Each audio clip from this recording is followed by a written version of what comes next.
A slight drop of rain just falling as the cars roll off the grid for the first of two formation laps. Are we going to have drama this year again, even before the drop of the flag? The grid up until a few moments ago was absolutely packed with endurance racing fans who have come from all around the world on a pilgrimage to the world centre of speed. There's a Rolex watch up for grabs for the drivers and a big shiny trophy, and it starts the IMSA WeatherTech SportsCar Championship season on the 3.56 miles and 12 corners of the infield circuit. The International Horseshoe and the West Horseshoe, the big hairpins, but getting down into there through turn one on the transition, always a bit of a troubling for the drivers and for the cars. The bus stop, which leads onto the insanely quick run onto the back straight and then back round through the tri-oval. Hello everybody, it's John Hindhaugh and the IMSA Radio and IMSA TV team. We're together now for the next 24 hours. Overcast, high cloud, but threatening.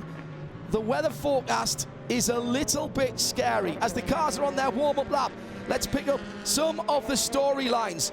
DPI first at the front of the field. Here's Shea Adam. And for the front of the field, the story is going to be when the rain comes, because the downforce is so key to these cars, but they are on brand new tires, the Michelins, and they don't have that much experience running in the wet. So when the rain comes, it'll be a learning experience for all of the DPI cars, 11 of them total, 6 of them Cadillac. Maybe it's that American manufacturer that has a little bit more, though, because they have more cars and more data. Two different prototype categories for 2019, and Jamie Howe has been looking at LMP2. Well, it's been said, John, you only need 2 cars to have a race, and while the LMP2 category only has 4 cars entered this weekend, we can expect to see just that, a race. We have the same manufacturer with Orica, the same engine with Gibson, all on the Michelin tires. It's going to be about survival, and they have 24 hours that they have to make it. 2 prototype classes, 2 GT classes.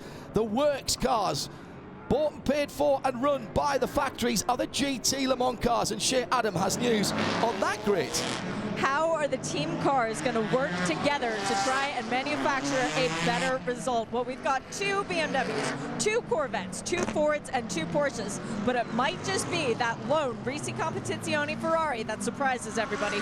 They've only announced that they are doing this race this year, and for the 62 crew, they want to win. By far the biggest number of cars in the field in their class is in GT Daytona, and Jamie Howe has the news from that particular entry. It's 23 entries, John, in GT Daytona, and I think it's also our category with the most unknown. Many of those teams out for the first time. They have new cars, new driver combinations, Evo kits on the cars that we saw last year. Can they make it for 24 hours? Who will be the quickest? If the weather comes, who has the better flat platform? We just don't know, but we have 24 hours to find out. And Jamie's already got a caller at her end of the pits as the Youngco's Cadillac, the white, green and orange car, is in the pit lane. The crew are looking nervously and in a concerned manner at their charge. It's not supposed to be in the pit lane. It's come around and come back into the pits, and this is absolutely not how they want their Rolex 24 for 2019 to begin. The 50th anniversary year of the IMSA organisation is about to get underway. We have had one race, of course, in this season already. That was for the prototypes, and that was run at the Raw a couple of weeks ago. That was an absolute cracker. We've also had a race yesterday for the new Michelin Pilot Challenge. That was a 4-hour race, and that was an absolute cracker. Is that the portent of things to come for this race? Remember last year, the lowest number of full course cautions ever, just 4. The highest number of laps here in the Rolex 24 Daytona, 808. Are we in for another record-breaking year? Possibly not, but what we think we can guarantee for you is action and excitement for the next day. Jeremy Shaw and Johnny Palmer alongside me, John Hindhaugh, in the IMSA broadcast booth, looking down on the tri-oval. 107.9 FM and 454 your scanner frequencies around the track.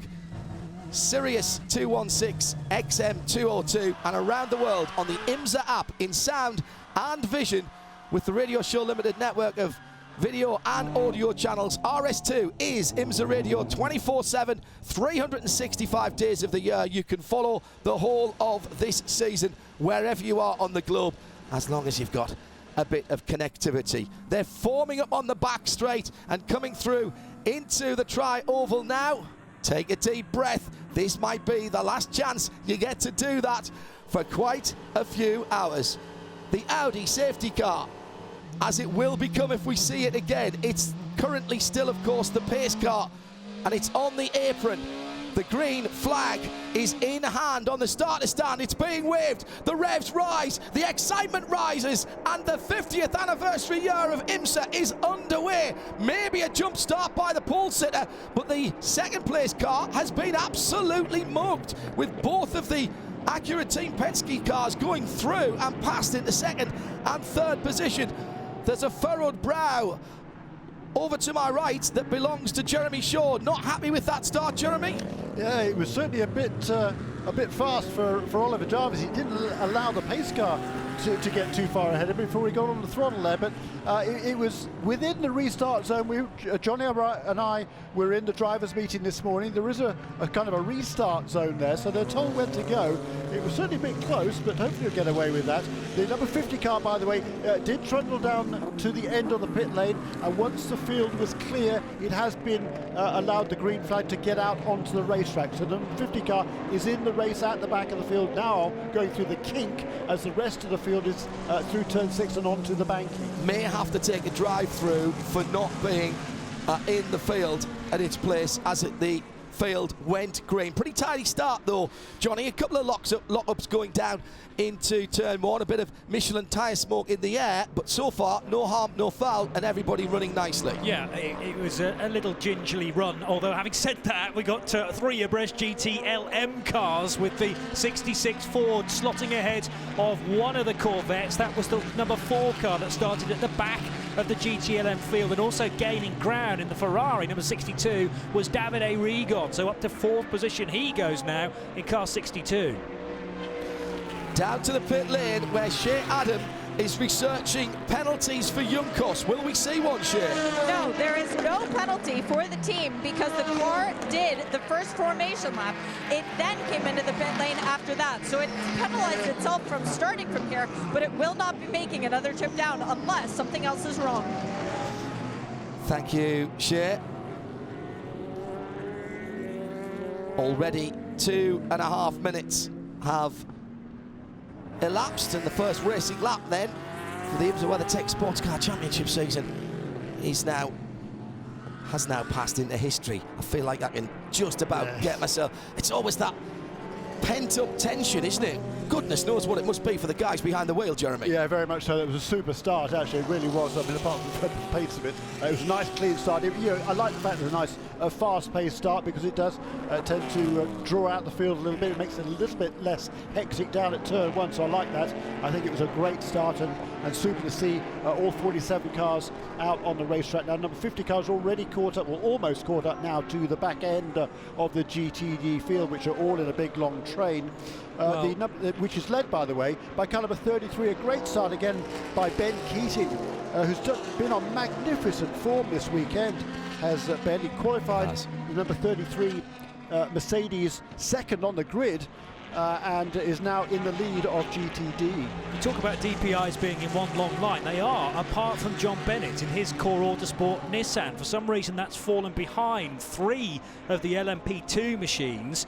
It didn't take part, I remember, in free practice 4 earlier on in the week, although we were told that is normally what core Autosport do anyway.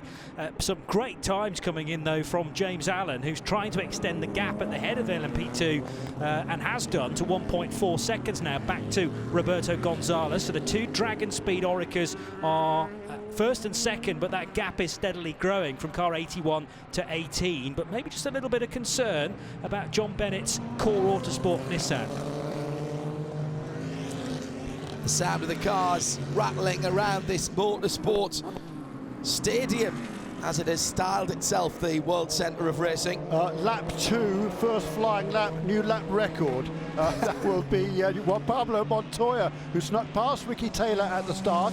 So the number 6 Acura DPI ahead of the number 7 car, and new lap record, 136.118. And from race control, start is not, repeat, not under review. Clean start called by race control, which is just over to our left. And thank you to Keith D'Alessandro and the rest of the NASCAR production team on the vision side for keeping us up to date and allowing us to follow the race in many different ways.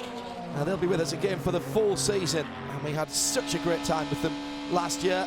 Can't wait for the rest of the season, and it is now well and truly underway with Ollie Jarvis and a clean track ahead of him. Won't see too much of that if we get a lot of green flag running as he dives down through turns 1 and 2. The back of the field is just going out of Speedway turn 2 as he heads in to the International Horseshoe, one of 2 right-handed hairpins on the infield section, which looks deceptively easy when you look at it on paper, but the nuances and the cambers, the way the road falls away, makes that infield section far more technical than quite a lot of people often give it credit for. New lap record again on lap 3. This time it's the race leader, the pole-sitting Mazda DPI, Oliver Jarvis, 135.703. The previous record, by the way, was set last year by Philippe Albuquerque at a 136.2. Also fastest laps being set on that lap in all of the classes, in fact. James Allen doing another quick one, a 137.9 in GTLM. Despite Nick Tandy leading the class, it's his teammate Earl Bamber in the sister Porsche GT Team 911, that's car 912, doing a 143.780. And Ben Keating is now the fastest car in GTD, trying to open up the gap back to the poleman Marcus Gomez. So Ben Keating now leads GTD for Riley Motorsports and the Mercedes. Put things into perspective a little bit. That qualifying lap record, track record, was set by PJ Jones back in 1993, 133.875. The fastest lap of the race that year, was a 139.6. We're already now into the 35s, a 35.592, new fastest lap last time around on lap 4 of the race by Oliver Jarvis. Yep, so he's gone quicker again, Indeed. hasn't he? That's 3 consecutive fastest laps, 1 from Juan Pablo Montoya and then 2 from Ollie Jarvis on laps 3 and 4 as James Allen goes through, and again he's quicker for Dragon Speed in LMP2, down to a 137.6. Corvette pulling alongside the Porsche 911 and taking the lead in GTLM as they head into turn 1 to begin lap 5. So that's Jan Magnussen getting ahead of Nick Tandy for Corvette, although Ryan Briscoe is coming in the 67 car. He's upping the speed as well, and now that's a fastest lap within class, a 143.611 from Briscoe, trying to get closer to Earl Bamber. The gap between the Porsche in 3rd and the Ford in 4th is down to a 2nd. So that's GTLM.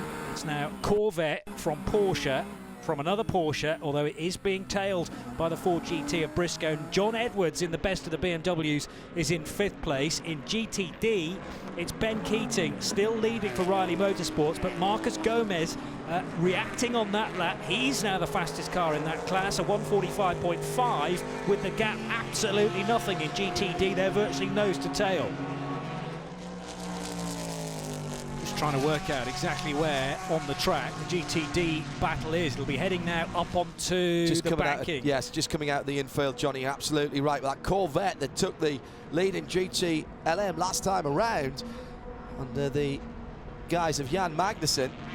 Well, he's pulled out a decent lead, around about the 2nd or so. Jan Magnussen a bit miffed. He won the championship last year, but for only the 2nd time in his long American career, he failed to win a single race. Yeah, just the 2nd time in that stellar career for Jan Magnussen, dating back to from 99. 2012 was the only other year in which he failed to win a race.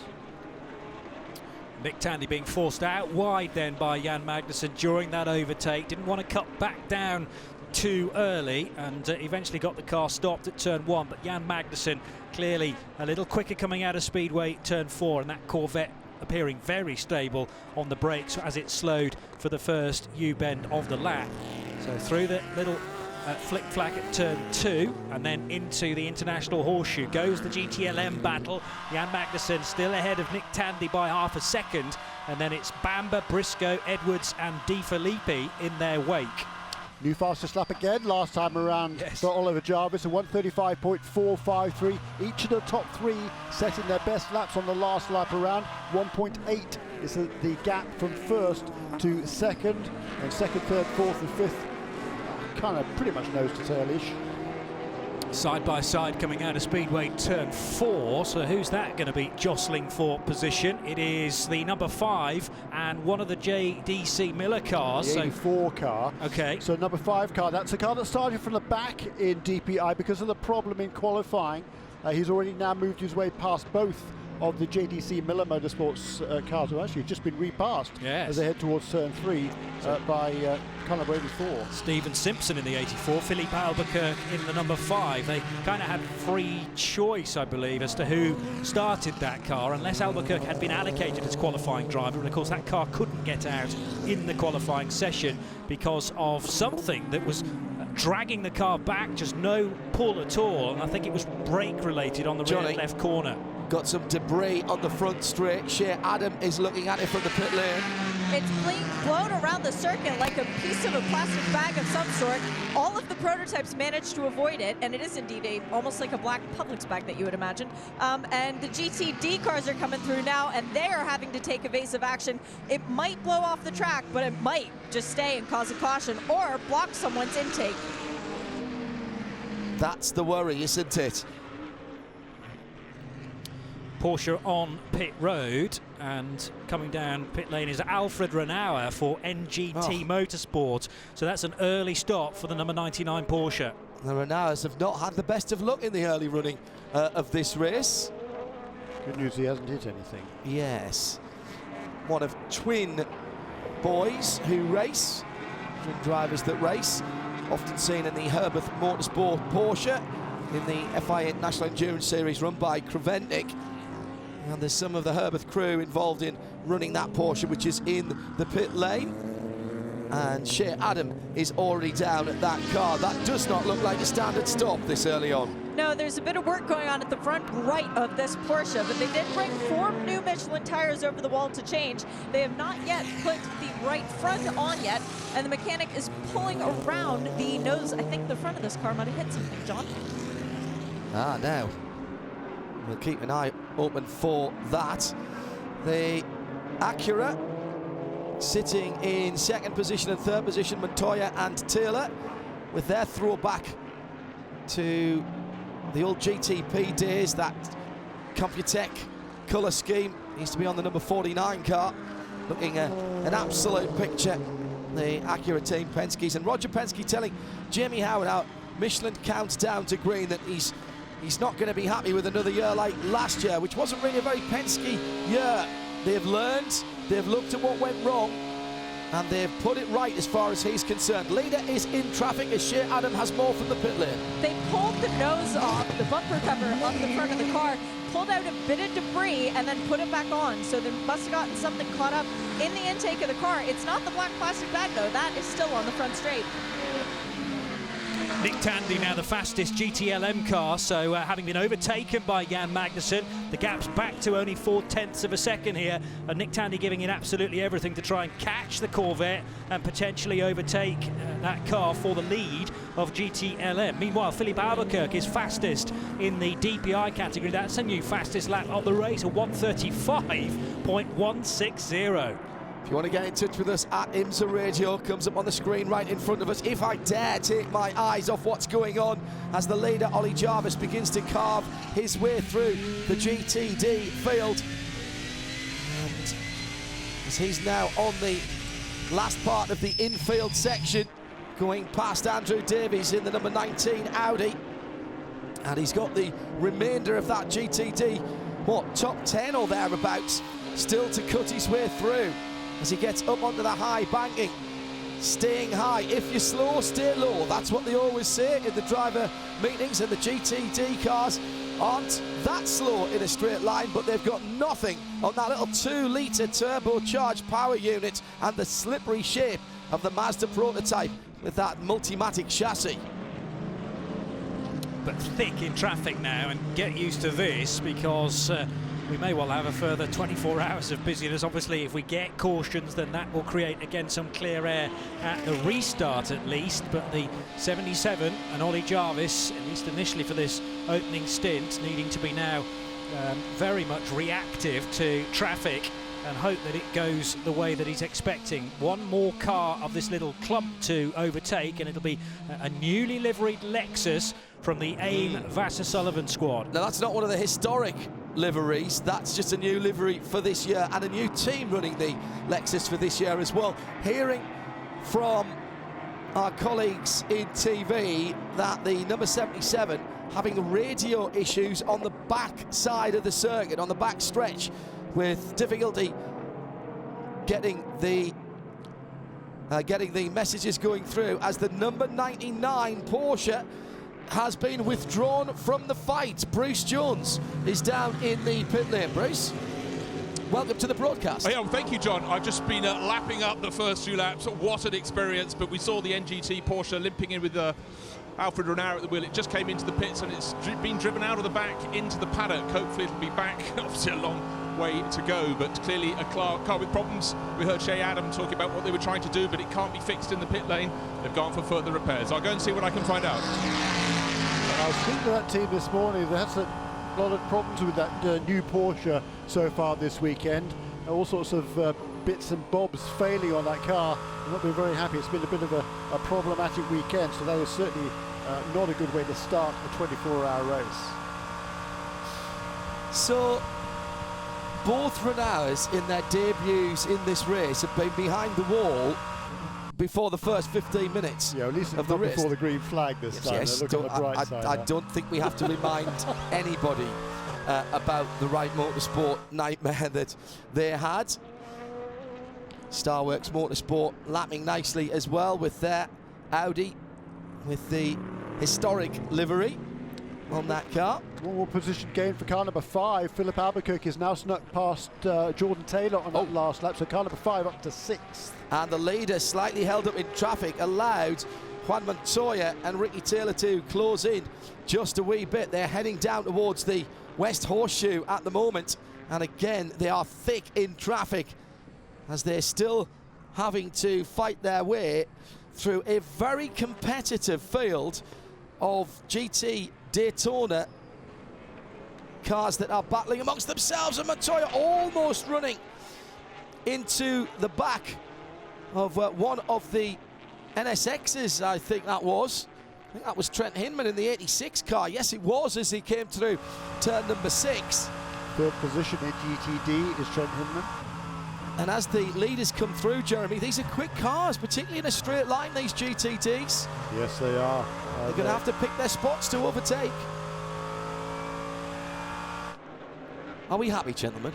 Are Certainly. we happy? The 31, the 18 crew will not be, though, in Dragon Speed land, because that's Roberto Gonzalez in second position in LMP2, and a big tyre rub on the front left corner, maybe as a legacy of some contact earlier on in the lap. Spot on, Johnny. The nose of that car is deranged, and Montoya's dragging up to the leader at the same time.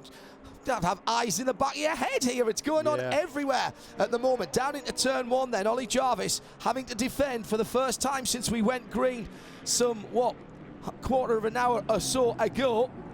Looked like Montoya was actually thinking about trying the outside line now into turn 1, but he was kind of dissuaded there by Oliver Jarvis, who turned in just a little bit later than he had been doing before. No harm, no foul there, absolutely. But we have certainly a battle for the lead between the Mazda and the Acura, and the other Acura and the other Mazda, well, they're only a couple of seconds behind as well. It's a nice long train of cars there running almost identical lap times at this stage in the race. The other thing that's steadily happening is that the two JDC Miller Motorsport Cadillacs are getting a little closer to one another. Sometimes Tristan Vautier's somewhat swifter and was again that lap compared to Stephen Simpson, so we may have a change between the two team cars in the near future. That will be for 8th place.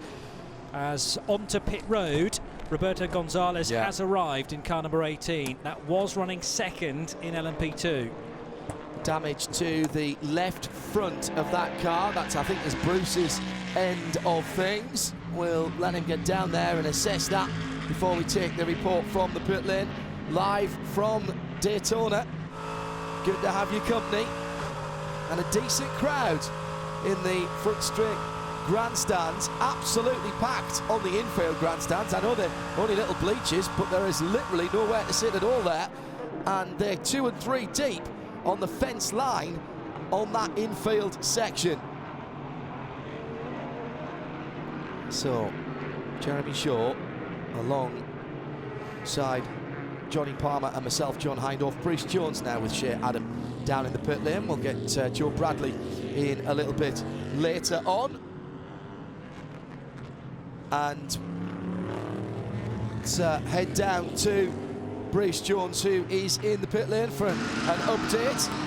Yeah, thank you very much. As you come down to me, John, the Red Dragon Speed car back on the deck. Roberto Gonzalez puts it out sideways. Change of wheels all around, and on the first lap of the race they brought in a new nose section for that car, and the tail sections at the front of the garage, all eventualities to be sorted, but that wasn't according to what they wanted. I'm trying to look at the state of the tyres that came off the car. Of course, they will all be in fine condition, but were there any reasons for that pit stop? I will see if I can find Elton Julian, and he'll tell us the story. It was definitely damage to the left-hand side front of that car. Through the pit lane, Porsche heads into its pit box. So this is coming out from behind the wall. Alfred Renner. Shea Adam is at that end of the pits. I'm just making my way down to try and ask the team, because the last time I went, they were all back at the garage to fix the car. Yes, good point. So the car's got back to an empty pit stall. It has to go into its pit stall, and then it's gone back out again. Let's bounce straight back to Bruce Jones for an update on that Dragon Speed damage. Well, I said I'd get you Elton Julian, and as if by magic I have. Elton, it's not magic for you, because of course Roberto Gonzalez didn't want to come to the pits. What was the problem? He reported that he got a bit of a shove from behind, which pushed him into traffic in front. So, yeah, things that happen in a race. It's a shame it's so early, but it's also good that it's so early. So. I see what you mean, but best of luck for you. 2 cars, busy times for Dragon Speed. Yeah, right now we focus on today. Good stuff. Thank you, Elton. Fairly sanguine from Elton Julian, former racer himself, of course. British Formula 3, I remember him racing in back through the years. Hindhaugh says dating himself massively. And Elton, sorry mate. Ollie Jarvis by 0.8 of a second at the front of the field. Juan Montoya chasing him through the traffic. Then it's Ricky Taylor, 77, 6 and 7. Mazda, Acura and Mazda 55. And Jonathan Bomarito in 4th position in LMP2. James Allen, the pole sitter, holds on to the top position in the cars with the blue number boards, the number 81 Orica. In GT Le Mans, Jan Magnussen took the lead and has held it from early on ahead of the 2 Porsches, 911 and 912, and then the 67 Ford GT. The GTD, a new leader there. Marcus Gomez is now in front of Ben Keating. That will be confirmed this time around if he can stay there, of course, but he has got ahead on this lap. Yeah. So the Via Italia Ferrari, resplendent in the Brazilian colour scheme this weekend, about to cross the line. They're joined, of course, those 3 Brazilians by Andrea Bertolini, and through goes that battle, and it still is Ben Keating. So Gomez got ahead on the lap, but the lap is ended with Mercedes still just ahead by 1/4 of a second. So the number 33 Mercedes, run by Riley Motorsports, is still just ahead of the Via Italia Ferrari. He's not now, though. No, it's. That is okay. The Ferrari right, so is ahead again now. There we go. Seems to be chopping and changing virtually every corner, not let alone every lap. But Gomez, yes, in front now of Keating. And how far behind is Trent Hidman? It's about 4 seconds, the gap back to the Acura NSX from Maya Shank Racing. So that's the 3rd place car, number 86. Running ahead of Rolf in Eichen. Couple of cars that have had issues early on here, including that the Junkos car that didn't make the start, but that's now running nicely. one of Elton Julian's charges, the Dragon Speed car in and out with a broken nose, and the 99 Porsche also with issues. Went behind the wall briefly. Shea Adam, it's back out now. What was the problem? It was a broken splitter, John, which makes it even more impressive that it's back out from behind the wall so quickly. The NGT Motorsports crew managed to get the car turned around and not lose too many laps. They're still in this race. Time for the Cadillac hourly update. Well, we've only had 25 minutes, but it's the top of the hour just to get you into the idea of how we'll be doing this. Mazda 77 and Ollie Jarvis leads from pole position by 0.9 of a second as he heads down into turn 1. Then it's the two Acuras of Acura Team Penske, Montoya in the 6 and the 7 of Ricky Taylor, the second of the Mazdas, the 55 car in 4th position. Best of the Cadillacs, Felipe Nasser in the 31.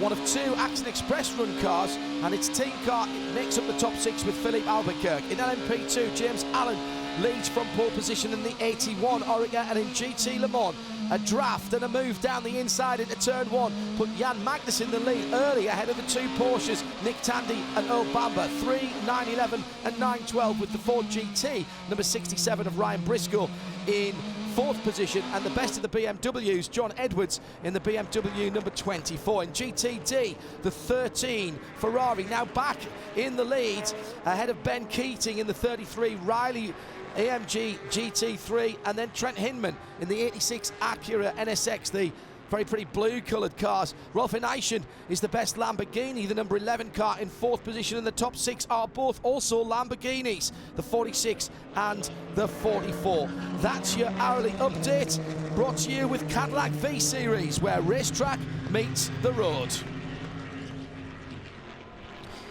So Ollie Jarvis continues to lead the way after almost 16 laps. It's nearly a second now. Jarvis back to Juan Pablo Montoya, despite Montoya having a little sneaky look, 2 or 3 laps ago to try and get ahead. But the Mazda and the Acura battle continues to rage on. It's opened up again on that lap. 1.7 seconds now is the distance. It is, but behind him there's a train of cars all separated by, I don't know, 6-10 car lengths, but from 2nd back to 7th position are all kind of, pretty much in a leisurely line, let's say. They're not all over each other, but they're all running very, very similar lap times.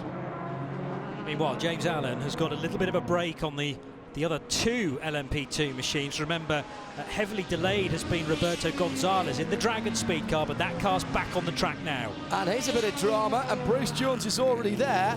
One of the leading GT Le Mans cars, the 912 Porsche, in the pit lane, Bruce.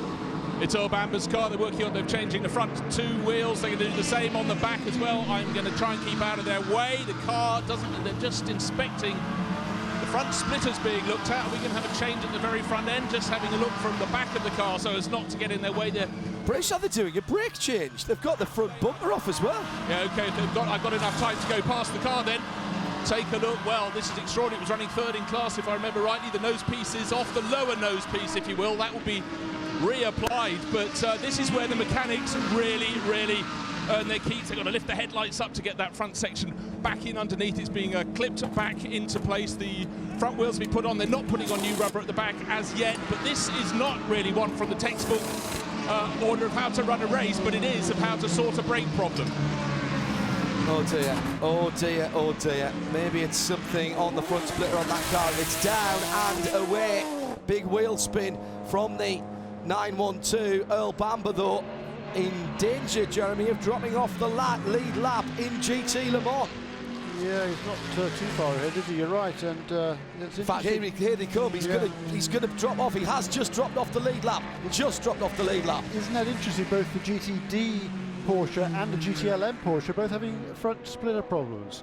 I know on the GTD car, it's not the first time they've had that this weekend. There seems to be a kind of a weird harmonica, I'm told, on those new Porsche 911 GT3Rs in GTD, which is causing all sorts of, that vibration is causing all sorts of difficulties. You have to keep an eye on that one. Hearing that, we are going to get the 77 in, the leader, very shortly. Now, we've been running for just on half an hour, Jeremy. We haven't mentioned, actually, and possibly this should have been in the Porsche keys to the race as well, just what we expect stint lengths to be here. There's been some changes in the performance levels of the DPIs and the P2s over the winter time. Ollie Jarvis reported to be heading for the pit lane after just 30 minutes now of the race, and I would have thought that would have been a bit early. No, he's gone past this time around. We'll keep an eye on that. What are we expecting for the DPIs, Jeremy? About 40 minutes? Yeah, around about 40 minutes, yes. Okay. Now, the 55 Mazda coming into the pit lane, and Bruce Jones has the busy end of the pit again. Bruce, is that regular stop? Well, I'm quite some distance away going down from the Porsche GT garage, about 12 garages to get past, but it looks just like a standard wheel change at the moment. I'm going past other crews waiting to come in. Dragon Speed are going to have their pit stop next time around, but it's back on the deck. All they're doing is cleaning the screen as I get within 100 metres of the car. Waiting to see, they're just don't seem to be doing anything else. It looks as though it's just one wheel change, one tyre change there. Cloud of smoke, off he goes again, but for Jonathan Bomarito, that was a setback. Well, that's interesting. I don't think it'll be a setback. I mean, I think at this stage they'll be just sort of, they're not going to extend the car at this stage in the game. Here come the LMP2s then, as Bruce mentioned. Dragon Speed getting set for a pit stop, and the LMP2 leader comes in, James Allen, followed by Gabriel Aubry. So this is the number 81 Dragon Speed Orica and the number 52 PR1 Matheson Motorsports Orica. Staying out is Kyle Masson for Performance Tech Motorsports. So car 38 in LMP2 now takes that class lead. Meanwhile, in GTLM, the leaders that are still nose to tail, Jan Magnussen and Nick Tandy, work their way back up out of turn 6 and onto Speedway turn 1. Here come the leaders, top 3 cars into the pits. Number 31 stays out to lead. Let's go down to Bruce Jones, who has the 77 Mazda. That's at a standstill. The first of the Acura Penske's at a standstill as well. All looks very standard indeed. Door up just to communicate with the driver, get a bit of fresh air into both of those cockpits. These are the cars running at the front end. The JDC Miller cars coming in nose to tail as they have been on the circuit. The 84 car in front, and Shazen's about to get busy. For the number 6 Acura, Juan Pablo Montoya staying aboard, but he's getting 4 new Michelin tires, and as well as a whole lot of fuel, and both of the JDC Miller Motorsport Cadillacs pitting in line astern. Steven Simpson staying aboard the 84, he led them in, and then the 85 comes in behind them. Now this is an interesting advantage for the Acuras because they pit in separate boxes. The first car back out was the 77, then followed by Montoya in the 6, and then the 7 of Ricky Taylor. They have separate pit boxes, so they don't have to worry about any traffic coming in or out. Now the 85 is off of its air jacks and is ready to go. The 84, which is pitted in front of it in terms of getting to the pit exit, is not. So the 85 might have its exit blocked slightly by the team car if it gets done first. Right now they're pulling the air jack out of the 84. Now it's good to go. Steven Simpson clears the way and he leaves. Yeah, the point that she's making there, when she says that the 2 Acura Team Penske cars are in different pit boxes, they're about 10 pit boxes apart. They're not side by side. Normally double teams, and even teams who have different team names, like for example Action Express, their 31 and 5 cars actually have different entries because of their sponsors, but they're pit together because they're run by the same team. Roger Penske doesn't do that. No, and didn't last year either. They're probably the only team I can think of that actually does it that way. I think everybody else is more conventional, but hey, Penske doesn't go conventional. He does what's best for him and that organisation. What it means, of course, is if they come in together, particularly when the full course caution comes out and they pit under yellow, that they will both have an empty pit in front of them, because the way the pit lane is set up, and the slightly different rules about the pits is out on the track, by the way. There's a great battle going on between Juan Montoya and the Mazda. Let me just finish that thought as the Core Autosport number 54 Nissan comes in as well, another one of the cars in the historic liveries. Slight change in the pit lane etiquette, or at least regulations, under full course yellows, in that all of the GT cars come in together and all of the prototypes come in together. So full course yellow, first of all, DPIs and P2s come in, then GT Le Mans and GTDs. That's a change from last year when it was DPIs, excuse me, it was prototypes, which was a single class, and GT Le Mans, and then the GTDs came in separately. So that is a change from this year. Now here on lap 21, so 3 laps after the number 55 car was the first car onto pit lane, come the last of the DPI cars. Number 31, the number 5 and the number 10, they made their pit stop on lap 21. Thank you. Sorry, go ahead, Jeremy. Just that Oliver Jarvis was weaving quite a lot coming out of Speedway turn 4 there, trying to heat the tyres up, trying to get the pressures up, no doubt trying to get rid of that release agent on these Michelin tyres as well. And once all this unravels, we will have a new race leader in the form of Juan Pablo Montoya if the 6 stays ahead of the 77 Mazda.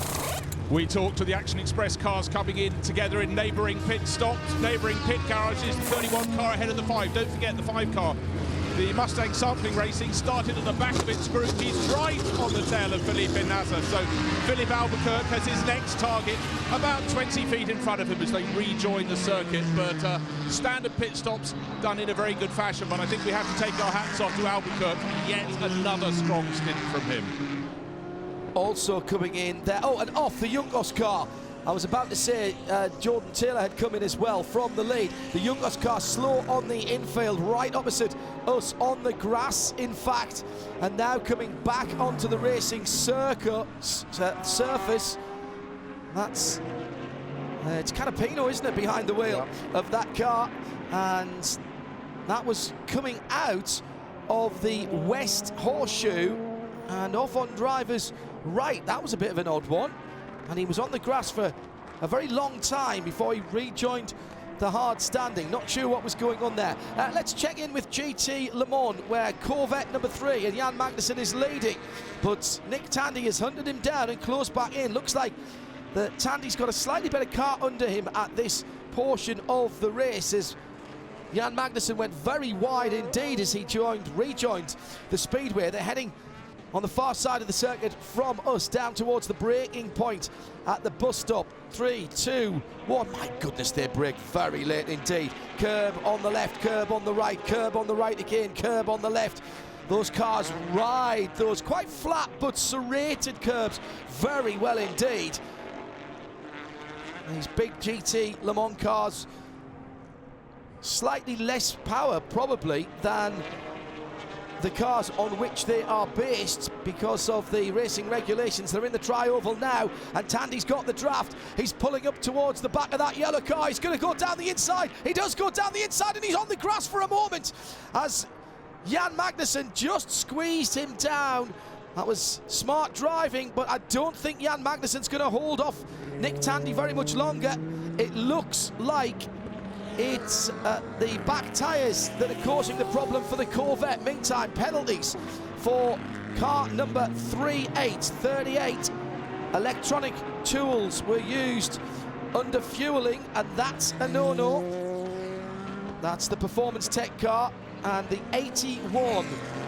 That's one of the Dragon Speed car, more than permitted over the wall, working on car. That'll be a drive-through as well. What do you reckon, Johnny? You think Jan Magnussen's struggling with the back end of that car, not quite giving him the grip? He really can't seem to get the car into the apex or off it quite as quickly as Nick Tandy is. No, it's not rotating quite as neatly as the Porsche behind, but I tell you, the Corvette pulls away as they ping their way out of turn 6 and up onto Speedway turns 1 and 2. So there's no question about the strength of the Corvette down the tubes. It's just a question of whether he can keep that Porsche behind, and might even be able to keep a GTD car between the two of them here. That's useful for Jan Magnussen. Tidy indeed, as Tandy goes to the right-hand side of the Lamborghini Huracan. Don Yount, who took to the grass to stay out of his way, well, the dirt at least, on the left-hand side of the exit curb from the final part of the bus stop, and that's actually worked out very nicely indeed for Jan Magnussen, who's opened up a bit of a gap now, Johnny, to the second place Porsche of Nick Tandy. Yeah, all that hard work kind of undone through no fault of Nick Tandy's, but as I say, it was also down to the exit speed that Jan Magnussen was able to take up onto the banking, and you said it didn't really meet the apex at turn 6. Just wonder whether that was tactical from the Dane, because it gave him a better exit speed because of the shallower line through 6. Just don't like the look of that Corvette under braking. Looks like he's struggling just a little bit. Nick Tandy in second place, but I'm afraid it's not good news for the other half of the Porsche GT North America squad. Bruce Jones. Yeah, keeps me busy, whizzing back up the pit lane to put they've got the car up in the air, they're changing the front right corner, and they're doing the front left at the same time. No, yes they are now, it's in sequence, but I should stand the other side of the garage. I can see if they're working on the front all over again, but not a dream start for the Kiwi. Sister car with Nick Tandy fighting for the lead in GTLM, but right now the dice is rolling the wrong way. Front bumper is off again. They had a spare one at the front of the garage last time around, but they actually adjusted the one with which it started the race. So maybe it didn't get a fix properly. The splitter again is the problem they have with 912 Porsche. And Earl Bamber's car is still up in the air.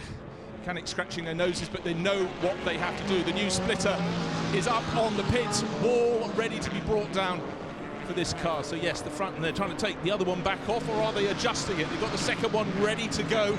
Oh, a little broken bar to which it has to be affixed has now been hurled to one side. It's the upper bar. So the bar that actually holds on the nose section is the bit that's got the damage at the moment, John.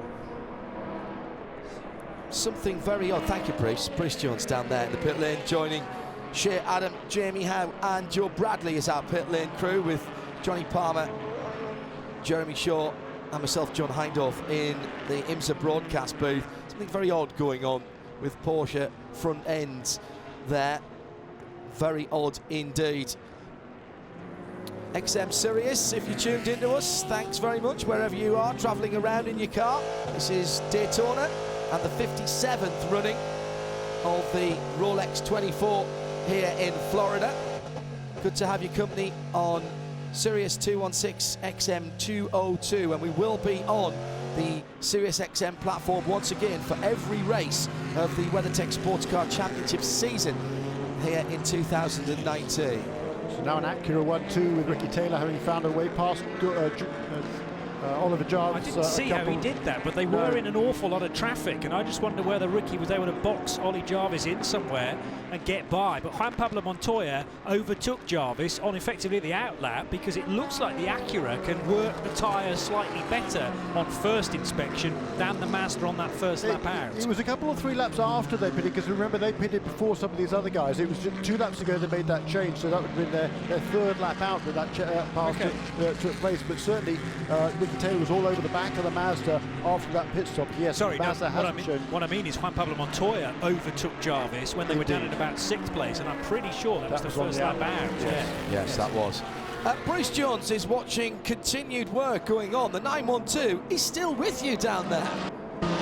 Sadly it is. It took them an age to get the splitter off the car. Now they're having trouble getting the front end to fit. It looks a bit like a model plane you make and the bits don't go together properly. They're banging with their hands, anything they can get on to get the nose section back in under the hood. That car, the red and white, the blue hood that looks so fantastic with the Brumos representative anniversary livery. But right now, what doesn't look good is the body fit on the front of that car. They cannot get it square. So for Earl Bamber sitting aboard, it must be so frustrating. We had an air hose dropped and that skidded around a bit like Bruce, can I hear a power tool there? Have they got a Dremel out to try and make that fit? No, they haven't, not yet. They might be considering it. What you might have heard, they still can't get this nose on. It's absolutely agonising. It should just click into position.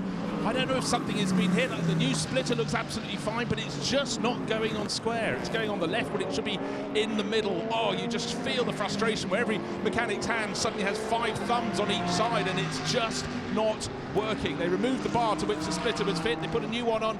Now they brought out a spare nose, so maybe that got slightly twisted. Who knows? Maybe the car's twisted. I better leave them to do their work. But this one, aha, far better. It's about 99% on. They can click that into position. The car will be down on the deck, and Earl Bamber finally, when it's had the final check, a little bolt on either side is screwed into position, then it will go down. But what an odyssey, a purgatory for Earl Bamber. Bruce Jones with the drama down in the pit lane, and you feel the frustration as described by our pit lane report there here on IMSA Radio. We're at the front of the GT Le Mans field, the class in which that 912 should be competitive in. It was right at the sharp end of the field when it came in for the first of 2 long stops. It's team car though, with Nick Tandy at the wheel, just closing in on Jan Magnussen. The battles at the front of the field are just as fast and furious, with the 2 Acuras, Juan Montoya and the in the 6 and Ricky Taylor in the 7. 2.5 seconds apart, and now half a second ahead of Ollie Jarvis. Jonathan Bomarito in the 77. The two Mazdas then 3rd and 4th, and the best of the Cadillacs, Felipe Nasser, in 5th position. Meantime, in that GT Le Mans battling group, it's the two BMWs, the Ferrari and the Corvette. 24, 25, 62 and 4 battling for 4th place down over on the infield section at the moment. I want a little bit of lock up there for one of the cars in that battle. I think that was the Ford, actually, another couple of cars further back, which would have made that the 66 of Joey Hand. Magnificent stuff. This is multi-class racing, Jeremy Shaw, at its absolute best. Everyone working through traffic. In our Porsche keys to the race, traffic was always going to be a part of that, and whether you're being overtaken or doing the passing, you've got to do it in a way that doesn't completely mess you up. Yeah, absolutely right. And we've seen all the prototype cars onto pit lane. We're now seeing the GTD cars beginning their rounds of pit stops. The 4th place car of car number 46, that's Giacomo Altroe in the Ebby Motors Lamborghini, the first car onto pit lane. Also the number 44 is the Magnus Racing Lamborghini as well. They're the first 2 cars to pit in GTD. Here now is the first of GTLM cars, and it is our race leader, car number 3, Jan Magnussen, brings the number 3 car onto pit lane after 26 laps. Beautiful stop from Magnus Racing so far. They've done 4 new Michelin tires and just waiting on the fuel. Not even a clean to the windshield yet, as it's still pretty good visibility, I would say, for Spencer Popelli. Behind the wheel, he will be staying there. The EB Motors Lamborghini also in and came in just ahead of Magnus, leaves just ahead of Magnus. There was a driver change for that car, though. Thank you, Shea. Shea Adam down in the pit lane. Bruce had the Corvette stop, or at least was a little closer to it, and the 66 Ford. Bruce, how are they going? Well, going is the word for the number 3 Corvette back into the race. Been driven really, really well to take the class lead. Jan Magnussen, the 66 Motorcraft livery. Ford looks fantastic in that livery. Still at a standstill. Should just get underway as the leading GTD Ferrari, the Via Italia racing car with that wonderful Brazilian hues on its flank, comes into a pit stop, as does the car that's been chasing it down, or led for a while, in the hands of Ben Keating. The Wins liveried Mercedes, that comes to halt at my feet. All look standard in the pits, John. We keep an eye on the 912 of Nick Tandy next time I see it go by on the banking. Number of you, including Harry Ward, have tweeted in at IMSA Radio saying, I think the front splitter on the 911 and 912 is dragging on the banking.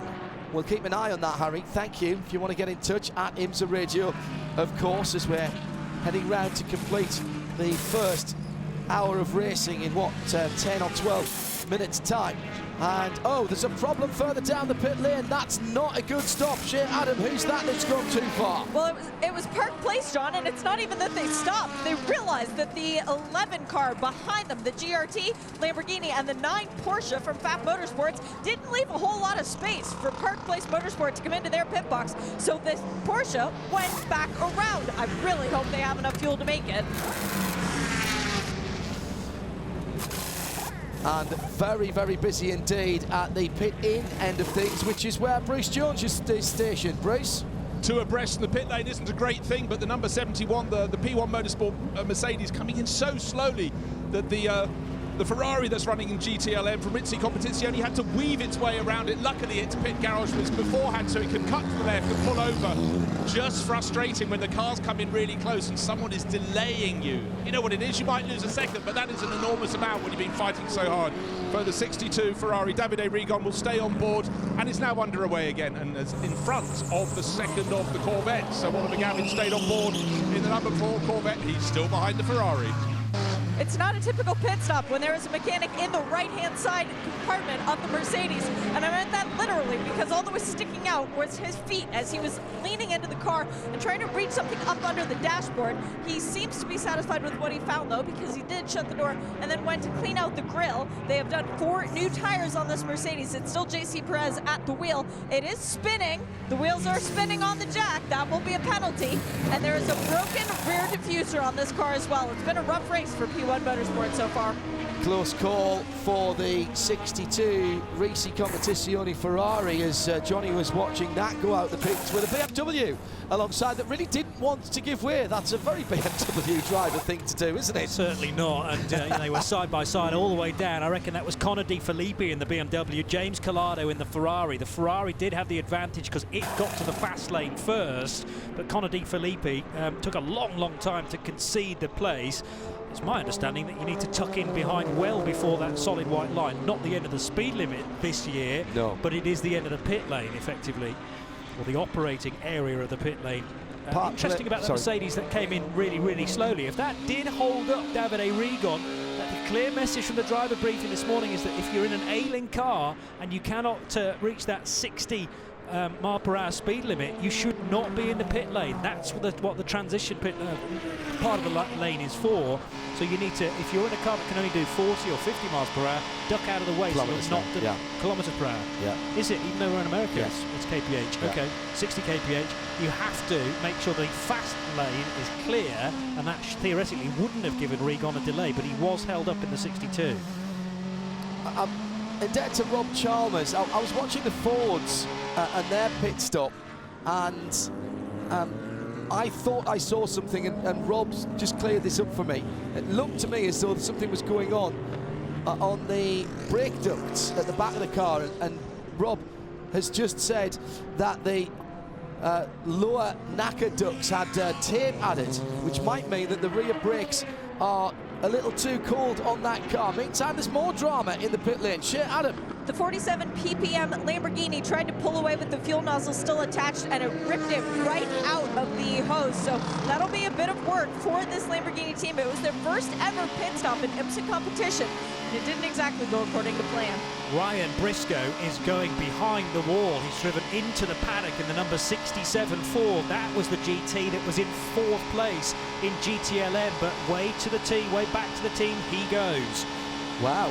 Meanwhile, the Mazdas, the 77 and the 55, are virtually nose to tail every time they get to a braking zone. For instance, here into the bus stop, they're virtually together, and they are again. Yeah, and so the 2 Acuras at the front as well. And just a lap ago, there wasn't much to choose between all four cars, but on this last lap, the 2 Acuras managed to edge away a little bit from the 2 Mazdas. As you say, they're battling together. Here come now the 2 Acuras across the line. There goes the first car. There goes the second car. Here the 3rd and 4th, the Mazdas absolutely together right behind those 2 Mazdas. The 2 Cadillacs, the 2 Action Express Cadillacs, wow, number 31 and the number 5. So a 4-car battle now for 2nd position, for 3rd position, excuse me.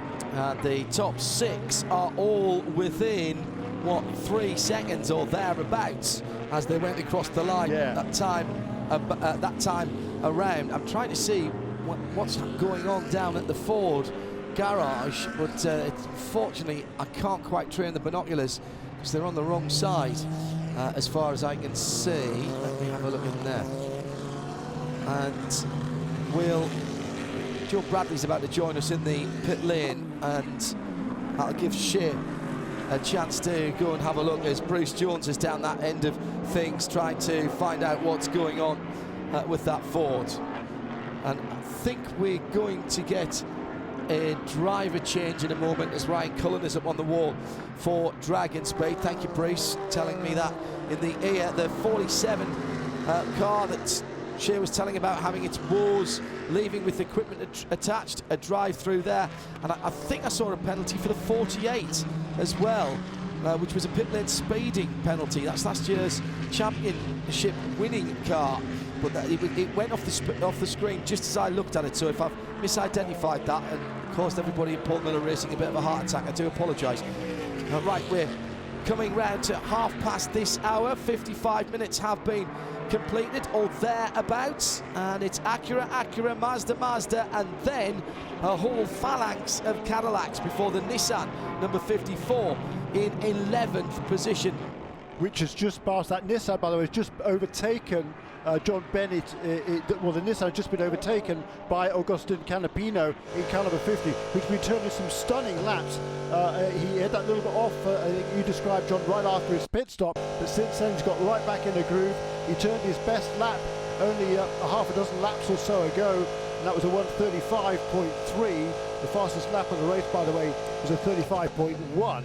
That's a heck of an effort from this guy, Agustin Canapino, who's a 29-year-old from Argentina. He's only raced ever once out of Argentina. That was in Brazil. Never been to North America, never driven an open-wheel car, anything with downforce, never a prototype. He's been absolutely amazing, has been Canapino, since he made his debut with this team. Fellow Argentinian, of course, Ricardo Juncos owns that team, and Canapino is just, he's so grateful to be. He was a great guy, and I'll tell you what a drive he's putting on. Just looking at the Mazdas in particular when they come through past us, and also with the benefit of tuning on to their onboards, which you can do on IMSA.tv and the IMSA app, by the way. An inordinate amount, Johnny, of rubber debris being thrown up onto the windscreen, little spatters like the marks that squash balls make on the edge of a court, and that's little bits of rubber that's been thrown up, and also just on the leading edge of the fender holes above the front wheels, little bits of rubber just trailing off there, and there is a little bit of moisture in the air as well out on the circuit too, so keep an eye on the lap times at the moment, but quite clearly already a lot of pickup offline. Is that an indication that quite a few cars are using soft compound Michelin rubber, maybe, that it's, you know, that's wearing away rather rapidly? Track conditions are not quite perfect at the moment, but obviously no rain right now.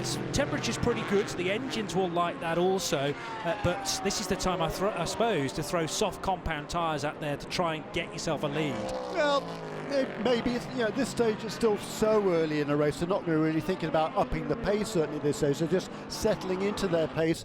Talking of which, Ricky Taylor in second position, he's just turned his best lap of the race, 1:35.7 on this last lap, and we've now got those top 6 cars pretty much nose to tail, all of them, or there isn't a second between any of those top 6 cars, and Jordan Taylor, who's in 7th in the Konica Minolta Cadillac, he's closing in on those leading sextet as well. New fastest lap in the GTLM category, John Edwards in the number 24 BMW team RLLM8 has just gone quicker than anybody else in that category. Yeah, Conor De Filippi turning his best lap of the race as well, but half a second away from his teammate. Let's go down to Bruce Jones, who's going to have a chat with one of the drivers for us and see if we can get a bit of insight into how things are in the early running. The first driver to come off the track after an opening stint, Roberto Gonzalez, but it was your second visit to the pits because, of course, you had problems early on. Tell us what happened. They had to change the front of the car. Yes, we had a tough start, but we managed to make a spot on the start. We were driving pretty well, good pace, but then we got traffic. We started to catch up the GTD cars, and I got stuck behind a GTD car going into turn 5. I slowed as much as possible, but I guess I got a little tap from behind and got sandwiched into the GTD. That broke the front left side, which was rubbing against the tires, so we had to come in and change the front nose and change the tires. After that, we managed to go back. We were running very good pace. The car feels good, and we're still in the game. We're positive. We'll watch. Thank you very much. That's Roberto Gonzalez from the number 18 Dragon Speed Orica. Thank you, Bruce. Cutting that short after a problem for the Ford. This is the outlap, John. Outlap on cold rear Michelins coming out of the infield onto the high banks at turn 6, and I think that's just cold rear tyres, don't you, Johnny? It was a quarter spin. Yes. Didn't lock the wheels up, just let the car drift sideways and then got going, but it just looked like the back end didn't want to didn't want to stick on the tarmac. It could be as simple as tyres. I don't know what the problem is that Ford are trying to chase there. Because remember, Ryan's been behind the wall, and they've been trying to fix that 67 car. It's come out on an outlap, and now he's had a weird spin at turn 6. So I don't think all is well there at Chip Ganassi Racing. The other car's going well. The 66 is currently in 7th position. So Joey Hand is still very much on the lead lap, but the other car, 67, has not lost an awful lot of ground. Meanwhile, up at the front, it's still Juan Pablo Montoya who leads in car number 6. His last 2 lap times are almost identical, 1 minute 36.41 seconds.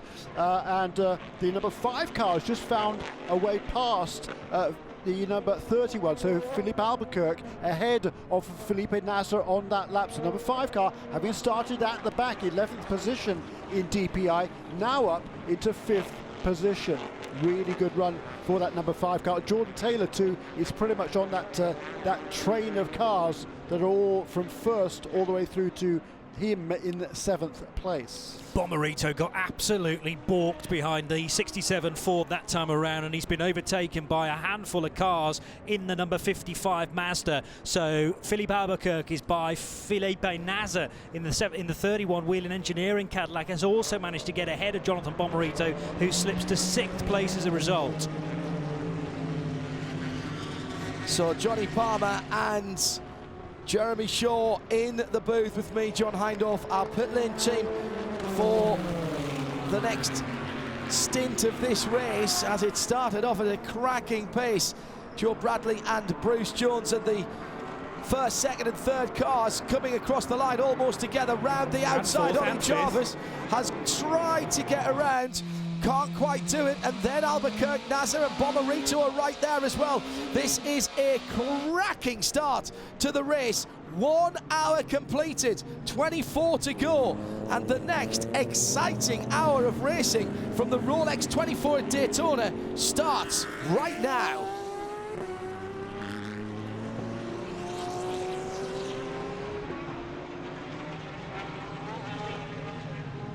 Cracking stuff at the head of the field with the top, 6 cars, line astern, 7 cars, 28 wheels of excitement. It is just 2.6 seconds between the leading Juan Montoya-driven Acura Team Penske number 6 and the 7th position, Jordan Taylor, Cadillac number 10, the black Wayne Taylor car. Fantastic. 2 Acuras, 2 Mazdas, 3 Cadillacs in there. The 2 of the Cadillacs, however, Albuquerque and Felipe Nasser, both moved past Jonathan Bomarito on that last lap. There's some traffic for the leaders. 1 minute 40.1 for our race leader, Juan Pablo Montoya. Remember, the previous couple of laps have been 36.4, so 4 seconds worth of traffic on that lap, holding up those leaders. That's what enabled that little bit of shuffling to take place. There is nothing to choose, is there, between these leading prototype DPI cars at this stage in the race. And the Mazda up into 2nd place now. How long is this race? Yeah, 20-lap sprint. 2 more laps at the end of this one, and that's it. That's it. Understand. Picking their way through traffic now, the leaders, and Juan Montoya is absolutely decisive, and he's got himself an advantage, but Ollie Jarvis is now held up in that 2nd position. Round the outside, here comes Felipe Nasser in the red and white Whelen car. Can he get round? There's almost a grassy moment. There is a grassy moment for Ollie Jarvis. Here comes the black number 5 down the inside, Philippe Albuquerque. It's like playing Forza Motorsport. It's quite extraordinary. That was ridiculously good driving from Oliver Jarvis and everybody else, frankly, but how Jarvis went to the left of one guy and to the right of the other, and he still came out unskirmished. Quite incredible. How do you remember those games that used to play in the arcade down the seaside or in some of the amusement arcades where you just basically had to keep your foot flat and weave in and out of cars and they were whizzing past either side? That was Ollie Jarvis there. An extraordinary piece of judgment and skill by the Englishman, who smashed the qualifying record here and took pole position in style. So that's a bit of a shake-up then. Juan Montoya now leads by a second and more over Ollie Jarvis, established in 2nd position in the 77. Extraordinary stuff coming out of the International Horseshoe and going up through the kink. And I'm sure he had Michelin on grass there, and he found a gap that simply didn't exist. I mean, 2 GTD cars to his left. He then had the Via Italia Ferrari up ahead that he needed to dodge to the left of. I mean, that was like driving a prototype through highway traffic. And he managed to get through and actually gain a little bit of time on the 2 Cadillacs behind. The red and white machine with the Wheel and Engineering backing, of course, and the Mustang sampling car number 5, still driven by Philippe Albuquerque, which is tailing his teammate Felipe Nasser. Yeah, so you're right. Nasser's got back past Albuquerque, hasn't he? So yes. Up into 3rd position, and Ricky Taylor, the big loser there, down all of a sudden from 2nd place 2 laps ago into the 6th position. And he's got Jordan Taylor, his brother, right there as well. This is fabulous stuff. Not even just over 1 hour into the race, as John was saying, and 38 laps complete. Which actually means there's only 23 hours to go, not the 24 that I was hoping for when I did that piece of mental arithmetic. Oh, goodness gracious, my maths teacher will be rolling eyes somewhere in the northeast of England. I'm indebted to Graham Goodwin, editor of DailySportsCar.com, who's worked out that the pace is such at the head of the field that we've had a full extra lap in the first hour over what we achieved in that record-setting 2018 race. 36 laps completed as against 35 here last year. Thank you for that, Graham. So that goes to prove just how quick these cars are trundling around the circuit. 67.4 back in the pits. 55 in the pits, yes, was last in on lap 18, that car, so that is 20 laps ago, thereabouts. Joe Bradley was telling me on his way into the pits, he called into the Ford garage and there was bodywork issues. The fabricators had been working on some bodywork. The Ford team, with their historic livery, also sporting historic moustaches as well, as we heard in the Michelin countdown to green. Not sure how long they'll stay on, but it looks pretty cool. Mazda into the pit lane, as we mentioned, is the number 55 car. It's already rolling. That was Bruce's end of things. That must have been a pretty quick pit stop there, Bruce. Can't have done too much work on that car. To be honest, I was just behind the pit wall trying to find I was heading down to find out more from Ford, so I'm afraid I didn't see it come in. It was so quick that I almost reckon that it was, I didn't see someone run down there, so I was worried for a second that it was just a drive-through, but clearly the fact if someone sprinted down there with the camera, it must have been going into position, but I can't be sure, so let me not pretend I do know. Simon Tibbett says on At IMSA Radio, maybe Ollie Jarvis got some good practice of picking his way through practice at the Dubai 24 hours. That's a fair point, well made and nicely presented. 7 car on the apron and heading into pit lane. In fact, we've got both of the Acuras and the 77 Mazda as well. Let's head down to our pit lane team. This looks far more standard. I'm paying attention this time, so I've spotted the 1 Mazda and the 2 Acura Penskes in the pits. It's all standard. The number 77 Mazda back down on the deck. The number 7 Penske Acura up on his jack, down on the deck, but the 77 Mazda is underway. A puff of smoke and off he goes. Great stint through the race, but it's going to chop and change. That's what we absolutely love. Slightly longer pit stop for the second of the Penskes, but the number 7 car pushing on with Taylor at the wheel. Just tyres and fuel for the 6 Penske team Acura, which got out ahead of the Mazda, and the Wayne Taylor car has got ahead of the 2nd of the Penske cars. So that again was just tyres and fuel, and no hint of a driver change from any of those cars that have just been in down there with Bruce. The pit lane speed limit, remember, runs all the way around that radiused left-hand corner onto the pit exit that comes out on that middle straight. The reason for that being that this year with the Michelin tyres, every tyre has an RFID, radio frequency ID chip, so it can be identified and charged to the team, not in terms of financial, but against their allocation for the weekend. Now, I'm told that we'll start getting that information, and therefore we'll be able to relay that to you from one of the timing screens as to who's put new tyres on, or perhaps recycling a set of scrubbed tyres at various times through this season.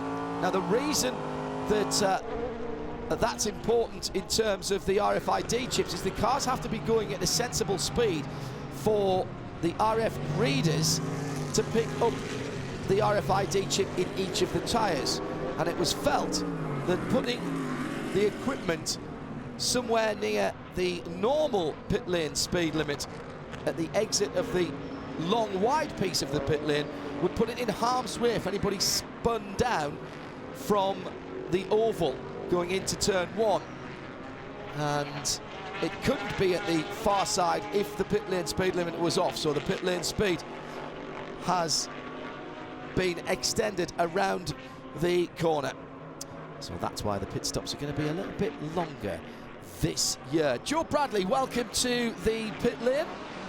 Thanks, guys. I didn't realise how chilly it was out here, and I'm not surprised that people are having a problem when they're first leaving the pits, getting those tyres up to temperature. It's not just chilly, it's actually cold. But I'm quite sure that Agustin Canapino, who's from Argentina, will be quite used to the temperature here. Agustin, my Spanish is possibly as good as your English, so we'll try and get through this. We were very impressed with your drive there in that first stint. Yes, it's a shame the problem in the start, but can happen, all new for Shunko Racing. After that, I can do good first stint, good second stint. Bueno, the important is we can keep the lap of the leaders. I think this is the most important. After the problems, can keep the lap leader, and I think this is good. And what was the problem exactly? What was the problem? In the start, we have a problem with the throttle. I can't start in the original position, but it's a long race. It very much is. Thanks, Agustin. Well done. Very sweaty, Agustin Canapino, so it's certainly not cold in those cars, guys.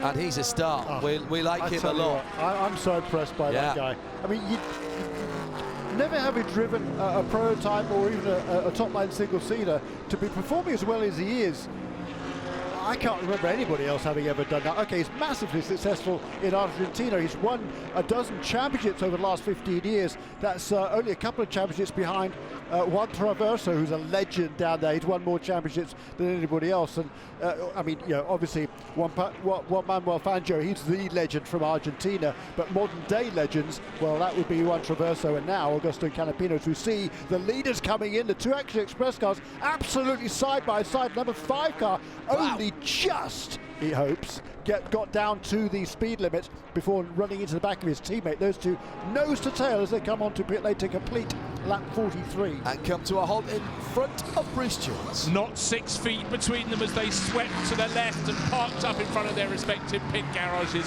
And last time out, they went out fairly close together, maybe 20 feet apart, but the red car was the one that had the advantage. The Mustang Sampling car losing out a little bit, but the Wheel-In Engineering car got away, but it was made up all the gap by Philippe Albuquerque. Both cars back down on the deck, still refueling the pair of them. Doors shut on the right-hand side of Albuquerque's car. He could have got away first, he hasn't. And the gap, you know what, it's doubled. It's all of 12 feet as they accelerate away. Also coming in at the same time, which I think caused a bit of the consternation, was the number 99 Porsche that had its issues earlier on. There's been a driver change there, and a new set of 4 Michelin tyres are onto that car. That's Joe Bradley's end of things. Sorry, Joe, go ahead. Yes, it is. The front start for the NGT Motorsport Porsche already been in for splitter change, we heard earlier. And I'm just going to head down there. We'll get behind the scenes as to exactly what the problem was earlier on, but that looks like a pretty routine stop back on schedule for the 99. Seeing some images from down in the pit lane of a punctured tyre right on the tread. Now let's see if we can work out which car. It's the number 10 car. It's from the number 10 car. So one of the cars that came off on the tread of that tyre They were running water over the top of it and passing their hands over it, and it was blowing and bubbling up. And that, unmistakable, a slow puncture on that car, the number 10, when it came in last time around. Jordan Taylor still in that car. Philippe Nasser and Felipe Albuquerque back out for the 31 and the 5, the Whelen and Mustang sampling Cadillacs. Fastest lap of the race last time around by Juan Montoya in the number 6 Acura Team Penske DPI. Juan Montoya warming to his task this year after a down first season. Generally speaking, when he was fast, he was very, very fast indeed. But the whole of the Penske organisation will want to put 2018 behind them in terms of their IMSA Championship. They did get the win, of course, at Mid-Ohio. And off for the NGT 99, having just rejoined. And that car went out of the pit lane after its pit stop. Renault got out of it, and it was Herring that got into it. And that is at the far side of the circuit, I think, from us. Yes, it is. It's down at the West Horseshoe, and he's buried the car into the tyres. And for the moment, that car's not going anywhere. Alfred Renard was the man who started that car, Joe Bradley, and he's watching with some concern as to whether his teammate can get that car out of the tyres. Alfred, is this you guys getting rid of all of the bad luck right in the first couple of hours? Because into the pits early with a problem. Was that pit stop you've just done, was that back on schedule after that front split a problem? The second pit stop was a regular pit stop, went out of fuel and normal tire change and refueling. But now there's a problem. I saw in, I think, turn 3, we are out of the track. Do you know what happened with the splitter, whereabouts it was damaged? I don't know exactly. I've had a lot of vibrations. Then I come in and they told me the splitter is broken. So, bad luck. Good news is, Alfred, just looking at the TV, the 99 Porsche is back underway, so that's good news. I think we've lost a bit of a door mirror there, so hopefully the bad luck's over. Joe Bradley with Alfred Renard, who must think that this race, Johnny Palmer, is not really where he needs to be and his family needs to be in the early part of the motor racing year. The 99 car bereft of driver's side, left-hand side door mirror hanging loosely on its cables there, but other than that, looks fairly together. I can't even see any bodywork damage there. It might have been just an issue with the driver not being able to find reverse gear. It's not always the thing you ask when you jump into a racing car. However, once you've been caught out by not knowing where it is, Hindhoff has hand up here in first ever motor race, couldn't find reverse to get back out there. Why did you reverse? Because I got pushed off the track, Jeremy, at Croft. He just went off on cold tyres, I'm afraid.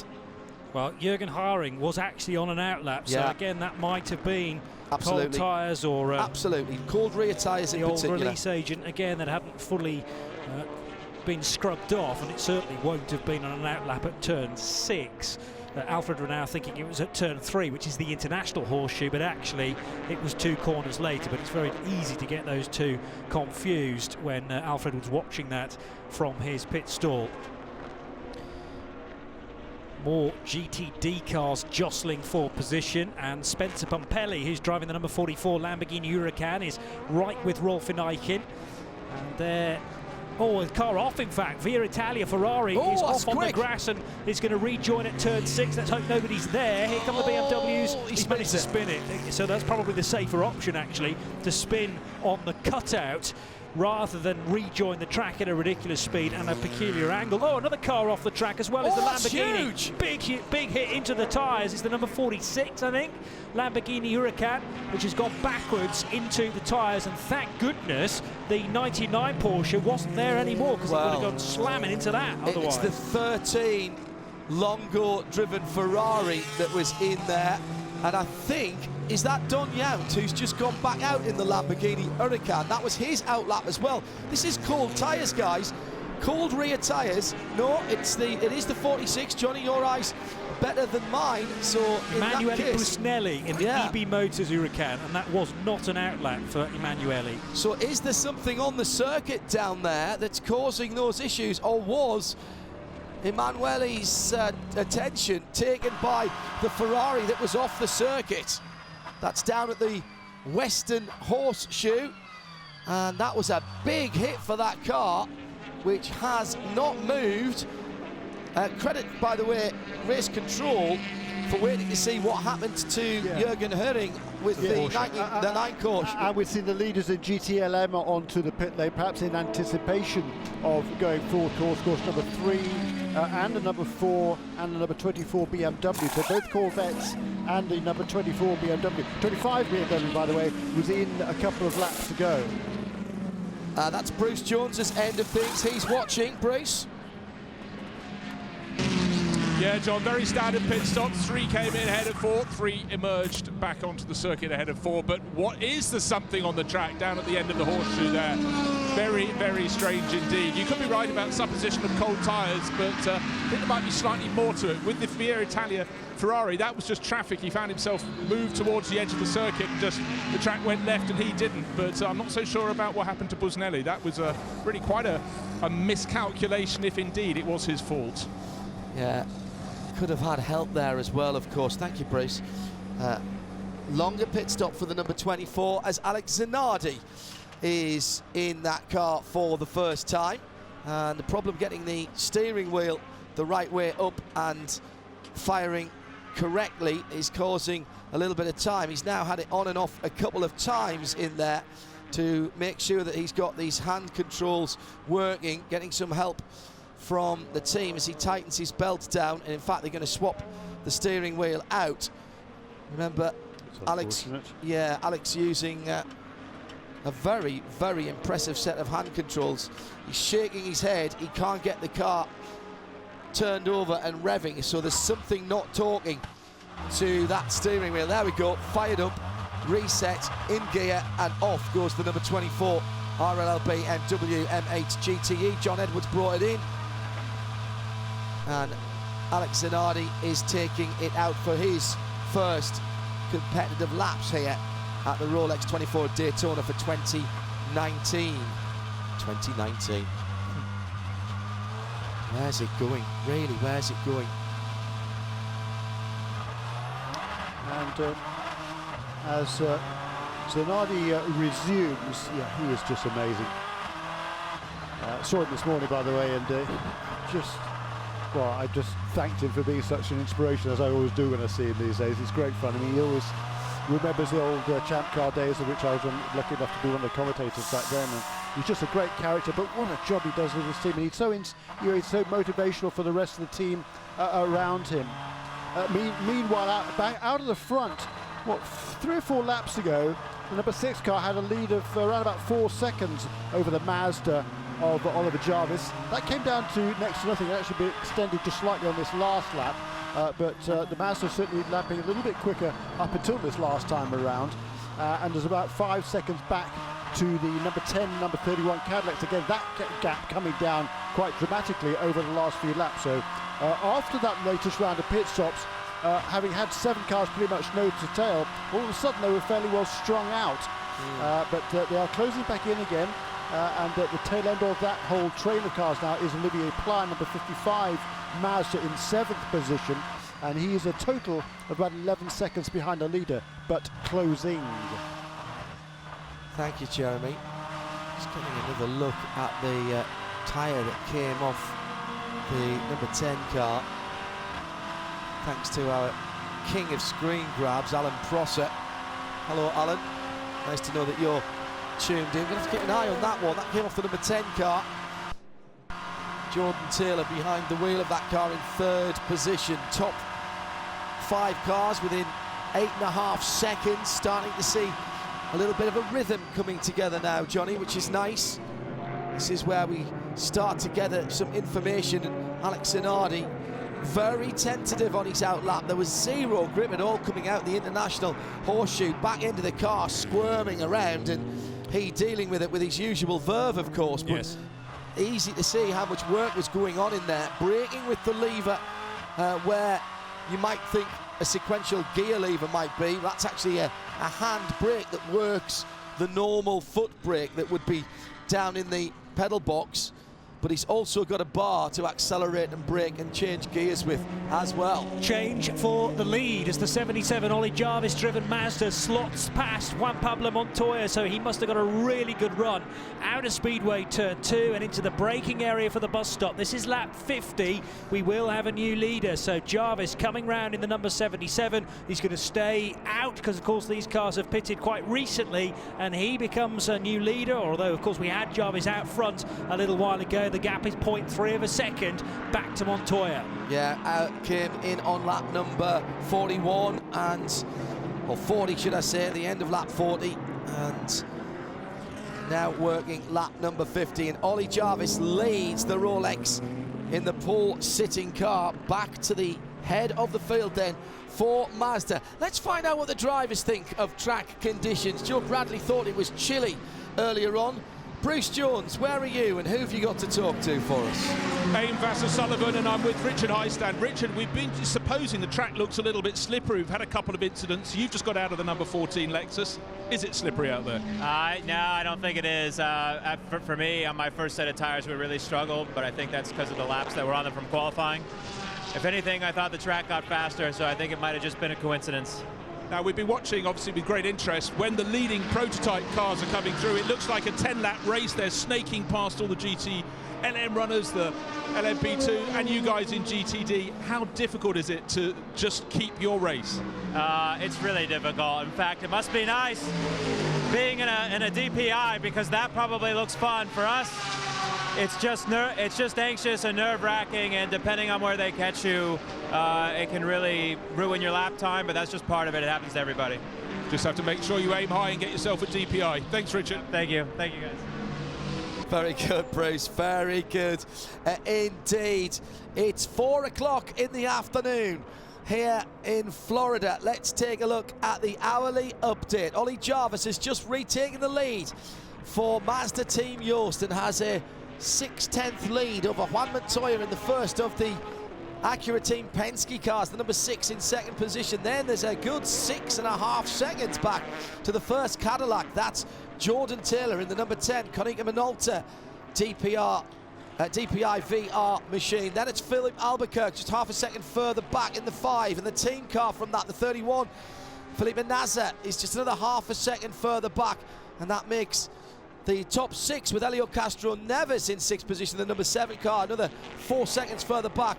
Another 2 seconds further back, all within 10 seconds. In LMP2, the 18 Orica leads. Ryan Cullen behind the wheel. Kyle Masson in second for the 38 in second position. Yeah, and that changed after the latest round of pit stops. Another change of lead, right, with the Acura going back ahead, Montoya back ahead of Jarvis. Round the outside on the banking with traffic playing a part there, Jeremy, go ahead. No, Kyle Masson in that Sentinel Spine, the Performance Tech Motorsports car number 38, had led through the second stint in this race in LMP2, and he's now just been passed, as you say, by the Dragon Speed car number 18 of Ryan Cullen, with whom the team is very impressed. In GT Le Mans, the pole-sitting car of Nick Tandy is back at the head of the timing and scoring monitor, ahead of James Collado for Risi Competizione. So at the moment, and in fact, Nick's just done his fastest lap of the race, a 1:42.991. Of course he has, because it is a 991 Porsche. Third is James. It's not James anybody. James Collado's in second, and he's got nearly 6 seconds on the Ford GT number 66 in third position. But both of those cars I've mentioned, in fact, all 3 of the top 3 have yet to make the pit stop that's already been made by the Chevy Corvettes of Jan Magnussen and Ollie Gavin, being in from the start, those two, 4th and 5th in the 3 and 4. In the GTD category, Trent Hinman is at the top of the timing and scorings in the cars with the green side panels. The 86 Acura then leads it by nearly 5 seconds from Ben Keating, who's doing a brilliant job for Riley and for the number 33 Mercedes AMG GT3. In third position, Rolf Nijssen is the first of the Lamborghini Huracans. The number 11 car is another 18 seconds further back and has about 1.5 seconds on Spencer Pumpelly in the 44 Magnus Lamborghini in fourth. Fifth, Frankie Montecalvo is nearly 10 seconds further back down the road in the Lexus number 12, and Daniel Morad has the Audi number 29 in sixth position, and he's another 11 seconds further back. That's the Cadillac hourly update with Cadillac V-Series, where racetrack meets the road. So 22.5 hours still to go. I nearly said minutes there, Johnny. I'm wishing this race away, and I don't mean to do that at all. Well, this is quality stuff, and a real opportunist move there by Juan Montoya. Just a little bit of traffic for Ollie Jarvis, and whoosh, he's passed. Yeah, and that's the 7th lead change in this race. That was on lap 52. 53 laps now completed by Juan Pablo Montoya in the lead of the race. 1 minute 36.7 last time around. Yeah, Ollie was balked by the Ben Keating car, had to go underneath the yellow line, and the Black Swan 540 was in there as well. But remembering our Porsche keys to the race, one of them was race cleverly, and passing and being overtaken are going to be key, but the other one was don't panic. And I like what Ollie Jarvis did there, Johnny.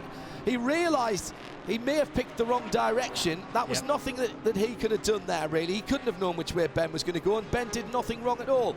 But what he didn't do was compound that error then by panicking and shooting up the track. He would have collected Montoya had he done that. Yes, and the driver's briefing again this morning made it clear that the paved section just below the double yellow line is racetrack theoretically, so you can use that, and you're not going to receive a penalty if you do. I think Jarvis ended up there because of a set of circumstances, but he was able to carry at least some of the momentum and stays with Juan Pablo Montoya, which is important. The gap was extended as a result of that, but only to about 0.7 of a second. We're going to come through to Speedway turns 3 and 4 in a moment or two, as there is a slow car out on track, and that's the 54. Is it still John Bennett at the wheel of the Nissan DPI car, which was already quite a way down the order? No, well, yes, right, but he was running very well. Let's have a look. Still on the lead lap he was. I'm entirely incorrect. Number 25 a problem too. Big smoke. Well, that's the Beaner coming together now. Leader in GT Le Mans in the pit lane. This is a regular pit stop, and down at that part of the pit is Bruce Jones. Yeah, refreshing for them, having a driver change, so they don't have the splitter problems their sister car has had, but it all looks nice and regular for the 911 entry. Nick Tandy is out, and I can't wait to get a word with him. That was such a cracking opening stint. The battling he had with Jan Magnussen in the Corvette over the lead of GTLM was very, very exciting. So I'll get to him later. Driver change, John Bennett getting out, and there's a bit of tyre that isn't where it should be on the back right of that Nissan-powered prototype, and I think it's in front of the BMW, and I think that's what you saw causing the smoke as Tandy is out of the 911. And that's Patrick Peele, isn't it, who's got in there? That's his helmet. A special design to match the historic Brumos livery. Let's have a quick word with Joe Bradley, who was watching the Core Autosport car go through. Looked like there were still remnants of the tyre on the right rear, but I've got a feeling that part of the tread is underneath the BMW out on the circuit, the M8, the number 25 car, currently being driven by young Mr. Herter, Colton Herter, Joe. Yeah, barely any remnants of sidewall left on that right rear Michelin on the Core Autosport car. The car's left. What I did see was that there was little or no damage caused by the flailing carcass, and that car is back out on the track.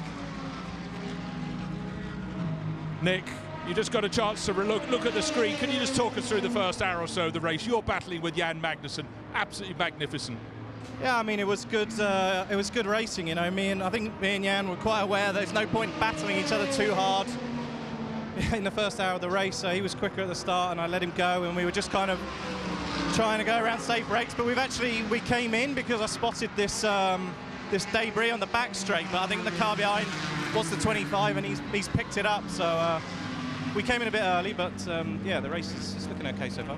Yeah, but it's going well for you in the 911 Porsche. Patrick Pilet's taken over, but the sister car, the 912, has been having splitter problems. Did you have any problems? Some people thought they spotted you having them as well, high on the banking. No, there's no problems with our car. No, it's running well so far, so I'm not sure what happened to the sister car, but we're all good so far. All right, thank you very much, Nick Tandy. Great opening stint in the 911 Porsche. Pit lane speed violation, 27k over the limit. That will take a stop and 20-second hold for the Core Autosport Nissan-powered machine. And that's a big mistake as they came in with that tyre issue. They're back up to speed immediately. Who did we put in that 54 car? That's Romain Dumas who got in, over, yes. And he's coming straight in to answer the penalty. They've been quite lucky there, Johnny, because whatever happened on that right rear, it's barely done any damage. There's a tiny bit of flappage behind the rear right wheel in that sort of cheese wedge area. Yeah, but he's now a couple of laps down, and that was. I tell you what, John Bennett has been doing a nice job with that number 54 car. Yeah, he's not a professional. There. I actually thought that the earlier issues had put him much further down, but you're right. He got back with the main bank of DPIs and was actually catching them. Not quite, but he'd been passed by Augustin Calapino and was hanging with Calapino, which was a good effort at the tail end of the cars on the lead lap. Yes. So it was a good first stint for John Bennett. Really disappointing for him to have that problem. Yeah, but it was an interesting start to John's stint because, as I say, he fell behind something like 3 LMP2s very early on in the piece, but got past those then. So again, maybe the Nissan was a bit slow to come up to speed, possibly tyre related. John just being cautious, I think, in the early stages. Okay. Yeah. Fair enough. But then he got by the LMP2s. That took a bit of time, but does now seem to be, in a rhythm, and that's ruined it, unfortunately. But they'll get back again. Yeah, no, he did a good job. I mean, wow. Well, I'll tell you what, he did a great job, Jeremy, because the tyre carcass came off just before the braking area, right in the braking area, in fact, for the bus stop chicane. And he did a really good job not to stack it into the bus stop tyres on the oval itself. And the BMW following along behind had no opportunity to swerve. Colton Herter picked up that tyre carcass, and that brought him into the pit lane. But looks like he's back up to speed now, though, with no harm on the splitter on the left-hand side at the front of that BMW M8. Yeah. Hello. He's the 46 Lamborghini back on the pit lane. This was the car that went off in the biggest possible way. We didn't find out from the team if there'd been an issue there, but clearly it needed some remedial action when it was recovered. And Joe Bradley is just strolling purposefully towards the back of that car. It's come out from behind the wall. It has to stop in its pits, which it's doing now. Meantime, the leaders are back at it again, with Montoya getting the best, not getting the best of the traffic this time. And here comes Ollie Jarvis as they come down to the braking area, and Montoya's defending to the left-hand side as he goes into the bus stop. Ollie Jarvis right there, and they've got traffic ahead of them, including the Caterpillar-sponsored Honda NXX of MSR, and right in there as well, Philippe Albuquerque, who's closed right in. They were split by 2 seconds across the line, and now it's a lot less than that as they come onto the speedway again. I mean, Albuquerque's been absolutely flying through this whole race. I mean, just steadily picking off the cars. About 4 laps ago, he got past the number 10 car of Jordan Taylor. Jordan's actually dropped a couple of more positions after that, so number 5 car is running in 3rd place ahead of Felipe Nasser, who's pretty much keeping pace with him. Then is Elio Castroneves, who also a couple of laps ago got past number 10 car of Jordan Taylor. Now only 2 seconds behind Jordan Taylor is a number 55 of now driven by Olivier Pla. It could, of course, for EV Motors just have been an honest mistake. Emanuele Busnelli, winner of the Le Mans Cup last year, which shadows the European Le Mans Series back in Europe pretty much every step of the way through the course of the year. He won that with Fabio Babini, but he is a bronze-graded driver, and it could very easily have just been, very slightly too late on the brakes and the car pitching around. It was a strange accident though for that Lamborghini Huracan to go backwards into the tyre wall at turn 6, but there is some good news now in that the car is back on the apron and set, we hope, to return to the race. In fact, it may have now left the pit lane and gone back into the race, so that's good news. Yeah, and it's still Busnelli at the wheel, in fact. Also returning to the race, the number 912 Porsche. This is a big accident at the first corner. A Porsche. Ferraris, isn't it? We've got the 62 car that's gone around. It's the 99 smoking, and I think that's dropped oil in turn 1. Certainly the 62 Risi Ferrari. We're going to have a full course yellow. Yes, we are. The rubbish on the track flag is out over the start-finish line as well. The 99 car has expired in the biggest possible way. It's not the 99, I think it's the 912, John. Is it the 912? It's the 912. Laurent Vantour's just taken that car over. No, it's the 99. It is the 99. It is the 99. I beg your pardon. So that's not come out of the pits. You're quite right. Yeah. And therefore, Vantour, who has just come out of the pits, is clear of that, thankfully. Oh, engine went on the downshift into turn 1. 86 Acura got round the outside, but there's oil laid down. Surface condition turn 1 and 2 is going to be exceptionally difficult. And the first car on the scene was James Collado, the leader of GT Le Mans at the time. And that lead has spun away. I don't think he hit anything hard, James, and he's managed to get back round. Joey Hahn dived for the pits. Now, did he get in before the pit? No, he mustn't have. He's gone straight through. Yeah, the pit closed lights are now on. Right, the number 11 and number 44, I'm pretty sure they were on pit lane before the yellows flashed on. So that's the two Lamborghinis, 11 and 44. Magnus, the 44 car, here into a closed pit. Yeah, this will be emergency service, I reckon. For the 86 Acura, which just missed. The leader in GTD. Just missed the Porsche that blew its engine, the NGT car. Yes, that was 5 seconds of fuel. That's emergency service. Now, what that means, the pits are closed, but he's allowed to come in, because there's no point in running someone out of fuel by not allowing them to come into the pits. He can take a splash of fuel, but that means he will have to come back into the pit lane again at some stage. And the Risi car in as well, and this will be the same thing. Just 5 seconds of fuel, Jeremy, do you think? Oh, that's longer than that. Risi are doing, was that 5 seconds, maybe a little more? Joe Bradley saw another Ferrari in the pit lane for emergency service. 51, I think.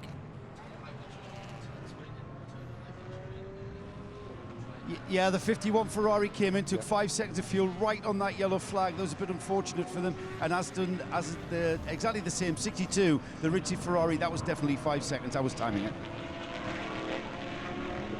Joe Bradley, once a Polis, always a Polis, you see, making sure that no rules were broken there down on the pit lane.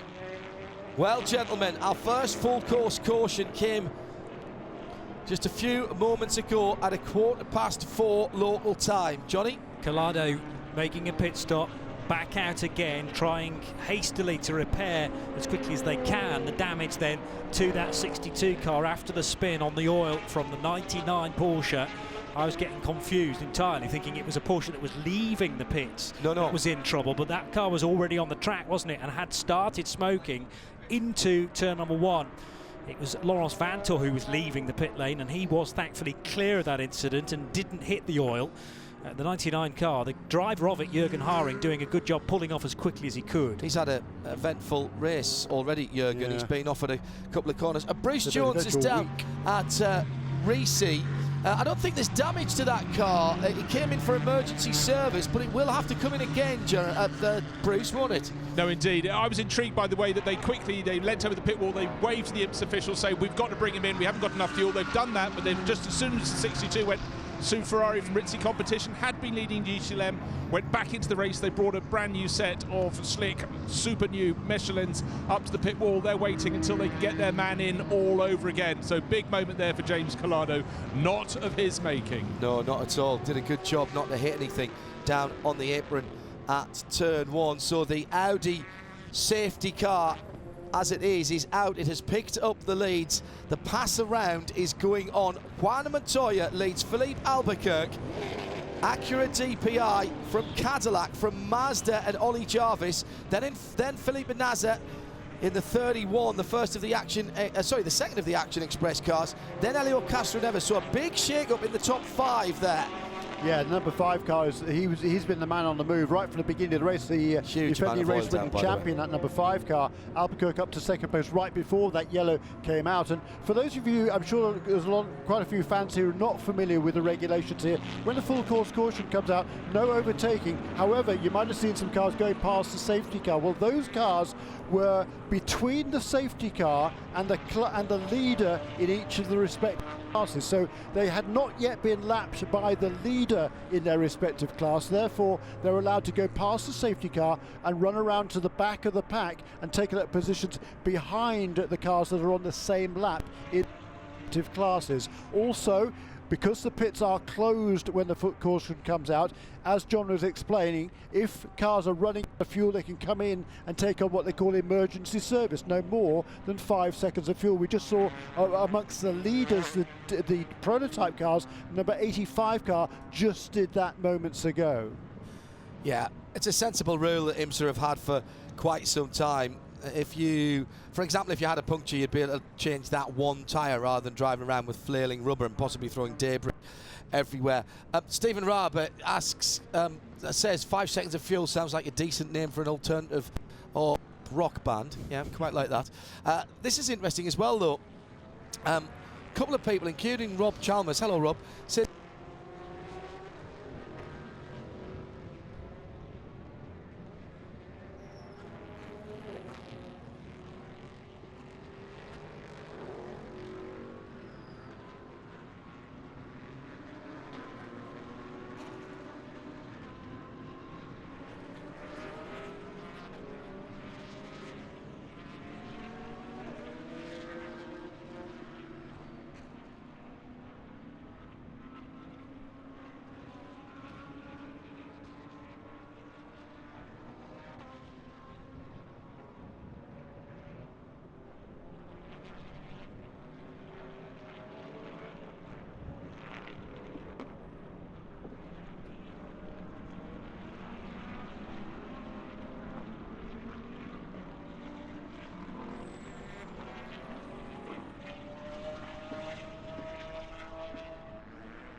speed. Turn the wheel, turn the wheel. Forward, driver, that way.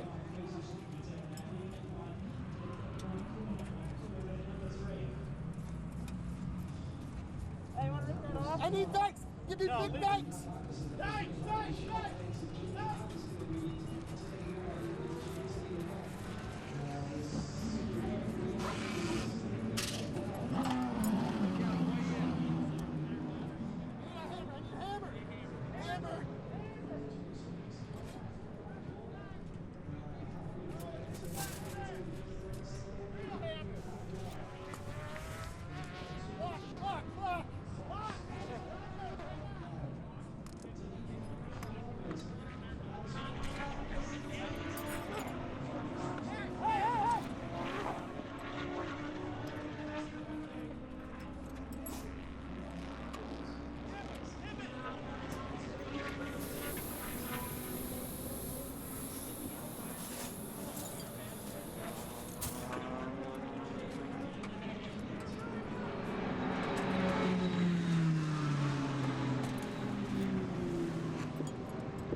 Here's another one. Here's another one.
of Dane Cameron, as now he hits the right-hand pedal and starts to accelerate into the tri-oval.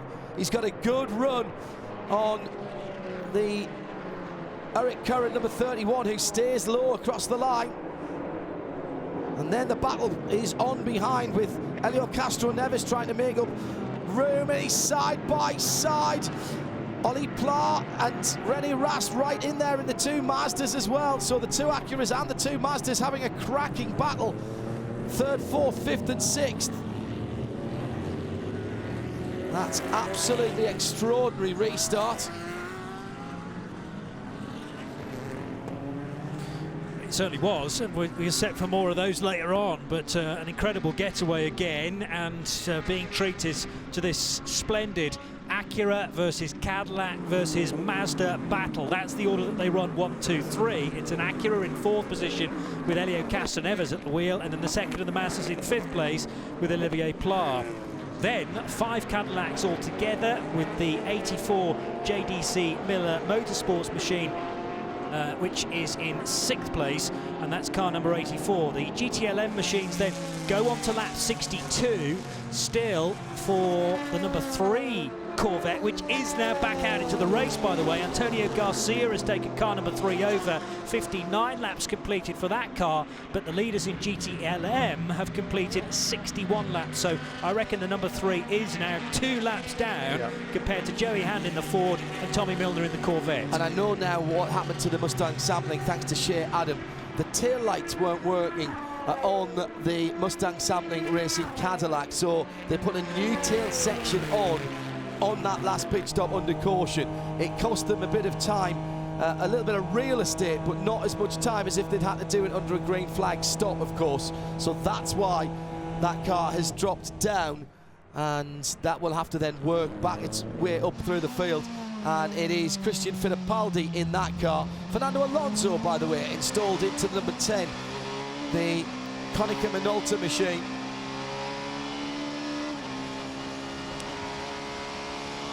First time we've seen the former two-time Formula 1 World Champion this year. He ran this race last year, of course, had a blast. He's back for more this season, and certainly back with a car that is very, very capable of winning this race. Yep, so Fernando ensconced in the number 10 machine, the Wayne Taylor Racing Cadillac, which is in 8th place and very much in that lead train. Although there's a little bit of a gap emerging now between Chris Miller in the number 84 and Olivier Pla, although it's only 1.6 seconds. Otherwise, the top 5 completely together as they head down the back straight, and the headlights beaming back off the Rolex branding in the braking area for the bus stop chicane. Safely through there is Dane Cameron, leading from Eric Curran, Acura from Cadillac, and then it's René Rast in the 77 Mazda. So almost 2 hours completed now in this race. We'll be next lap around probably. And in GT Daytona, we've got the Lexus of Aim Vass Sullivan out in the lead of this race. It's Townsend Bell in car number 12. Well, some of you who are watching the streaming pictures lost our audio for a little while thanks to the text. That's all been fixed again. You will have seen the pictures. Anyone listening on XM Sirius or on Dean on any of our radio channels, apologise for repeating ourselves here, but let's quickly bring you back up to date with what happened at that Corvette pit stop. The number 3 of Jan Magnussen coming in just ahead of Ollie Gavin, but he was in the pit at the back, the second pit, if you will, for the Corvette Racing. As he pulled in and tried to straighten the car up, Ollie Gavin, coming round the right-hand side of him, just clipped the front right wheel and broke the steering arm, and that's why that number 3 Corvette has dropped down the leaderboard. The GT Le Mans field now led by Joey Hand in the Ford GT, and there will be a penalty for the Lamborghini of Rick Breukers leading GTD. This is a huge, huge turnaround. Improper final wave-by procedure. Wow. Stop and 3 minute I did 40 wonder why seconds. he got himself such a big lead. I did and too. Be why. Because the number 11 car, that was one of the cars that came in right before the caution period, so he was in the lead of the class. So unfortunately, he's decided that he should have got a waiver out and wasn't eligible one. And that's a massive penalty. That's the car that won this race last year, of course, the GRT Grasser Racing Team. and boy, that's a huge stop. That's going to lose the 2 lap penalty, 2 laps. Anything on a wave by or a green flag procedure is punitive, just so that nobody can get a big advantage. We're back under green flag conditions, and once again it's all action at the front of the field with the DPIs, Acura, Cadillac, Mazda, all battling together. There's 22 hours to go, and the next hour of racing live from Daytona starts right now.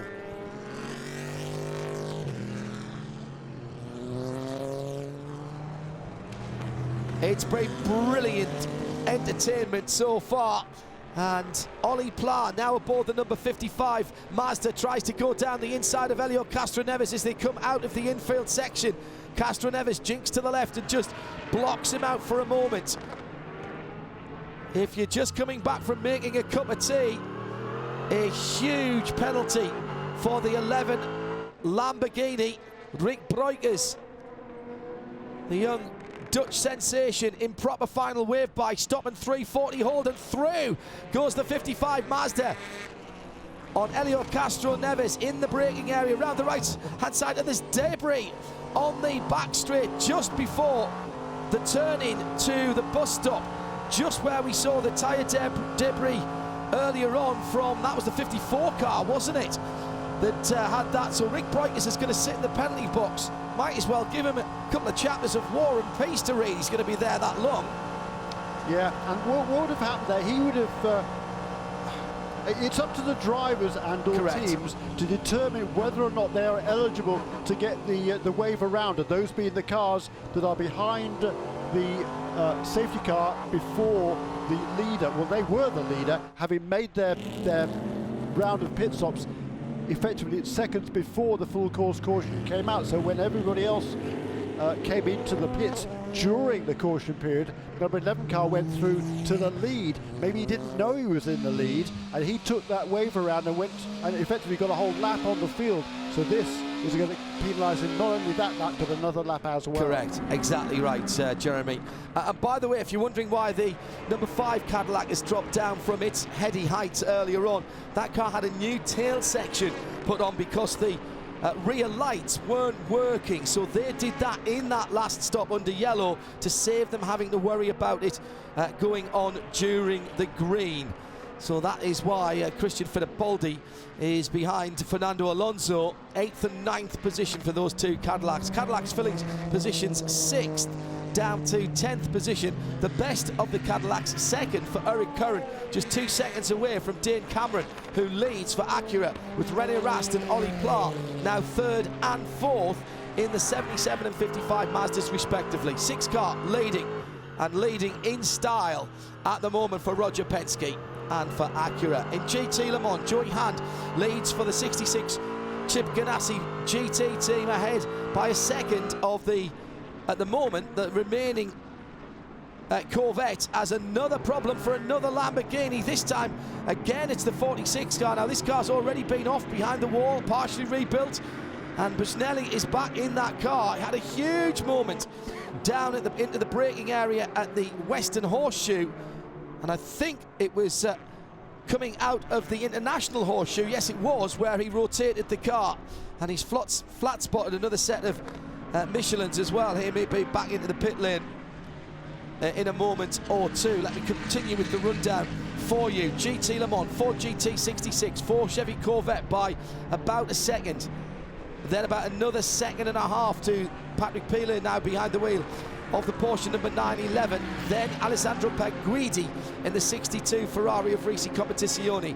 How about GTD? What a great battle there is going on there. 12 Lexus has cleared off just a little bit, 3 seconds, but then a great battle with the Audi of Chris Meese, the number 29 car, and he's got right underneath him there one of the Ferraris. That's the WeatherTech car. That must be coming back, that 51 car. Yes it is, it's coming back through the field, because also right in there as well is Ben Keating in the 33 Riley car, and Super Mario Farnbacher in the 86 Acura.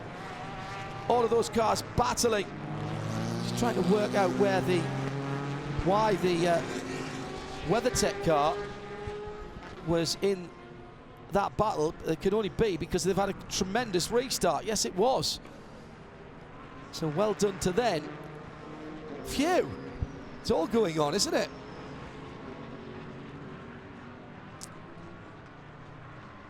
Tim Vaughan has tweeted at IMSA Radio and says, I'm watching the lap times on the IMSA app.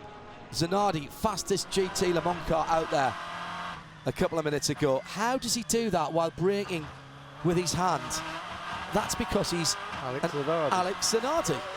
Because Alex Zanardi, simple as. Remember, he's accelerating and changing gear with the paddles on the steering wheel. He can also do a bit of braking from there if he wants to, but he does most of the braking with the big transmission tunnel mounted lever that looks rather like a sequential gear lever.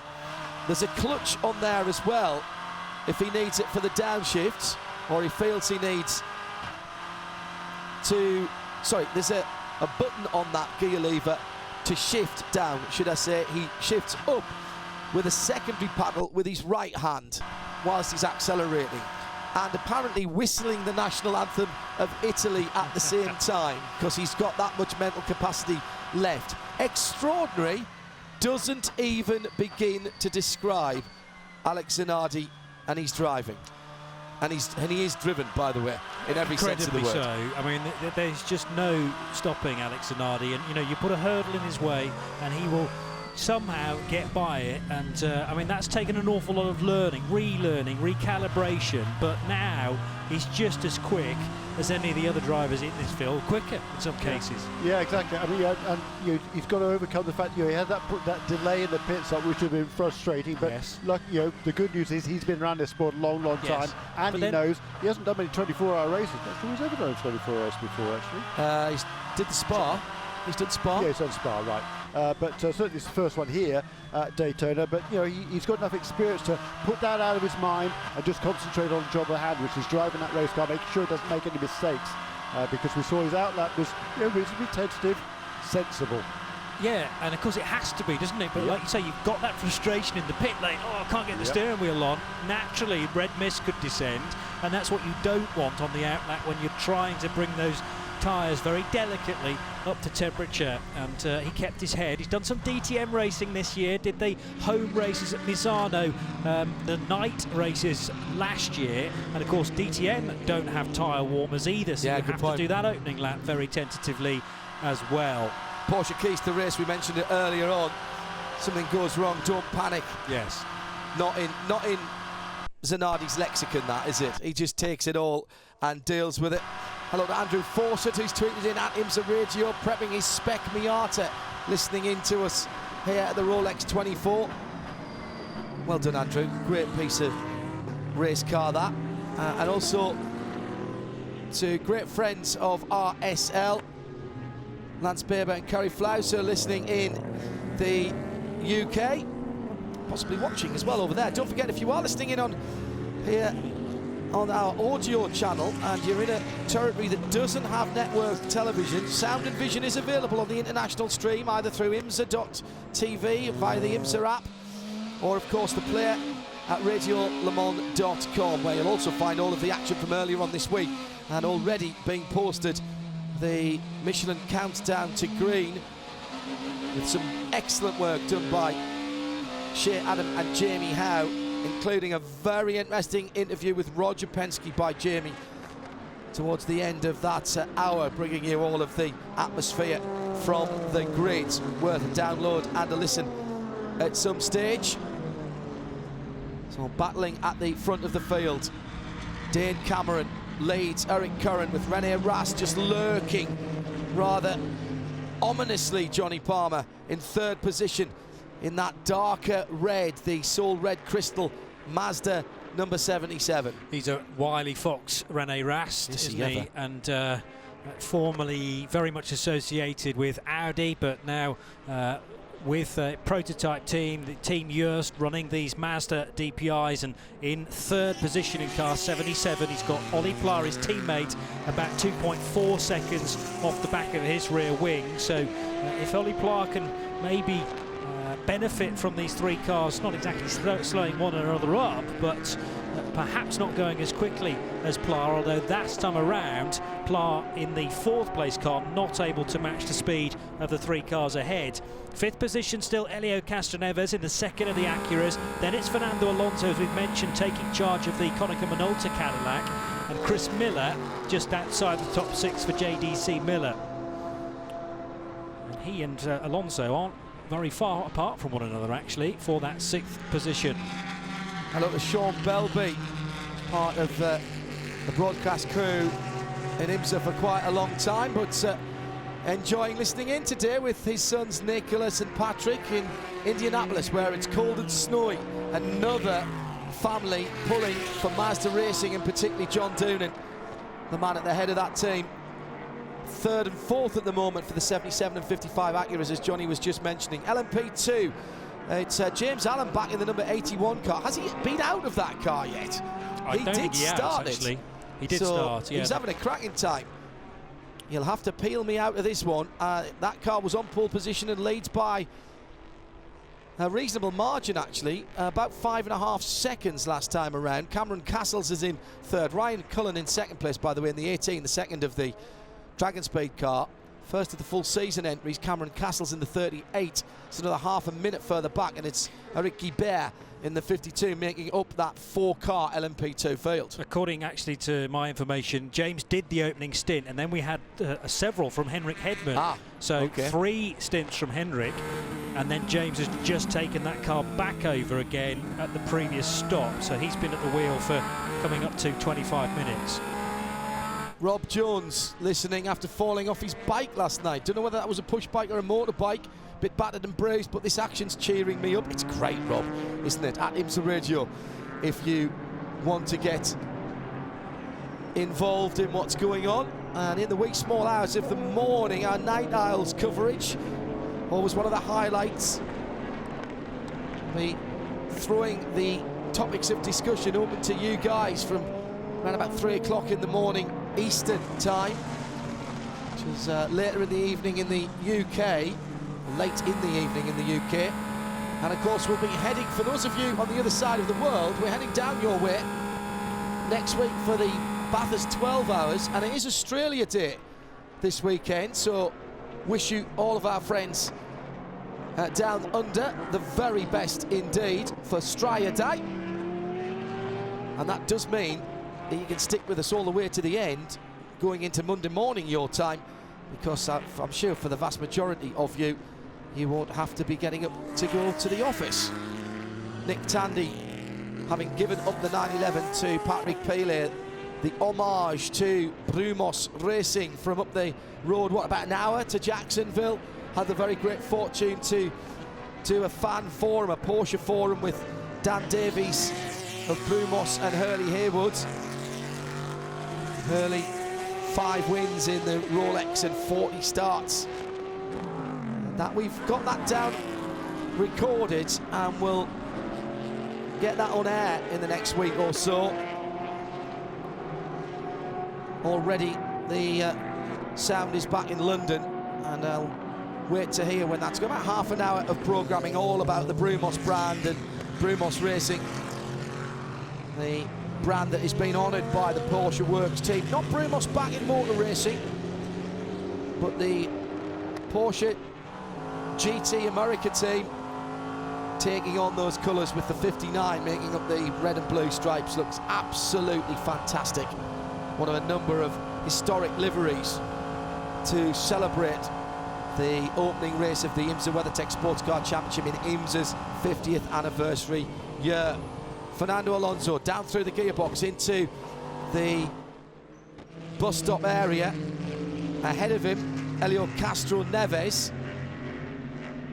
Ollie Pla a little bit further up the road, but at the front of the field, Eric Curran is doing a cracking job in keeping Dane Cameron honest. Just half a second at the line there, Jeremy, as they were going through traffic, now through turn 1 round the back of the pit exit.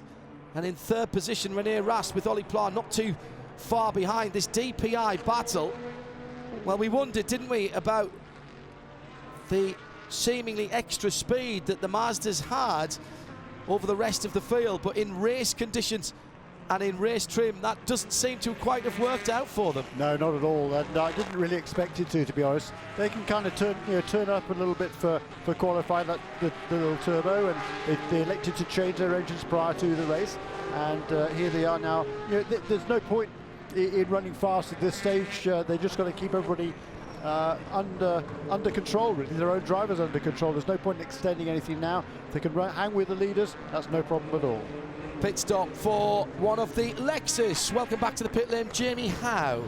Yes, John, it's the number 14 with Jack Hawksworth behind the wheel. He is staying in the car right now. Right side tires are done. A little bit of a delay on the left side. The gun got jammed. Didn't cost them a whole lot of time, though, because they're still waiting on fuel, so it actually cost them nothing. They were able to clean off the windshield, check that front, just make sure there was no debris caught in it. It was a clean stop, no driver change, but 4 new Michelins. And gone before Jamie could even finish talking about them. Such was the quality of that pit stop, that brand new colour scheme for the Lexus, and a new team as well, Jeremy, but a team that has been put together from very experienced sources, that AIM Sullivan team. Yeah, very much so. AIM is Andrew Bourdin and the Willis brothers, Ian and Jeff, and then Vassar Sullivan, Jimmy Vassar and Sully Sullivan, who are partners with Dale Coyne Racing, also in an IndyCar team too. So Sully and Jimmy are expanding their horizons, and this is a very exciting program for them. They're taking over that factory Lexus organisation for this season, and they come here with high expectations, different colours on those cars. Not much changes to the cars. It's not allowed to make much changes to the cars, but once again, as they were last year, the Lexus is running very nicely indeed, certainly in the early stages of this race. And I think they've done a fair bit of testing, and they feel comfortable with this switch to Michelin tyres. Certainly a very eye-catching colour scheme, Johnny Palmer, on those Lexus, but the cars are identical. That is a problem for us. True. Yeah, last year they ran one blue and one red car, didn't they? Yes, although the previous year I seem to remember them being exactly the same metallic blue, which was tough also. But we won't lose them at night. It's just a question of being able to tell them apart. You're right. But different sort of screen colours. Really? Okay, that's useful for about a tenth of the lap when they're coming towards us, and then otherwise we're on our own. GTD battle as ever, smashing. Ian James behind the wheel of the 88. That's the red, white and black Audi R8 with the bright red maple leaf on the side. In behind him, Jeff Westphal in the Ferrari number 63. That's the WeatherTech car. Black and white, mostly that machine. It's about a second further back, and then it's Matt Campbell. We're talking about Straya Day. Matt Campbell, very exciting Australian sports car talent. He's in the 73 Porsche. It's the Park Place car. Ryan DL now aboard the Audi number 8 from Starworks, which is in 8th position, and leading that class, T-Bell, Townsend Bell. A couple of drivers here also doing double duty in the TV booth, which is not on, frankly. Not happy with that at all. I'm only kidding. T-Bell leading the GTD class with the Lexus number 12. Team car to that car that's just made the pit stop. AJ Allmendinger, of course, another driver who has joined the NBC SN team.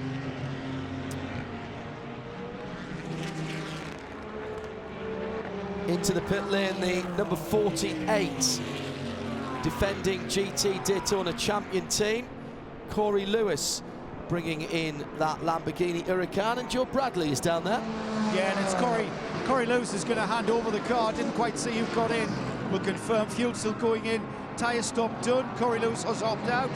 So the 48's on a bit of a recovery drive. And that's it underway. That was a pretty neat stop, clearly. And here's another penalty coming in from that last set of yellow flags. It's the 67 that's in trouble this time, and that's the Ford GT of Richard Westbrook. And that's the car that was delayed earlier on and went behind the wall. It's dropped well down, but not last in GT Le Mans, because there's a few cars that have had problems. The 3 Corvette and the 912 Porsche also many laps down, but the Richard Westbrook driven 67 improper pass around, that's a stop at 3 minutes 28 seconds. So that's going to drop them back into the clutches of the other 2 delayed GT Le Mans cars. Top 6 in GT Le Mans, Ford GT, Joey Hand 66, Tom Milner in the 4 Chevy Corvette, and Patrick Pilet in the 911 Porsche. That's your top 3. And their team cars are the ones that are right at the back of the field. Alessandro Perguidi is the 62 Ferrari, up into 4th position ahead of the 2 BMWs. Coming up to 5 o'clock in the afternoon, the cloud cover has remained, but the temperature is dropping, is what I'm hearing from down in the pit lane. The weather forecast was particularly unpleasant, but so far we've only had a few drops of rain. Australia Day yesterday, but the bank holiday, I think, on Monday for that, for an extended weekend, according to a number of you listening and watching in Straya. And good evening to Tim Gray, who's joining us. In fact, Australia Day is the Saturday the 26th of January, because it's already Sunday in Australia now, and indeed the bank holiday is on Monday the 28th down under. Showers as early as 5 o'clock tomorrow morning. Yeah, right. Yeah, no real rain expected this evening. Okay. Car 11 being assessed a penalty for another version of a pit lane violation, and this time it's improper pit commit for Rick Breukers. He's having a mare, isn't he? So the wrong pass around, which dropped him from the lead to 18th in class, and now he's going to have to do a drive-through for not coming into the pits properly. Yeah. Quick spin by the number 5 at turn 3. He was from the lead. That was Christian Fittipaldi for Breukers, but I think he was only leading because he took the drive-through. Yeah. Well, no, because it was the incorrect pass around. So, you know. No, he was leading before that. Because he got a full lead. Yes, because they made their pit stop. Correct. Because they made their pit stop right before the caution period. So when everybody else came in, they vaulted to the front. Okay, understood. So that is a genuine loss also, and a significant penalty for last year's winners, effectively, the team from Graz in Austria, GRT Grasser Racing Team, and Rick is back on pit road then to serve another penalty. Dear me. So that will be car number 11. There's still a penalty listed for car 67 as well. That's not yet been served for the Ford of Richard Westbrook. Interesting, isn't it, that Rick Breukers, by the way, is in the pit lane for his drive-through, and he's already at the end of the pit lane and turning through the part of the pit lane that mirrors turn 1. So a little spin then, last time around for Fittipaldi, has dropped him back behind Misha Goikberg in the 85 Cadillac.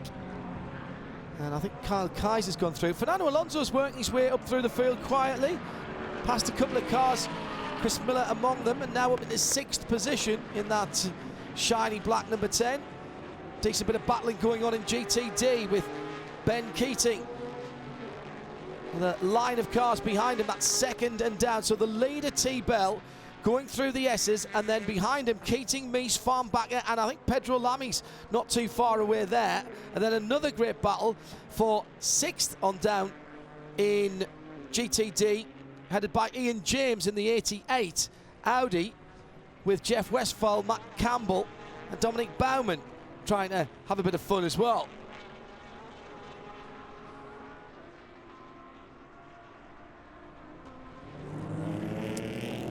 At the front of the field, Dane Cameron settling into his works, just put another lap on the troubled number 3 Corvette. If you missed that earlier on, got hit by its own teammate when entering the pits, right into their pit box, broke a right front steering arm.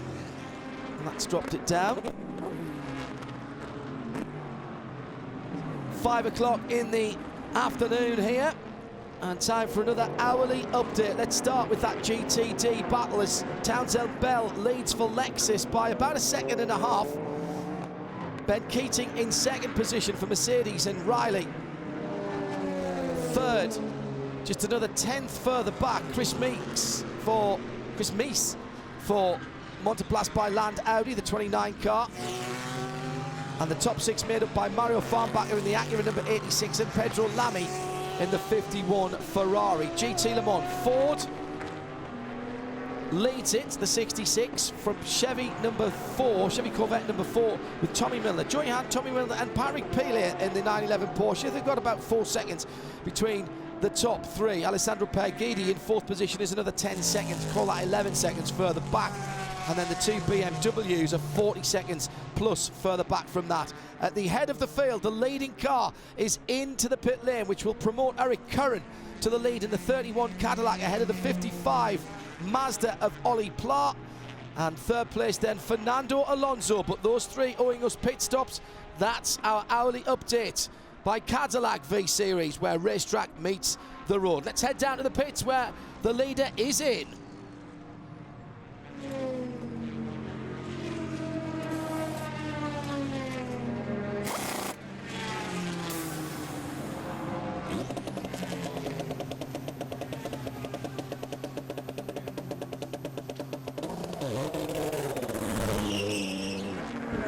We have several prototypes on pit road right now. The number 7 from Acura Team Penske just leaving the pits, as well as a couple of LMP2 entries. The number 5, though, notably right now in pit lane. You did hear Christian Fittipaldi behind the wheel. He's staying in the car. He did have that spin just a couple laps ago. The team telling him everything's all right. Just get back in your groove, do your thing, putting on 4 new Michelin tires before they'll send him back out. Still waiting on the fuel. And they're going to try and get this stop complete, get him out. Oh, they are going to take the rear bodywork off of this car. So the number 31 with Eric Curran, their team car, is going to come in on this lap as well. He's going to have to get around him in the pit box, so things are going to get a little tight.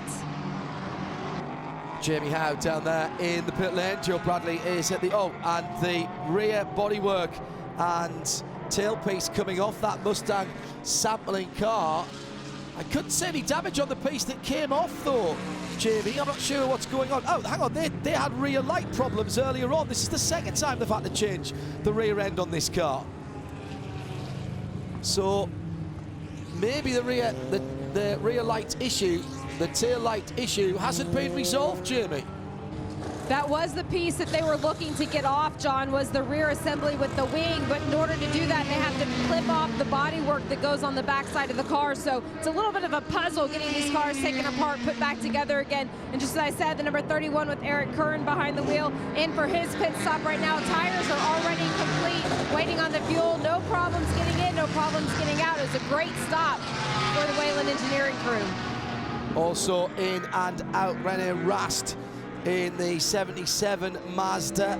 Ollie Pla just making his way back out now in the 55. So all the leading cars cycling through, battling going on at the head of the GT Daytona field, where there's 5 different manufacturers in the top 5. That's exactly the same position in GT Le Mans at the moment, by the way.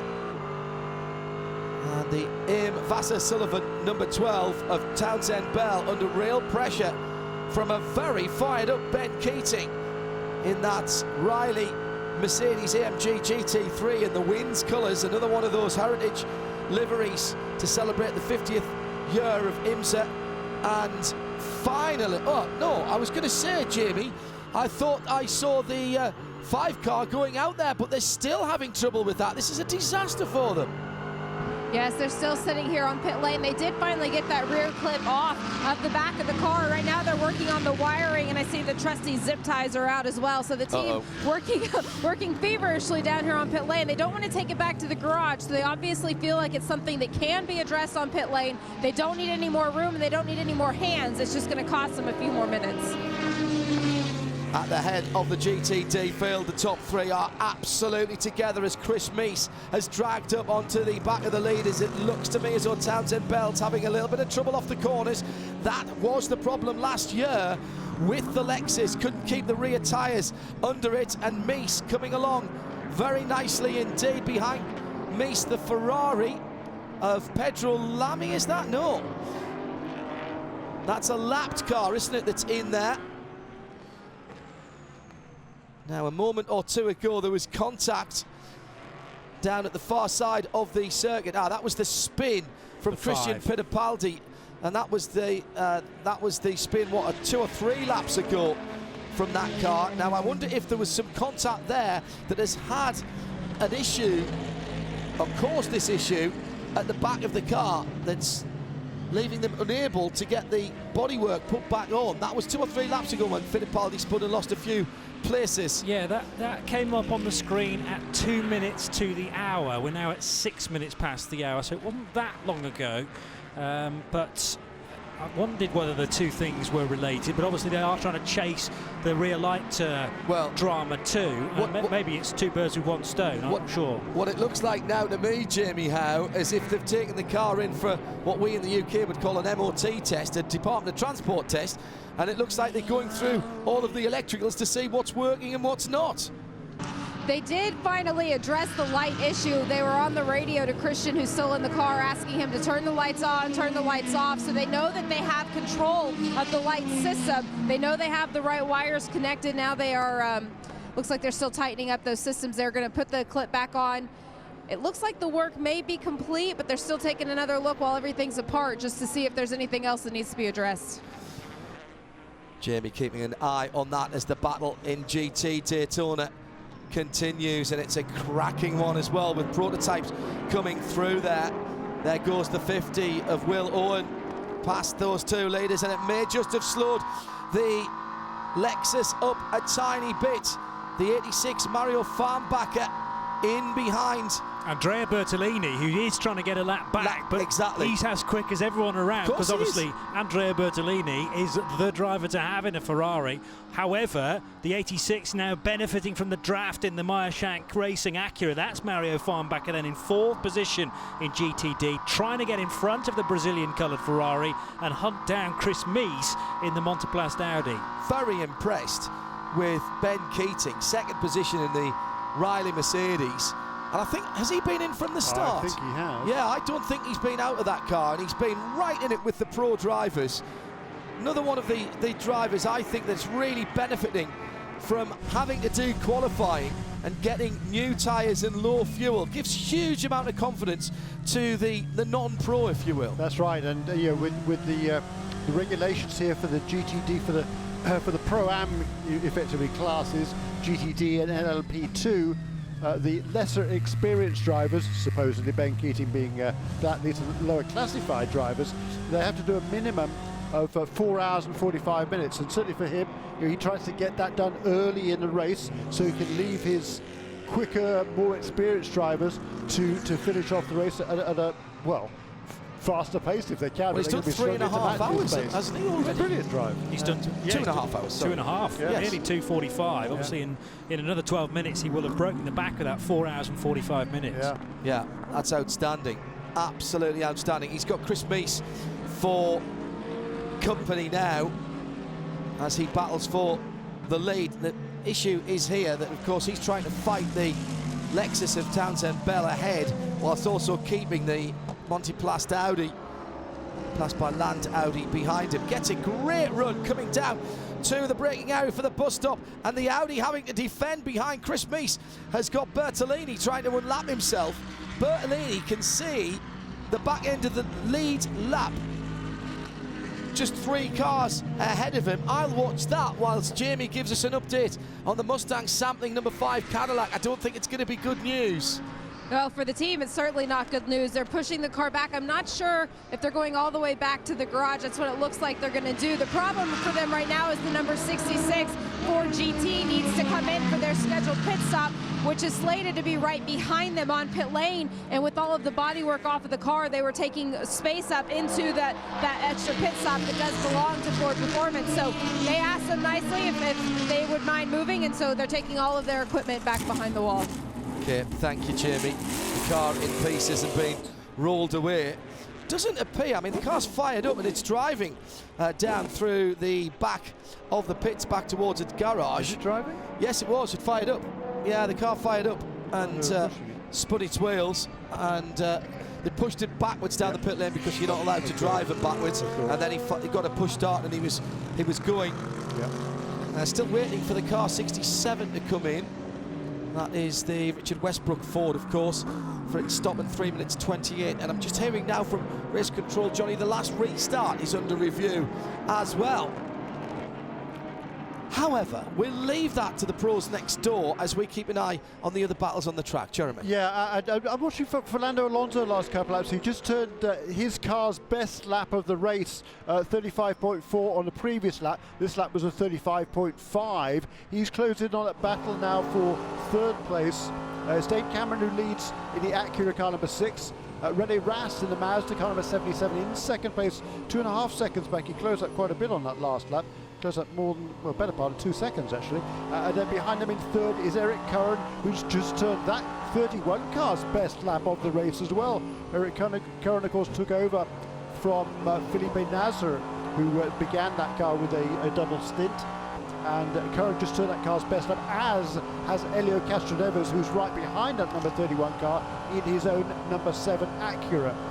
So number 31 Cadillac, number 7 Acura, and number 10 Cadillac of Fernando Alonso, pretty much nose to tail, third, fourth, and fifth. Closing speed between the DPIs and even the GT Le Mans cars as they head down towards the bus stop. Absolutely extraordinary. Those Fords are quick in a straight line, but it looks like they're chained to a post, Johnny, when Fernando Alonso's Cadillac comes up alongside. He's got in his sights Helio Castroneves, and that, in fact, is the battle for, well, effectively, let's call it third position, because Eric Curran is barely a second further up the road, as René Rast has gone through into second, by the way. That's a change, and is now just... No, he's been there for a while. I thought Eric was there. Okay. No, been that way since the pit stop. All right, okay. Eric Curran has Helio Castroneves and Fernando Alonso bearing down on him. 66 on pit lane. That's Jamie's end of things. That looks fairly routine. It certainly is. It had been about 57 minutes since their last pit stop, so just a little bit of breakup here.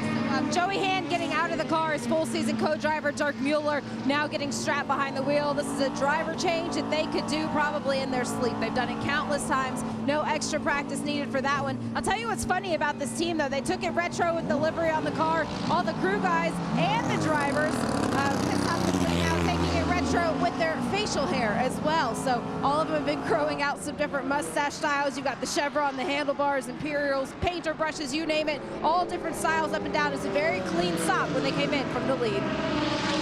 Okay, I'm slightly worried that you know so much about mustaches, Jamie, to be honest. That was far more detail than I even thought there was. More versions of mustaches, quite honestly. Joey Hand brought that car into the pits and has just left in a hurry. Fantastic stuff. Alonso then bearing down on Castroneves, who is bearing down on Eric Curran. Traffic always playing a part as well. And oh, this is a big call. The restart was under review, and I did say that. And Tom Milner leading GTLM for Corvette. Drive-through penalty for jumping the restart. He's only 8/10 in the lead. He's going to lose a bunch of positions. The real estate that he will lose is going to be significant. We've seen a lot of mistakes. Mistakes will cost positions, I said in the Porsche Keys to the Race, and we're seeing a lot of uncharacteristic mistakes on starts, restarts, pass around by, all right, Rick Breukers doesn't do this series all the time. But he won this race last year. He's got to watch for this race last year, and he's just won the 24 Hours of Dubai as well, so he's an experienced racer. But Ford, Corvette also getting caught out in procedure, Jeremy. Yeah, that is surprising, isn't it? And that number 4 car, you're right, it had just taken over the lead of GTLM with that pit stop for the number 66 Ford. Meanwhile, the 67 Ford of Richard Westbrook is on pit road to serve this 3-minute and 28-second penalty. So that's another one that's going to take an eternity at the end of pit road. It sits in the last stall there, and we'll watch the clock tick by. When the official says does the say-so, then Richard will be back out into the race. Meanwhile, side by side on the racetrack, as on the inside Eric Curran, and on the outside is the Acura of Helio Castroneves. Quite possible. Oh, and it's very close indeed. And Castroneves, I think, takes the place. Yes, he does. Squeezes ahead for third position then. Phenomenal drive that from Helio Castroneves. And here comes Alonso to repeat the manoeuvre. Eric Curran moves across though. Eric, very experienced driver, didn't get flustered there when he was passed by one car, just held his line. Defending champion, of course. So, you know, he's not going to be driving full-time this season for the Whelen Engineering team, but he's been really fast at the Raw and Hall this weekend as well as Eric Curran in that number 31 car. He's going to be replaced on a full season basis by Pipo Derani. Here's the drive-through for the number 4, Tom Milner.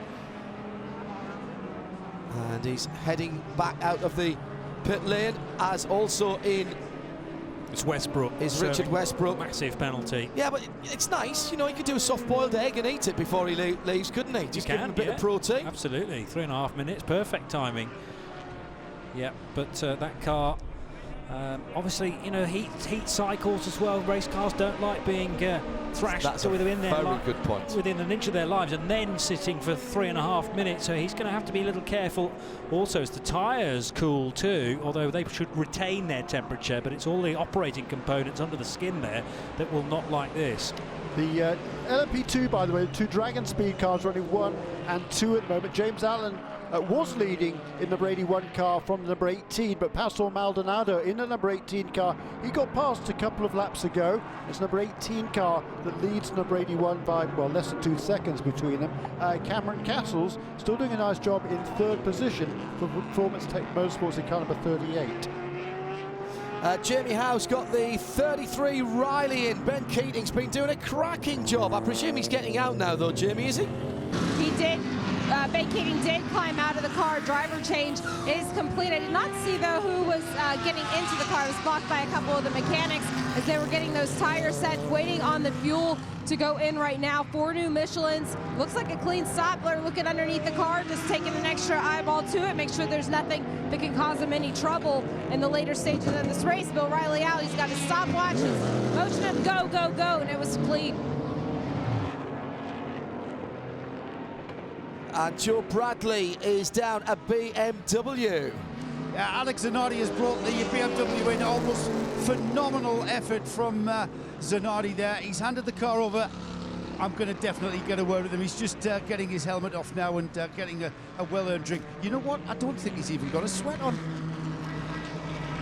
He's super, super fit, though. I mean, he's exceptionally fit. I did watch a TV programme on a plane, actually. Oh, hang on a second. His car's in trouble. The 24 car has not made it out the pit lane, and it's blocking the pit lane. So a great run by Alex. But I seem to remember, Joe, that he had problems getting the steering wheel to function properly, and now his car's stalled at the end of the pit lane. You might be able to ask him what's going on. Yeah, I'm not sure he knows. He's just been made aware of that on the TV screen above him. Alex, I'm pretty sure you don't know what that's about, but looks like it's fired up. That's good news. I would imagine you're pretty happy to get that first stint out of the way. Yeah, we initially had a problem, and then we made a great recovery. Actually, they made a great recovery because they came up with a strategy that enabled us to gain the lap back. But then, yeah, now we don't look really good at the moment because Jesse's just got into the car and he seemed to have some electrical issue, I guess. Yeah, it looks like it's gone full course caution because of that stalled BMW. Alex, it looked like you may have had a problem with the steering wheel when you first took over the car. Yeah, that is correct. That is the problem we had. Basically, nothing was working. Evidently, the steering wheel didn't get completely in, and so we kind of tried to remove it. put it back on it, but it wasn't working, so we kind of rushed to the spare steering wheel, and it wasn't working either, and then all of a sudden it started working, so I took off, but I was basically ready to get out of the car once more. That would have been the shortest stints of my whole life. It might be something similar. I'll leave you to debrief with the team and get to the bottom of those issues with that car. Thanks, Joe. Joe Bradley down in the pit lane. Jamie Howe's down there. We'll get a quick chat with Ben Keating, who did a cracking job in that first session.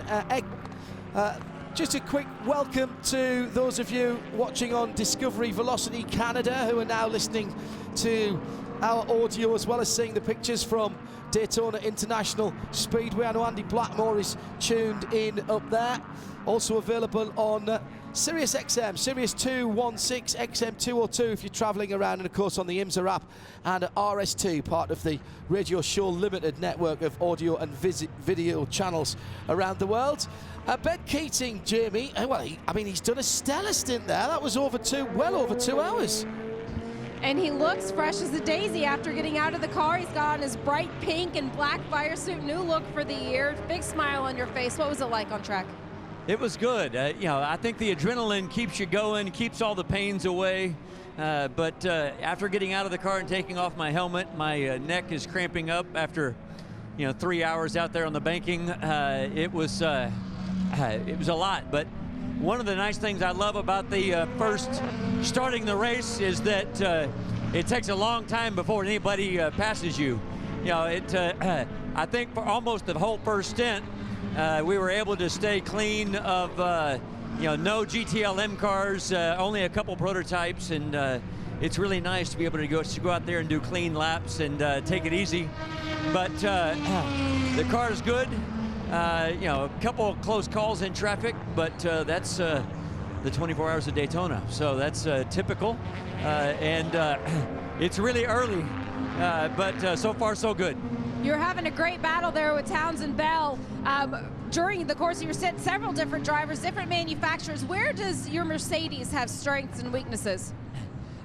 The nice thing about that battle with Townsend Bell and the 29 Audi, it was whoever got the draft.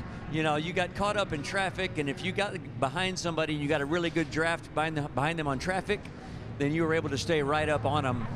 But if you had traffic and they got away from you, then you had to wait until they got traffic so you could catch up to them. There wasn't much passing going on. Christopher in the 29 car got screwed in coming out of turn 6, and it made it a little easier for me to get around. But it's pretty much all about traffic out there right now, traffic management. But it was fun racing out there with those guys. Right now, as I'm looking at you right now, and I can see the fatigue starting to set in just a little bit, you have a full-time job. This is not what you do for a living. You mentioned your neck getting tense. Now, what can you do to prepare for a physical challenge like this? That's a really good question. I don't know. I actually own this big weight. It's like a giant ankle weight that you put on your head that I used to do exercises with to strengthen up your neck. But the only place it really is an issue is here because of the banking. And if you're going to do really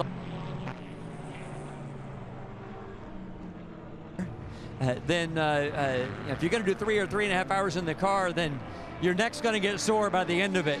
So, by the time I get back into the office on Monday morning, I'll really be hurting.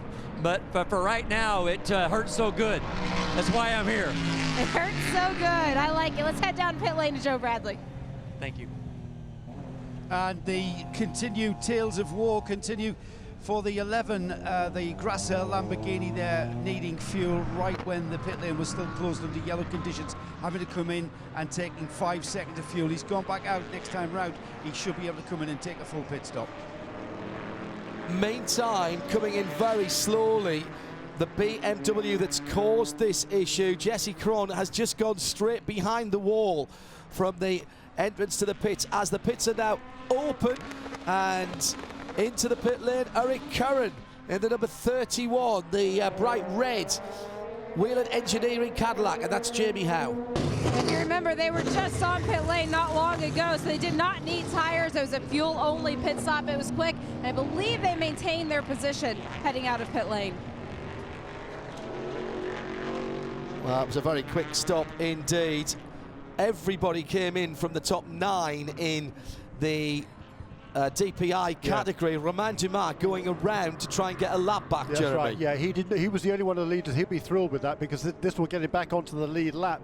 The number 54 car, the Nissan, so that's great news for them. The leaders, they're around about halfway through a fuel stint, so you might as well come on and top off the fuel and get back out there. But that certainly played into the hands of the number 54 car. So having had that bad luck earlier on with the puncture after a super first stint by John Bennett, they've taken advantage there of great strategy, stayed out.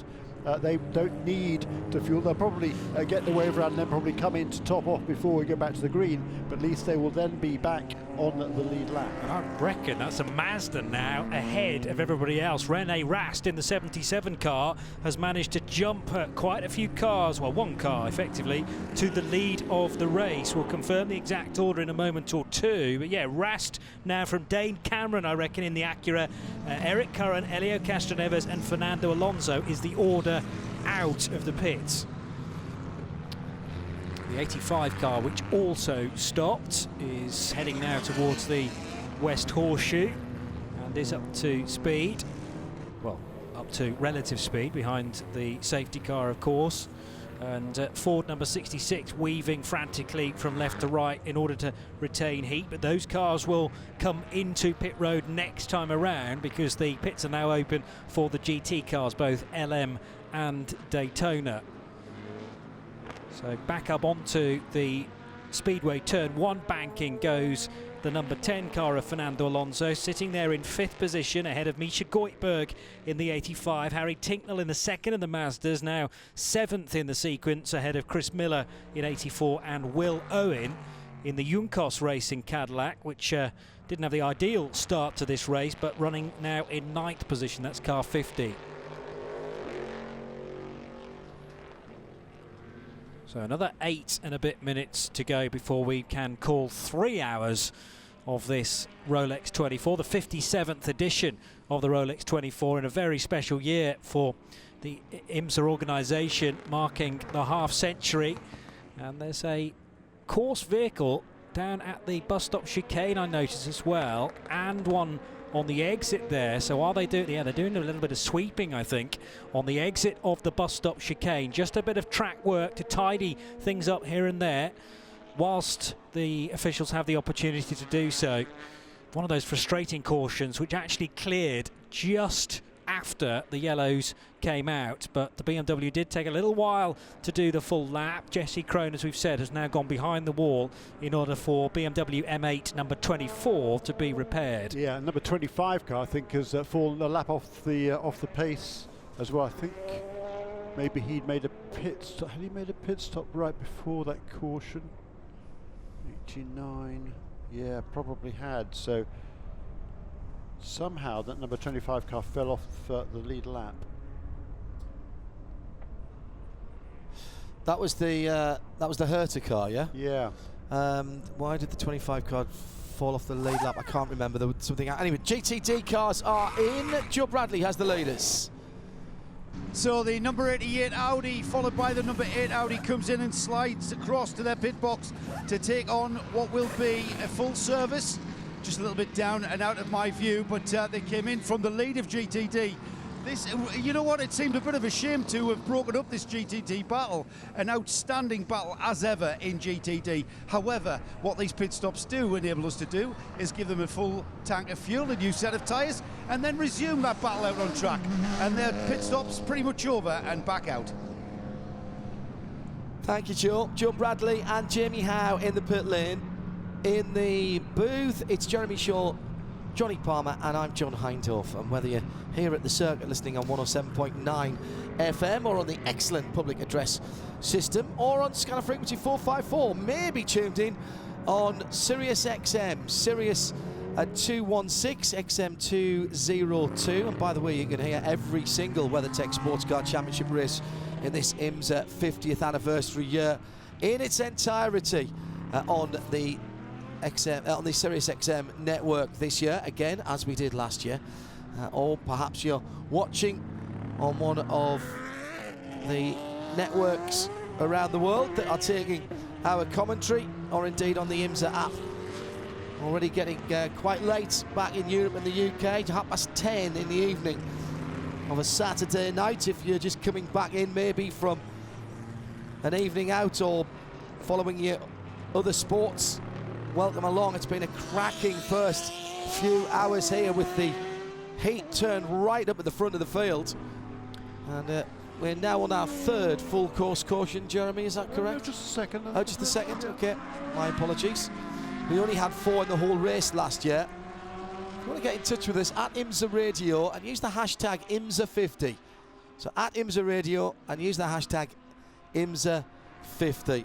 Colton Herter came in on lap 88. This is the 25 BMW now off the lead lap. Correct. We're trying to work out why. And he came in at very nearly 19 minutes past 5, and the caution was about 30 seconds after he came into the pit lane. So he pitted on the green, maybe trying to preempt the full course caution, but was back out again before the caution came out. So yeah. I reckon that was a stop, whereas everybody else in the GT class or ahead of him stopped under caution.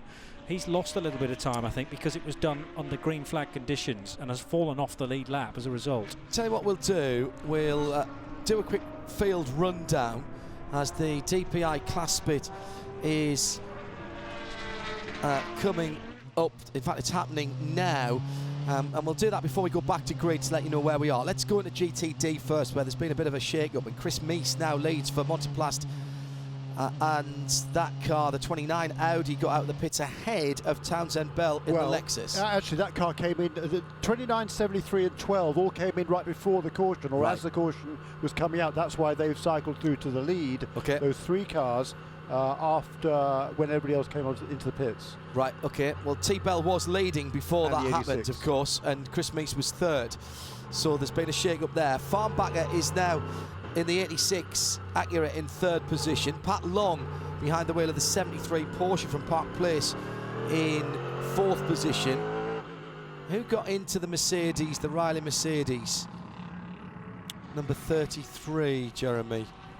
It was Felipe Fraga. Yeah. Sorry, I lost my place on the timing screen there. Matthias Lauda has taken over the 51 Ferrari from Pedro Lamy.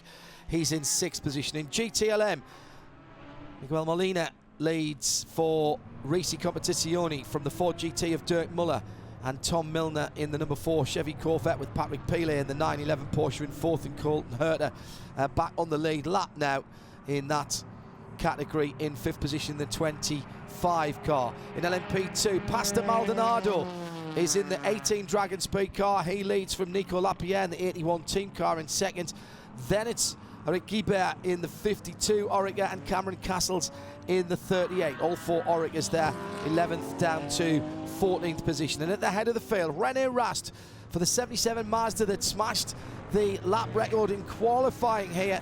That had been held for a very long time indeed by PJ Jones, way back into the 90s in that All-American Races behemoth of a powerful engine, 1100 horsepower plus. And that record was broken in some style by that 77. 2nd place, Dane Cameron for the Acura of the Penske team, the number 6 car. Then the first of the Cadillacs is the red and white Wheel and Engineering, number 31, Eric Curran at the wheel. Then Elio Castro Neves for the 2nd of the Acura DPIs, the number 7 car. And the top 6 in DPI made up by Fernando Alonso in the gloss black Cadillac of Wayne Taylor Racing, and Chris Miller in the first of the 2 bright yellow JDC Miller Motorsports car. And actually he's got Mika Koigberg in behind him, so 84 and 85 might as well do the top 10 actually. Harry Tinknell in 8th position in the 5.5 Mazda. Will Owen 9th in the 50, the Juncos Racing car that had the problems at the start. That's the white, green and orange Cadillac. And just rejoining is Romain Dumas in the 54 Core Autosport Nissan DPI. That's how it stands, and we're ready for another hour of racing, which will start when we go back to the green flag here at Daytona International Raceway.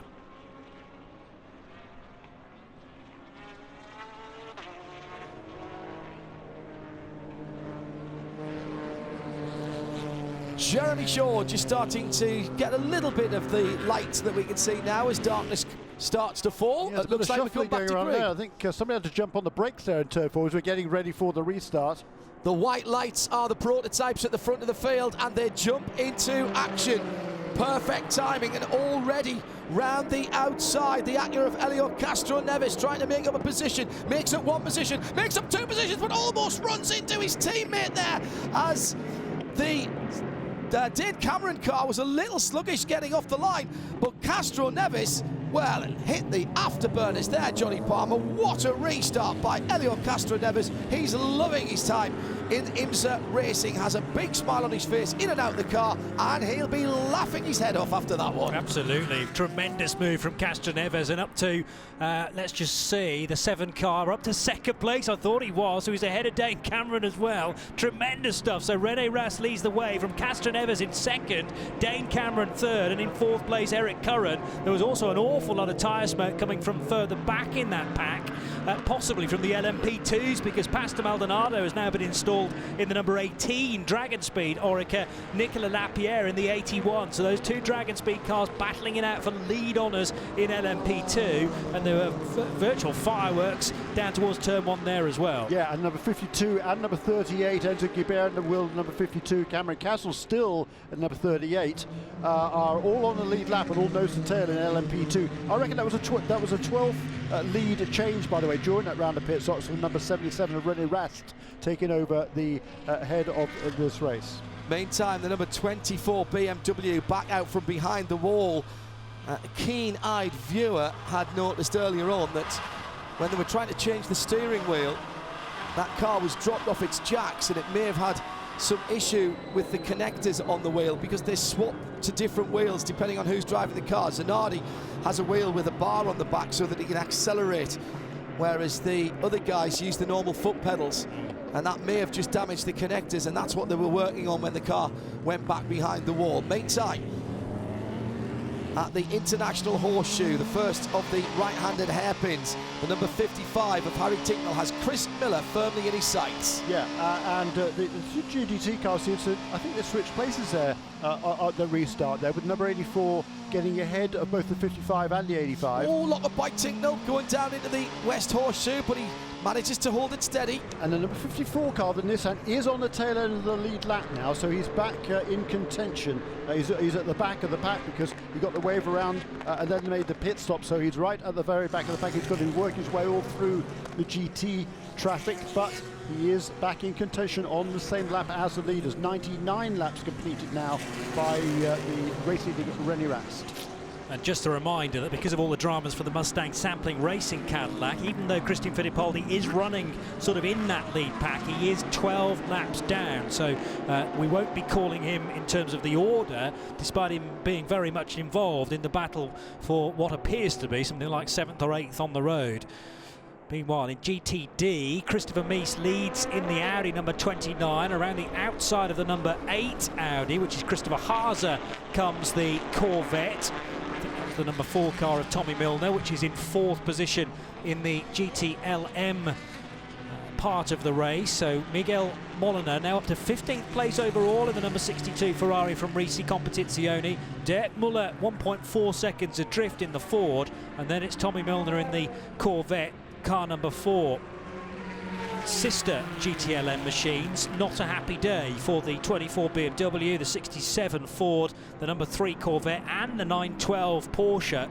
Still an awful lot of ground for those cars to make up, although the Porsche 912 and the number 3 Corvette are on lap 95 now, so that is just 2 laps behind the race leaders in class. So Christopher Mies, Townsend Bell, Mario Farnbacher, the top 3 in GTD, heading towards the Western Horseshoe. The 67 Ford trying to nibble its way up the inside of the 57 Acura.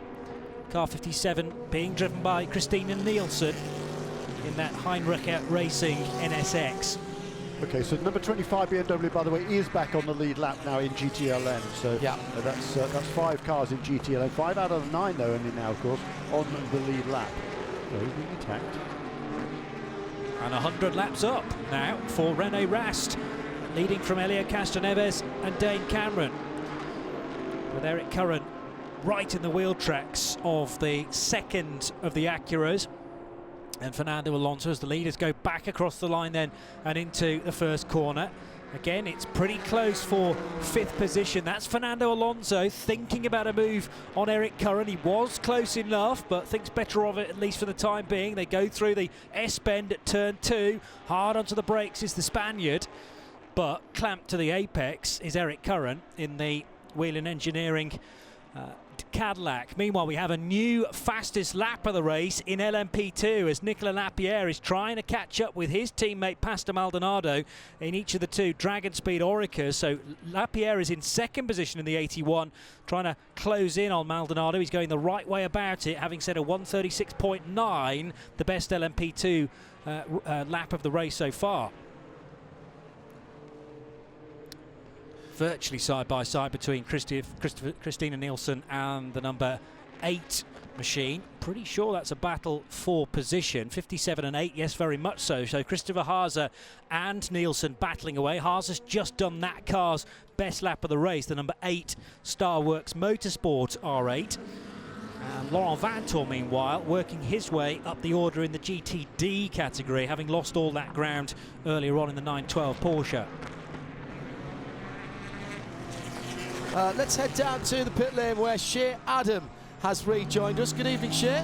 Hello, John. It's gotten quite a bit chillier since the last time I was in, and I want to just bother Brian Dial if I can for a quick moment, because he's just had a first here at Daytona International Speedway. Brian, you've done this race 14 times before, but how was your first stint in a GT car?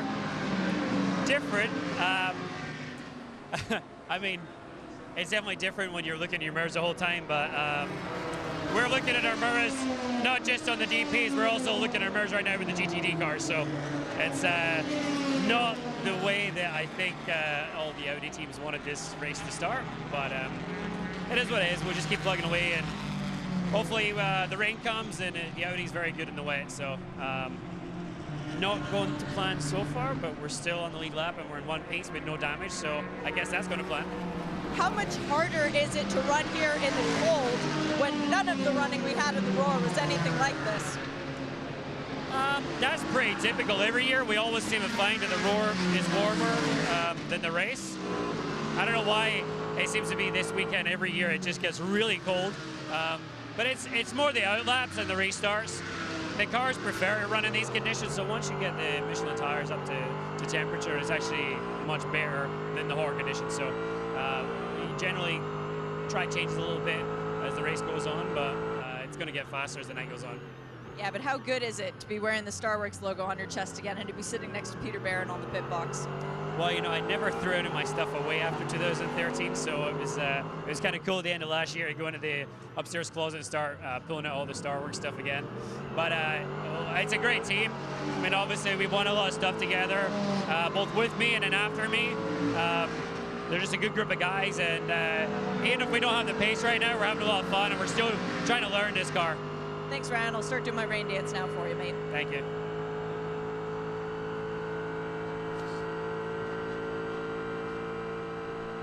One minute 35.519 last lap for our race leader, René Rast. That's only 0.3 of a second away from that car's fastest lap of the race. The fastest lap of the race, 135.0 by Juan Pablo Montoya. That was back on lap 43, 103 laps completed now. Fernando Alonso is on the move. He's got past Eric Curran on the previous lap. So at car number 10, that Konica Minolta Cadillac up into 4th position. So it's Mazda, Acura, then Alonso, then Curran, the 2 Cadillacs, and then Harry Ticknell, who's close on to the tail of those 2 Cadillacs in the Mazda car number 55. Let's go to Jamie Howe, who's been listening in on what's going on down on the pit lane, and we're getting some tactics coming into play even this early on, Jamie. Yes, I've been listening to as many of the team radios as possible, and a couple interesting things I've heard. The first one is on the number 912, the Porsche and GTLM with Lawrence Vantor behind the wheel. They're telling him that Corvette behind you, which is the number 3 with Antonio Garcia in it, he said that is for position, but right now we are going to need you to save fuel. So they're telling a racing driver, save fuel but don't let him get around you either. So I can't imagine that is an easy task. Another interesting thing that I've heard is on the number 12 with Townsend Bell behind the wheel. They're currently second in GT Daytona. They're having what seems to be some communication issues from the spotter to the car. I don't think it's a constant issue, but it is something that they're working through. So when it gets dark outside and the race gets going and people start to get tired, not having your spotter, well, you can imagine how difficult that will make it. Yeah, absolutely. Absolutely. Another position gain there for Alonso. He's up into third now. He's got past Dane Cameron on that last lap, and he's got about, well, a second and a half. There is a number 10 car on our screen as he chases after the Helio Castro Neves Acura car number 7. So Alonso is charging hard here in that Konica Minolta Cadillac. And it's still a rip-roaring pace being offered from the LMP2 class. Pastor Maldonado has now gone quicker than Nicolas Lapierre. That's a 1:36.8. Again, a new fastest lap in LMP2. Okay, it's only got 4 cars, but this is an impressive spell in their race with the 2 Platinums duking it out for Dragon Speed. Pastor Maldonado leading Nicolas Lapierre by only 1.2 seconds. Yeah, and Enzo Guibert, who's only a few seconds behind him, he's just turned a lap, but only a 1/10 of a second away from Maldonado as well last time around. And that number 52 car running third in LMP2. Yeah, it's clearly a very nice spell in the race for LMP2 cars. Maybe conditions just about perfect for the air temperature, and the fact that the tyres may be well and truly up to temperature as well.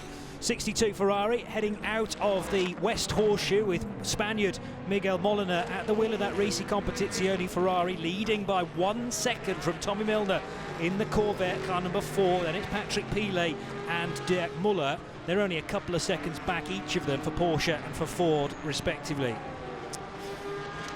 A new best lap in the race for Alonso in car number 10, 1:35.434. He's now within a second of Helio Castro Neves, so he pulled him in by about 7/10 on that last lap. Meanwhile, not too far behind them, right behind them is Dane Cameron, number 6 Acura. Then behind them, Eric Curran and Harry Ticknell in the number 31 and number 55 car. They have exchanged positions each of the last 2 laps, so a super battle going on there. And still, there's only just 8 seconds. Well, 6 seconds covering the top 6 at the moment. Starting to get a little more dark. The lights more obvious here as we look down on the tri-oval from the IMSA Broadcast Centre here at the World Centre of Speed. There are a couple of cars running without headlights. I noticed the 44 Magnus car going through without headlights. What I've not seen on the screens yet that the teams see as well is the headlights on message from race control. I'm not suggesting there's a problem with the 44, and at the moment, until they're told to, in fact there's a car going underneath now, that is the 44. Yes, the rear lights are on, but the front lights are absolutely not, as Alonso jinks left, then right again to get right on the tail of Helio Castro Neves, and he gets a really good run out of turn 1 and through the infield S's, now down towards the International Horseshoe, so called because the flags of nations are on the outside of that. He carves his way past the number 88 maple leaf adorned Audi in the hands of Roman De Angelis. There's a hugely talented young driver and a name to watch for the future, being passed by a double Formula 1 world champion, albeit in a different class, of course.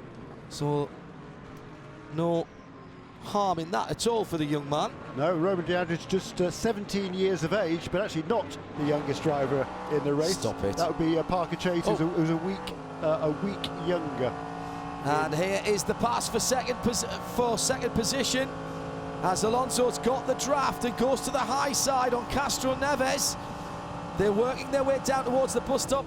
Castro Neves goes early to the inside, and that's clever. He's using the traffic, and Alonso just drops back for a moment. Can he get the run out of the bus stop? Huge amount of curb taken by both of the Daytona prototype drivers. Cadillac with the big V8 engine passing these cars as if you were on Forza Motorsport. It's an extraordinary thing to watch. It looks like one of those challenges, Johnny Palmer, where you start at the back of 20 cars and you've got 2 laps to pass the whole field, doesn't it? It does. Looks like it's on fast forward and then some, and that's the battle for the lead, in fact, because they're almost 3 abreast across the line. So leading the way just is Rene Rast. Here comes Alonso for a move on Castroneves for second place, but next the track turns right, so I don't think he has got him. Right and left, and Castroneves defends once more. Extraordinary stuff. 0.25 of a quarter of a second covered the top 3 as they flashed across the line that lap. And exactly the same type of battle for 4th, 5th and 6th at the moment. We can't focus on both at the same time, but Cameron, Curran and Tinknell are nose to tail also. I think for a moment there, Alonso was up into second place, and now he's had to drop back into 3rd because traffic was there. Now into the final part of the infield sector and heading out on again and onto the high banks again. It seems that Alonso has just lost a little place or two, a little time, maybe a 10th.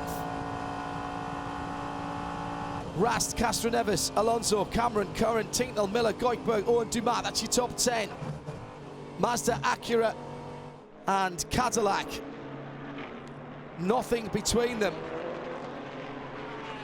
The 18 Dragon Speed car, the car that had the damage to the front of that car earlier on, of course, that running solidly at the moment, trying to make up time, that number 18 machine. And leading the blue numbered cars for LMP2. But what the blue number 1 showing on the side, you can easily see that now in the gathering gloom. So 20 hours and 44 minutes to go. We're 3 1/4 into it, therefore, and Rene Rast has at the moment weathered the storm back to Helio Castroneves. He's possibly slightly more concerned about Fernando Alonso and holding the Cadillac from Konica Minolta back. No change. Oh no, Harry Tinknell has got ahead of Eric Curran, so that's for 5th position. Car 55 now ahead of 31 then for 5th place, as the Brit is coming in the 2nd of the 2 Mazdas. And now only 0.6 of a second off the back of Dane Cameron. Right, and Chris Miller is hanging on to them as well, in actual fact. Yeah, he did a good job, Chris number 84 car for JDC Miller Motorsports. Not far behind him in the sister car is Misha Goikhberg, and pretty close behind him also is Will Owen, with the many laps down number 5 car in that little battle as well. Yeah, so 3 for the lead. Now each of them only separated by 0.4 of a second as they bunch up again into the braking area for the bus stop chicane. And then, as Jeremy quite rightly says, 4 cars, effectively 5 cars, for the battle for 4th position. No, it is 4. Cameron, Tinknell, Curran and Chris Miller.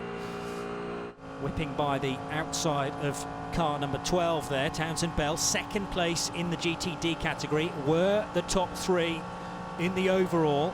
In DPI, nothing between them as they go beneath our feet once more, and just about hanging on to the race lead is Rene Rast, with Helio Castroneves and Fernando Alonso using unconventional lines, it could be said, into turn 1, just to try and cause a distraction for Rene Rast, but it's not happening just yet, charging their way into the International Horseshoe on this lap. And here comes Alonso's chance. Surely he's going to get his front wheels now level with Castroneves' rear wheels in the Acura. The kink is next, and he has to concede. But last minute stuff. And, well, it was a bit of a game of chicken, that, into the kink. Certainly not the first time we've seen that over the years, but Castroneves had the track position. Hey, great stuff there. Super battle going on between these 3 cars at the front of the field. Rene Rast just holding on, but not very much in that number 77 Mazda. Great battle. Side by side they are through NASCAR 1 and 2. Now this should be 2nd place for Fernando Alonso, because he has the low side through Speedway turn 2. Look how evenly matched they are, Johnny. Yeah, absolutely. Even though he had the track position, there's nothing between the straight line speed of those 2. But Castroneves this time has to allow Alonso to brake a little bit later, and Fernando Alonso now up to 2nd place from what was 5th. Wasn't that fast fascinating to see the Cadillac and the Acura neck and neck all the way around the banking, all the way down the backstretch. And Castroneves thinking, okay, he's got me here. I'm on the outside. There's nothing I can do. I've got to tuck in behind him. Yeah, and now Rene Rast using the high part of the track into the tri-oval. That was because of traffic. He's going to be caught under braking again by Fernando Alonso, who looks epic on the brakes in the number 10 car. That's where he catches up all the time. And on the infield, the more sort of road course element of this Daytona International Speedway, this for me is where Fernando Alonso is able to catch that little bit of extra time up. Plus, I mean, he's just like a rocket out of turn 6. So let's see whether he got the opportunity to do that past the Mazda again this time. Car 77, Rene Rast leading the way by half a second from Fernando Alonso. But Fernando is coming, there's no doubt about that. Coming out of turn number 5 and up towards the left-hand kink that feeds them back onto the oval then. And Alonso isn't going to be quite close enough, but is this him deliberately hanging back to then get on the loud pedal earlier than the Mazda, which in fact can pull away? So on this lap, in this stage of the stint, it looks like the Mazda has got more power than the Konica Minolta Cadillac, unlike the Acura, which seemed to be very much evenly paced. As they go up through the gears though, and into the higher rev range, the Cadillac reels it back in again, and the gap is down to nothing as they work their way through the bus stop chicane. We're concentrating obviously on the DPI lead for reasons why, because we may well have a lead change in the not too distant future, but elsewhere, Pastor Maldonado and Nicola Lapierre are keeping up the speed in the LMP2 category. They're still only separated by 0.6 of a second. Miguel Molina continues to lead. And down the inside goes Alonso. Yes, he does. And he's signs down the inside. That was just on the brakes. He just decided, I'm going to go for this. Dives to the inside and takes over the lead in car number 10. Well, I told you, he was just supersonic on the brakes, and they're glowing red hot even at this stage of the evening. We're a minute away from official sunset here at Daytona International Speedway, 5:58, and well, we go into nighttime officially with a brand new leader. That's the first time the 10 car has led this year's race, and Fernando Alonso, truly epic stint so far. Absolutely right. He did actually lead one lap under caution, but during the pit stops, I should say, kind of officially. But this is the first time, you're right, on the racetrack, so that was a great move. Superb, and that's where he gains all the time. But the Mazda looked strong out of turn 6 and through Speedway turns 1 and 2, so I wouldn't be surprised to see that DPI from Mazda Team Joest catching up again, Fernando Alonso. But it is just how late the Spaniard can brake and gain all that time. And I think now, for the rest of this stint for Fernando Alonso, he's going to open up a little bit of a gap on Rene Rast, the former DTM champion. So heading towards 6 o'clock in the evening. And we've got a guest coming up just after 6 o'clock as this battle continues at the sharp end of the field, with Helio Castroneves being hassled by Fernando Alonso, and that was a great pass for the leader. Lap or two go further back. Harry Tincknell now having a look at the other Acura. This is the battle for 4th and 5th position, heading into the tri-oval, and underneath us as they go down towards the first corner. That transition is wicked for these prototypes. Hug the inside. Tincknell tries to square off the corner. Little 2-litre 4-cylinder Mazda turbocharged engine looking absolutely superb here and smashing the previous qualifying record in the hands of Ollie Jarvis earlier in the week. While these battles continue, let's take a... Johnny, if we can just take a quick look at the positions overall and in the classes. Yep, certainly it is Fernando Alonso who has just taken the race lead. As we've said, 1.4 seconds is already the gap then for the Konica Minolta Cadillac. He leads Rene Rast in the number 77 Mazda DPI. 3rd position is the 7 Helio Castroneves Acura, and 4th place Dane Cameron also in an Acura. There's about 4 seconds between those two cars, but Harry Tinknell charging hard in the 5th place Mazda, car 55, less than a second now behind Dane Cameron. Eric Curran has slipped to 6th place recently for the Whelen Engineering Racing Squad and their Cadillac. Chris Miller in the number 84 JDC Miller Motorsports Cadillac is 7th, ahead of the Junkos Racing Machine, now driven by Will Owen. In LMP2, as I say, phenomenal race pace being offered by both the Dragon Speed cars. They're running in 11th and 12th positions in the overall standings. It's car 18 of Pastor Maldonado ahead of Nicola Lampier, number 81, and Enzo Guibert also doing a good job in trying to hang on to their coattails for PR1 Matheson Motorsports. That's car 52 for the young Frenchman. GTLM is led by Corvette for Tommy Milner in his C7R. That's car number 4, now having taken the lead from Miguel Molina in the Risi Competizione Ferrari. They're separated by a little over a second, and Molina with company because Patrick Pilet is right on his tail in the 911 Porsche. The best of the Fords is 4th. That's Dirk Muller in car 66. Yeah, who's narrowly ahead of Colton Herta, who's really monstering now going into, I think they're just going through the East Horseshoe, in the International Horseshoe turn 3. That's a close battle there for 4th and 5th, number 66 and number 25 car. And Laurent Vanteur has been working incredibly hard to now get ahead of all the GTD cars, but he remains 2 laps off the lead in GTLM. And just to complete the 4 classes, GTD is led by Christopher Mies in the Montplaisir by Lant Audi, car 29, has a 1.3 second lead over Townsend Bell's Aim Vassar Sullivan Lexus, car 12, Mario Farnbacher in the 86 Acura from Meyershank Racing. Pat Long is 4th in the GTD class. That's the Park Place Porsche, number 73. And Felipe Fraga for Riley Motorsports, the car that was driven so brilliantly by Ben Keating at the start of the race. Car 33 is in 5th position. Johnny Palmer with the Cadillac hourly update with Cadillac V-Series, where racetrack meets the road. Let's head down to the pit lane. Shea Adams got an interview for us, but first here's a little update from Jamie Howe on more issues down there, Jamie. Well, if you've been following the number 5 from Action Express Racing with Christian Fittipaldi behind the wheel, they just had to make another fairly lengthy stop on pit lane. They did come back from the garage. They topped them off with fuel, but they had to replace the battery. Christian stayed in the car. Remember, this is his final start endurance race, so definitely not what he was hoping for, but the little team that could just keeps on going. You were spot on, John, when you noticed that the 44 Magnus Racing Lamborghini was running without headlights. It's clearly causing the crew some consternation because they're trying to figure out how they fix it on the pit lane when it comes in for its stop.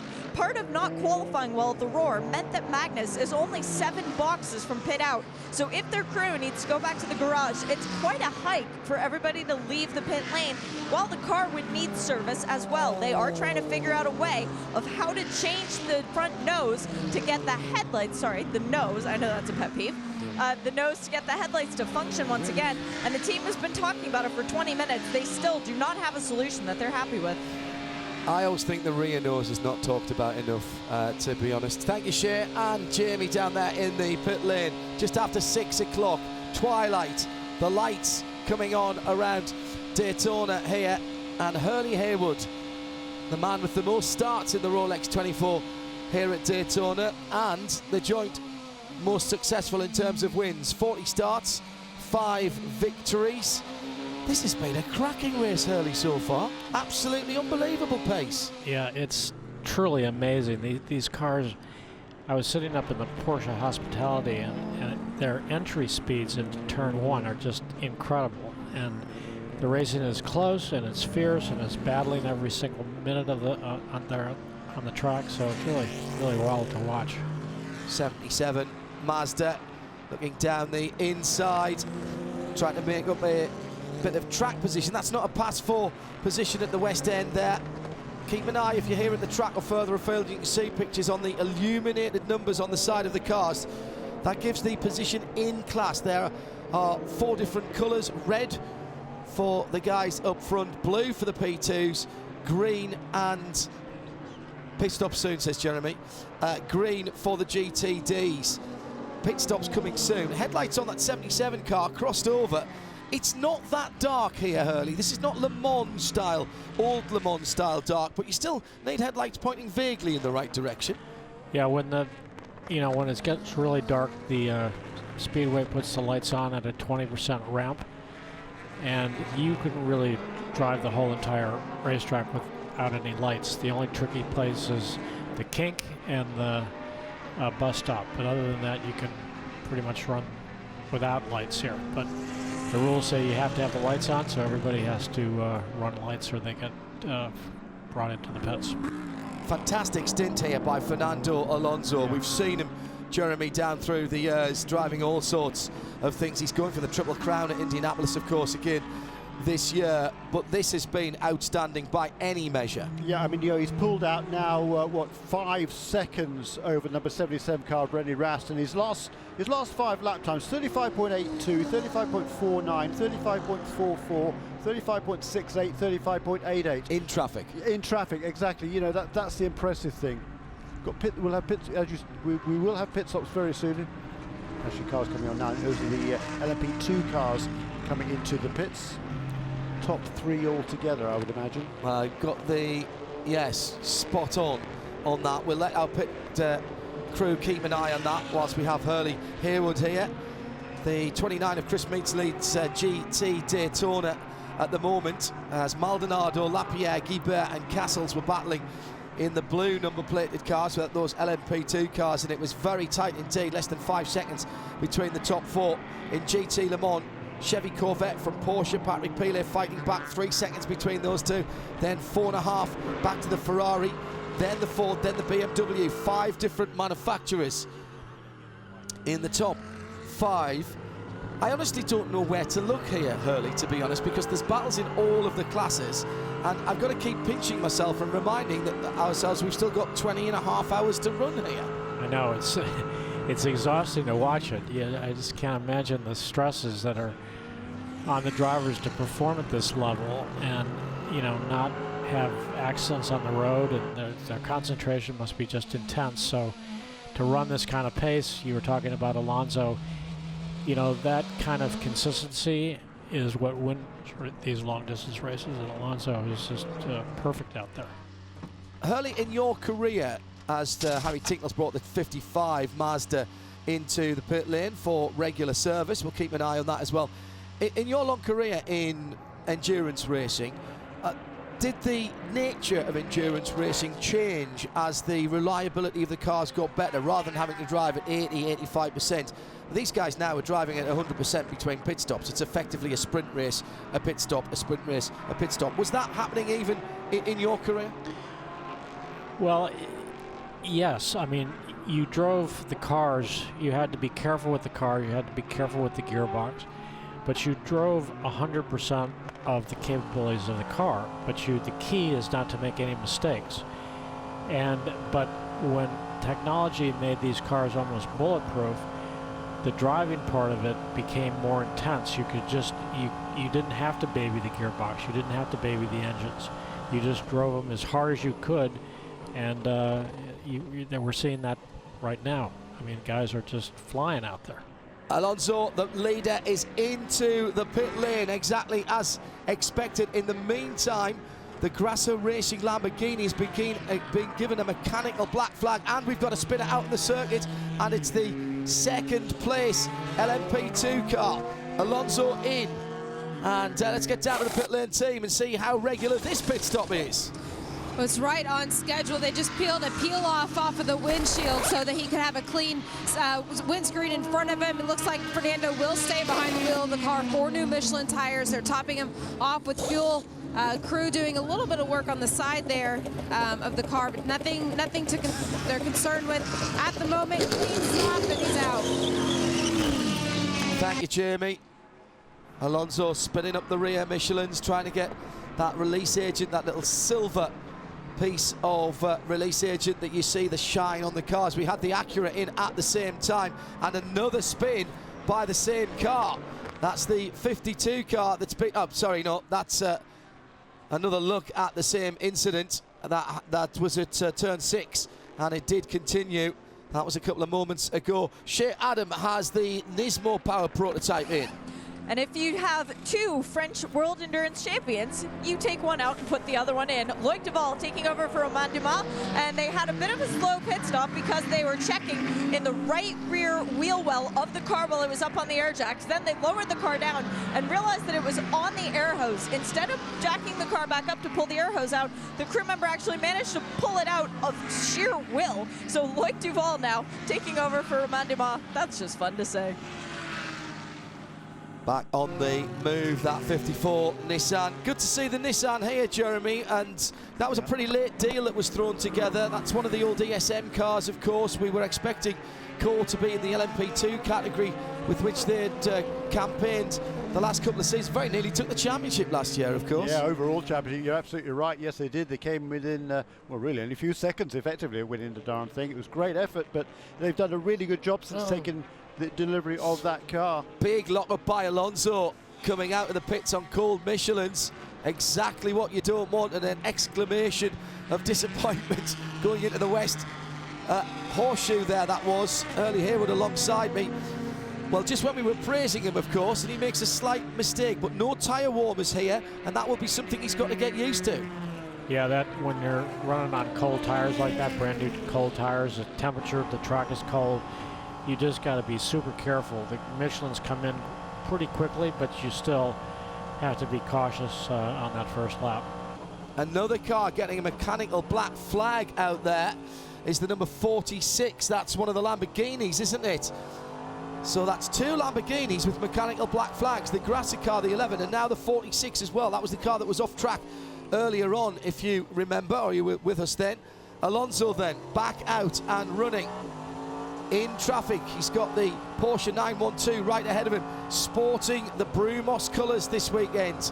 And Hurley Haywood, a little grin as he sees that car. My goodness, that must bring back some memories, Hurley, seeing the red, white and blue of the Brumos Motorsport colours again. Yeah, it's pretty special for us to have the factory cars in our colors. Both Dan and myself got really emotional, and when we saw the start of the race and saw the 911 out front, that was really special for us. The Porsche have made quite a lot of the heritage liveries that they've gone through this year, and last year rather, should I say, and they've done a pretty good job on it. Just a final thought early on Fernando Alonso.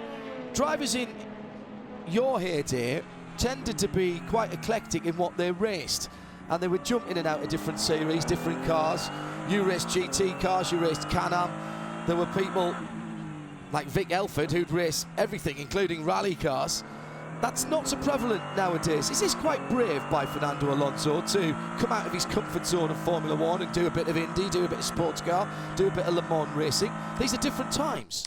Well, I got to disagree with that. I think there's a lot of guys that come over, especially for this race. This is a race everybody wants to race in. So you get guys from stock car, from IndyCar, from Formula One, and sports cars all come into Daytona because this is, the first race of the season. Everybody's kind of antsy to get going, and this is the perfect venue to do that. So we're kind of back to the old school where we had drivers, really internationally famous drivers, coming over for this race. Now we're the field is just incredible with the talent that they have out there on the driving side. Can you ever see a time when you won't want to come to this race when it's going on? It's one of those things. It's like a sickness, isn't it? You have to be here. Yeah, no,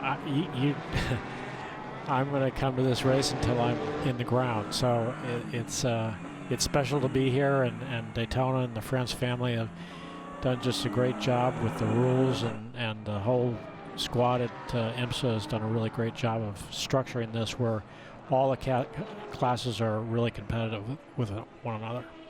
Do you look at this sometimes and think, I'd like to have another go at it? No. The last time I raced here was 2012, and when you look at these cars, I'm 70, almost 71 years old, and it's just not in the cards to get back in this car at this level. And the GT cars now, even the GT Daytona cars, they're turning lap times that are quite extraordinary compared to the street-based cars that were racing here a few years ago. I mean, you know, GTD has come an enormous improvements from the time when we ran them in 2011 and 2012. And when you look at those cars, I mean, they're just like almost, you can't, it's hard to tell the difference between a Le Mans car and a GTD car. And the speed that they're going, I mean, we used to do those times that they're doing, especially what the times for qualifying, in a GTP car at a race pace. And so it's really remarkable. Hurley, thanks for coming over. I know you've got a lot to do in your role as a Porsche ambassador, but you know you're welcome here anytime. We've got a pretty good view of what goes on around here. Long may you be coming back here and enjoying this race. Yeah, forever. Yeah. Thanks. Thanks, Hurley. Hurley Haywood joining us. Legend Hurley Haywood joining us here on IMSA Radio. The battle for second, third, fourth and fifth between Nunes, Rossi, Pagenaud and Tinknell, absolutely on it. There were no changes of position. You missed nothing while we had the opportunity to talk to the legend that is Hurley Haywood. And the cars look fantastic under the lights now, with the paint jobs really, really pinging out of the darkness. Yeah, I think Tristan Nunez aboard is number 77. Has he been repassed again? As they came across the line, he was ahead of Alex Rossi last time He's just been repassed coming out of the bus stop. Correct. Right. So that's the battle now for second place. It was a couple of seconds between them on the previous lap, but Alex must have had a bit of traffic there. Briefly lost the lead as they came past the line here.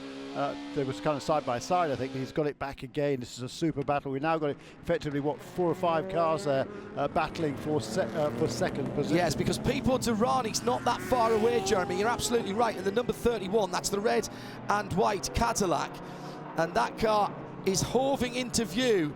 So we've got now second, third, fourth, fifth and sixth, all within a second and a half or thereabouts, with the 77 Mazda, the 6 Acura, the 55 Tinknell Mazda, then the 31 Cadillac, all line astern. Alonso's cleared off, by the way. Yes. He's making hay while this is going on behind him. 13 seconds last time across the line. Yeah, pulled out 5 seconds in the 4 laps since that round of pit stops. He is absolutely flying. And again, fantastic consistency.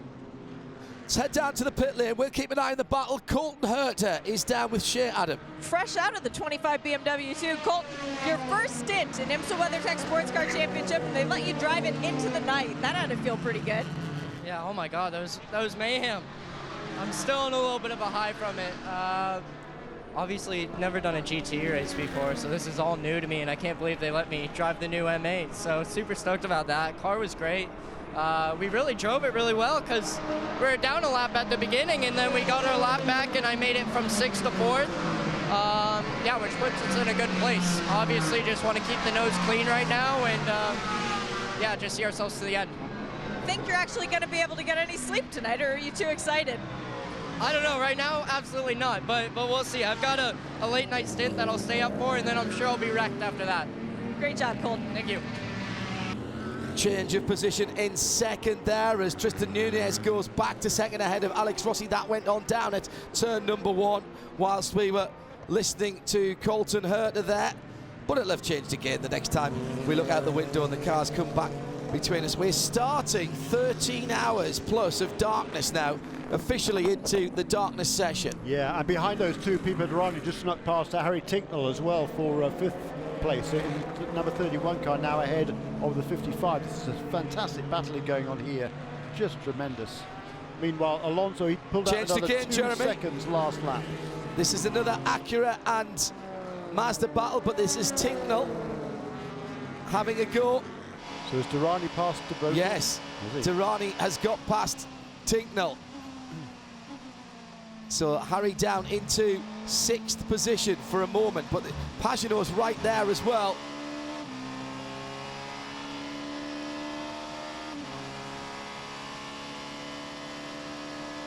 Tinknell got a good run though. Having a look round the high side.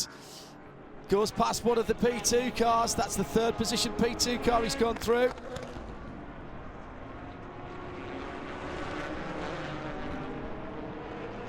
So Alonso now by nearly 16 seconds, and then Nunes, Rossi, Pagano, Tinknell and Durrani in close battling. This is the sharp end of the battle with still over 20 hours to go. Into the pit lane, Corvette. And that is the number 4 car that is back into the pit lane. This is the car that wasn't delayed earlier on. The 3 car with the damaged right front steering arm after coming into contact with this car that's in the pits right now when they were in the pits together. New driver being installed. Clean of the windscreen. Wait for the sound of the V8 to let us know they are ready to go. There it goes. Looks like someone may have taken a tumble behind the wall there as well at the Corvette pit. GTD leader Chris Meese in the 29 into the pit lane and pulling up next to Shea Adam. Should not be a driver change, and it is indeed Chris staying in for another stint. He's just having way too much fun. They are doing 4 new Michelin tires, and they are very happy with the new Audi engine that they have beneath the rear wing of this car. It is still waiting on the fuel. All 4 of the tires are done. They are doing a windshield tear-off, so clearly Chris not exactly satisfied with his range of visibility as the sun was setting. Just waiting on every last drop as the ticker on the side edges ever closer to 40 seconds, which is the minimum for an GTD pit stop in terms of refueling.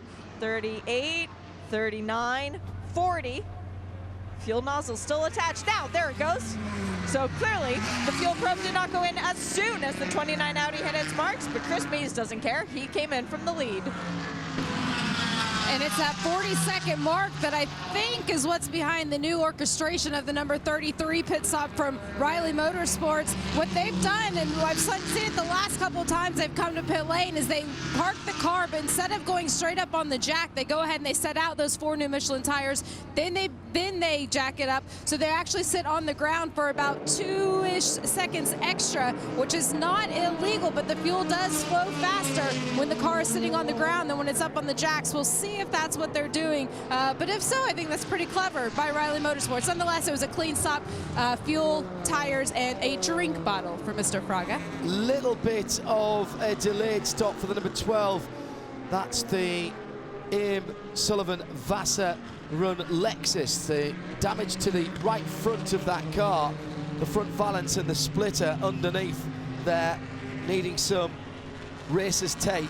And I think, did the number 50 car make a stop then as well? I think it might have done. It was an unscheduled stop for Will Owen, who's taken over from Kyle Kaiser in the. Well, they've got a penalty. That might have been a drive-through. There were only 1 over, but that's the first time. Not the first time they've been pulled for that. Right. And also 13 over for the number 47 Lamborghini as well. Back down to the pits, ladies. What do you have? Shea first. Well, the Magnus car was allowed to fix the headlights on its pit stop. IMSA allowed that to happen, and it was as simple as the cables were not plugged into the headlights. So they managed to fix it really quickly, which is the good news. And a big thank you to IMSA for allowing them to continue to race. It says in the rule book that you're allowed to continue with only 1 headlight if you have contact out on course that breaks it, but there's no excuse for having none. And Eric Curtin now out of the number 31 Whelen Engineering Cadillac. We've talked a lot about Christian Fittipaldi retiring following this race, but you yourself, you're taking a step back, just doing the Michelin Endurance races this season. What was it like entering your first endurance race of 2019? Yeah, I mean, it does feel kind of weird. I mean, I've been racing full-time for 24 years, and to back off a little bit feels pretty strange, but I mean, outside of racing, I've got a business that's grown, and Chelsea and I are going to get married at the end of the year, so we've got a lot of stuff going on. But yeah, it's tough because I feel phenomenal. I feel really good in our Whelen Cadillac, and it's tough to think about slowing down at all. But yeah, we'll see. I'll keep doing the endurance stuff and maybe continue for a few more years doing that. But I love it, and our Whelen Cadillac's running great, and it's so much fun. Peepo's been a great addition, and you know, we'll just keep it going as long as I can go, but it'll be different running less races, but we'll see. It'll all work out well. I can smell spaghetti in the air. I caught you as you were walking back. I know you need to get some rest. Thank you. problem for the Young Course Racing Cadillac at the bus stop.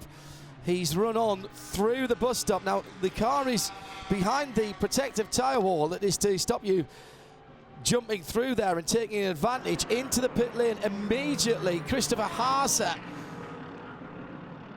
in the Audi number 8 that is the Starworks car with the multicoloured LED stripes. Haase out. That's going to put Austin Cindric in the 14 Lexus back into the lead of GTD. Also coming in, Dominic Farnbacher in the 63 Ferraris. The GTD cars are cycling through their next set of pit stops. Also in, Patrick Pilet in the leading GT-LM Porsche. And Pilet is out of that car.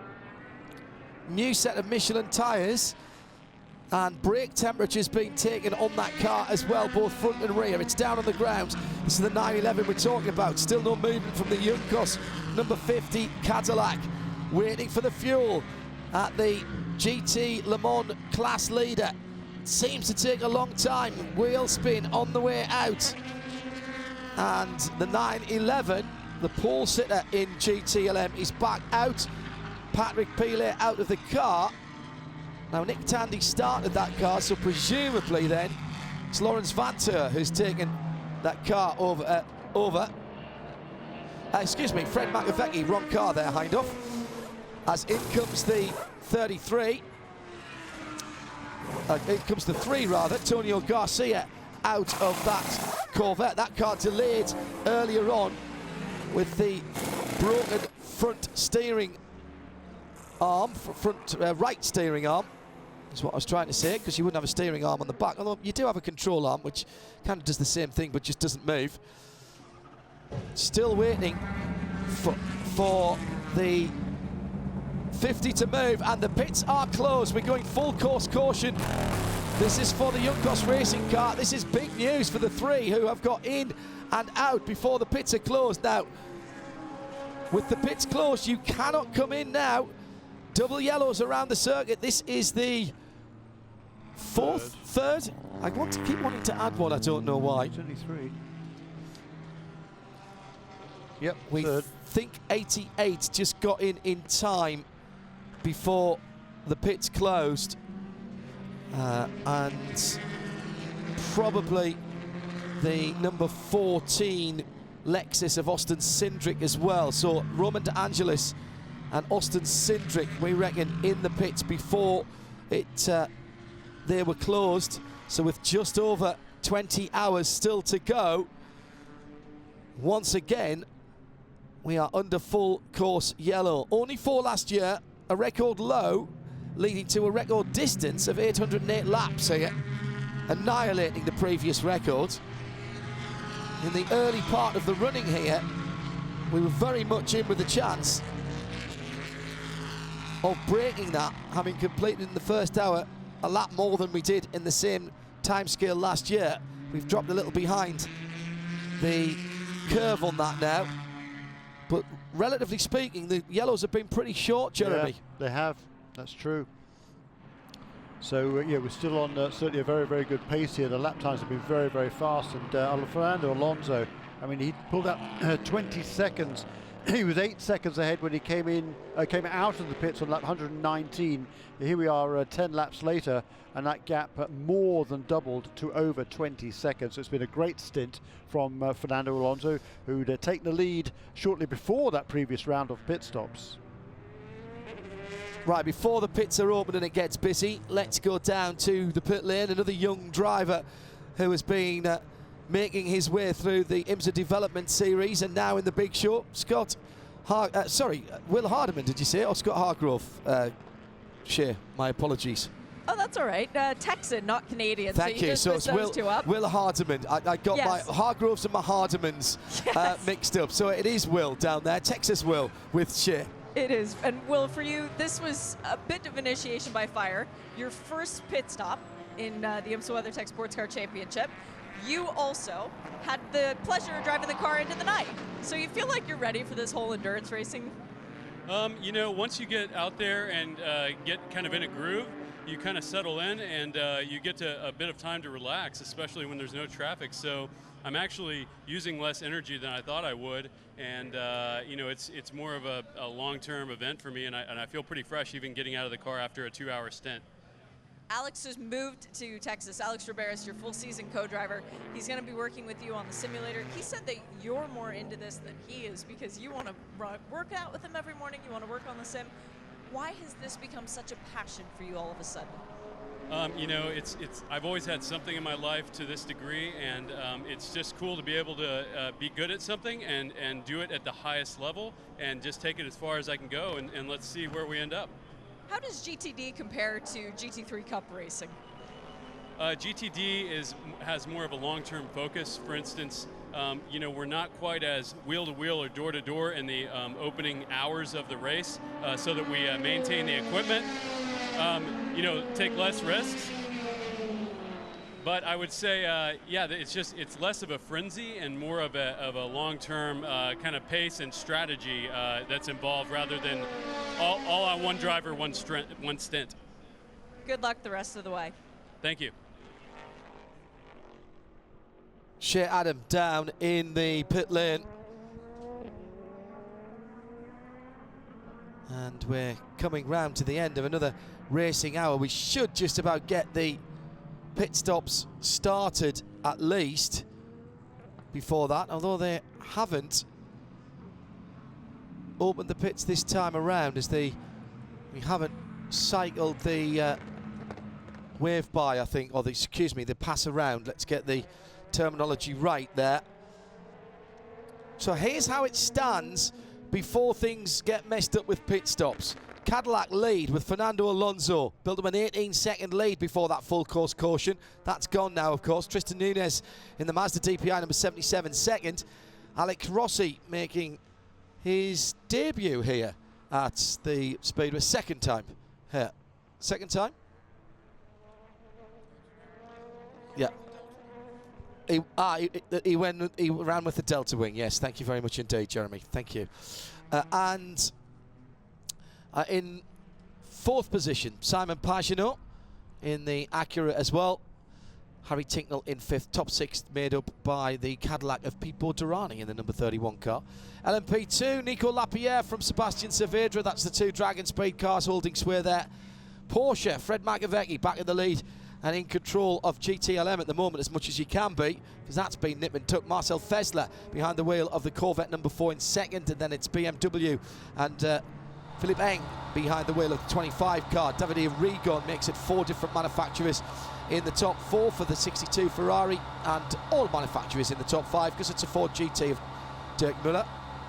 Farnbacher, Mies, Frager, Marks are your top 4 drivers in GT Daytona, and they are respectively in the 63 Ferrari, the 29 Monteplas by Land Audi, the 33 Riley AMG GT3, and the Acura number 86.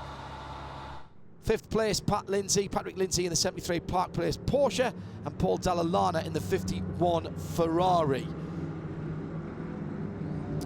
Oh, problem for the 63 under the safety car. This is the WeatherTech Ferrari. Down on the apron, moving very, very slowly indeed.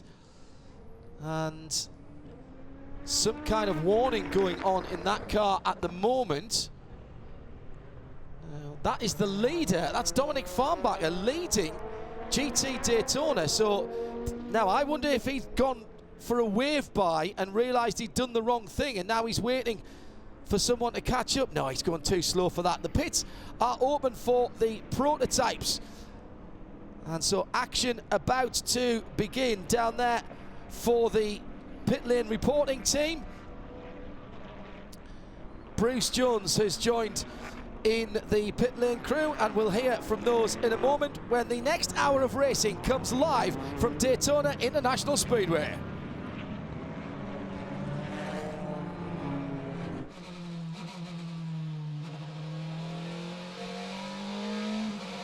Here come the prototypes, and Bruce Jones welcome back to the action with a full field coming in.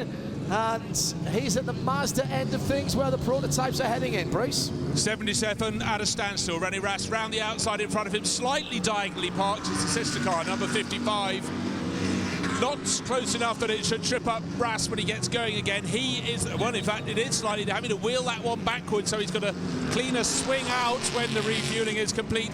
So it is, the board is up. Round he goes. Oh, missed the tail of the sister car by, what do we say, a foot? But the tail of that Mazda was swinging round. Gosh, that could have had an effect on the race, but a big scramble. And to Shea. There was fuel only for the Wayne Taylor Racing, the shiny black Cadillac, and for the number 6 Penske Acura. But we do have an issue because the 912 Porsche is in the pit lane. This is emergency service only because the pit lane was not yet open for GTLM. It's a drag race down at the end of pit lane, and I think that was the 10 that got out first, John, but you'll have to check timing and scoring. The 2 cars that did do fuel and tires down on my end, both of the JDC Miller Motorsports Cadillacs, but the 84 leaving its pit box, the 85, excuse me, hit the tire of the 84. That will be a drive-through. Uh-oh, that's not good news. Emergency service, in case you're not sure, as the car's packed up again behind the Audi safety car with that classic IMSA Audi Sport livery on from the old Audi 90s, as the 18 Dragon Speed car gets a bit of a helping hand as well. That car looked like it was at a jaunty angle into the wall. Emergency service allowed up to 5 seconds of fuel to make sure the car doesn't run out while it's sitting behind the safety car. The team can ask that of IMSA. They will have to come back in again. Derek Bell has joined us. Good evening, Mr. Bell. How are you? I think I'm all right, thanks. You think you are? You're loving this, aren't you? It's pretty damn busy out there, I'll tell you that. I tell you what, though, looking at that Audi safety car with those old Audi 90 colours on, that's a bit of a memory jogger as well. You'll have remembered those cars pounding around. Absolutely. No, I mean, you know, there's a lot of great memories here today for everybody, and particularly for us lot. I think it was 49 years ago was the first time I came here with the Gulf 917 Porsches with John Wyer and Pedro Rodriguez and Joe Siffert. So, you know, it's pretty special to come back all the years I have in the medium and then in the intermediary time, and then suddenly realize that 49 years ago was the first time. It's stupid, really, isn't it? But the amazing part about it is it hasn't actually changed. The track itself hasn't changed much. Obviously the infield and where we are right now has changed dramatically, but it is remarkable what's been done here. I just sat with Mr. France 5 minutes ago, and just to talk about just how wonderful it is. The actual whole facility is probably the best in the world, to be honest. I don't know anywhere that's better overall. How about that qualifying lap by Ollie Jarvis, breaking the old 1990s American Eagle All-American Races record set by PJ Jones? I mean, those cars were monsters, 1,000 horsepower plus in qualifying trim, and then that 2-litre 4-cylinder Mazda turbo goes out and doesn't just break it, absolutely smashes it into smithereens. Yeah, it's amazing what's happened over the years, and it's nothing to do with the track. Well, actually, they might have shortened that corner since then. Tiny bit. That hairpin in the middle has made it a little bit quicker, but I have to say, I mean, those Toyotas were really quick. We were racing against them in the Moretti car, in the Moretti 962, and we couldn't get near them then. But, I mean, for the guys to go and smash the record now, as you say, I don't think, I'll be very honest, I don't think they had 1,000 horsepower in qualifying, but they certainly had a lot. And they didn't have to show much in those days because we only had, 700 in the Porsches at that point. Barely adequate. Yeah, but 300 more is a hell of a lot of power. Well, nearly 50% more. We don't know really what Gurney had to do to be quicker than us. Just a fraction bit quicker was all they required. They weren't going to show necessarily their whole hand. Stay with us, Derek. We've got the GT cars coming in for their stops. Let's head back down to Bruce and to Shea. Bruce, first of all.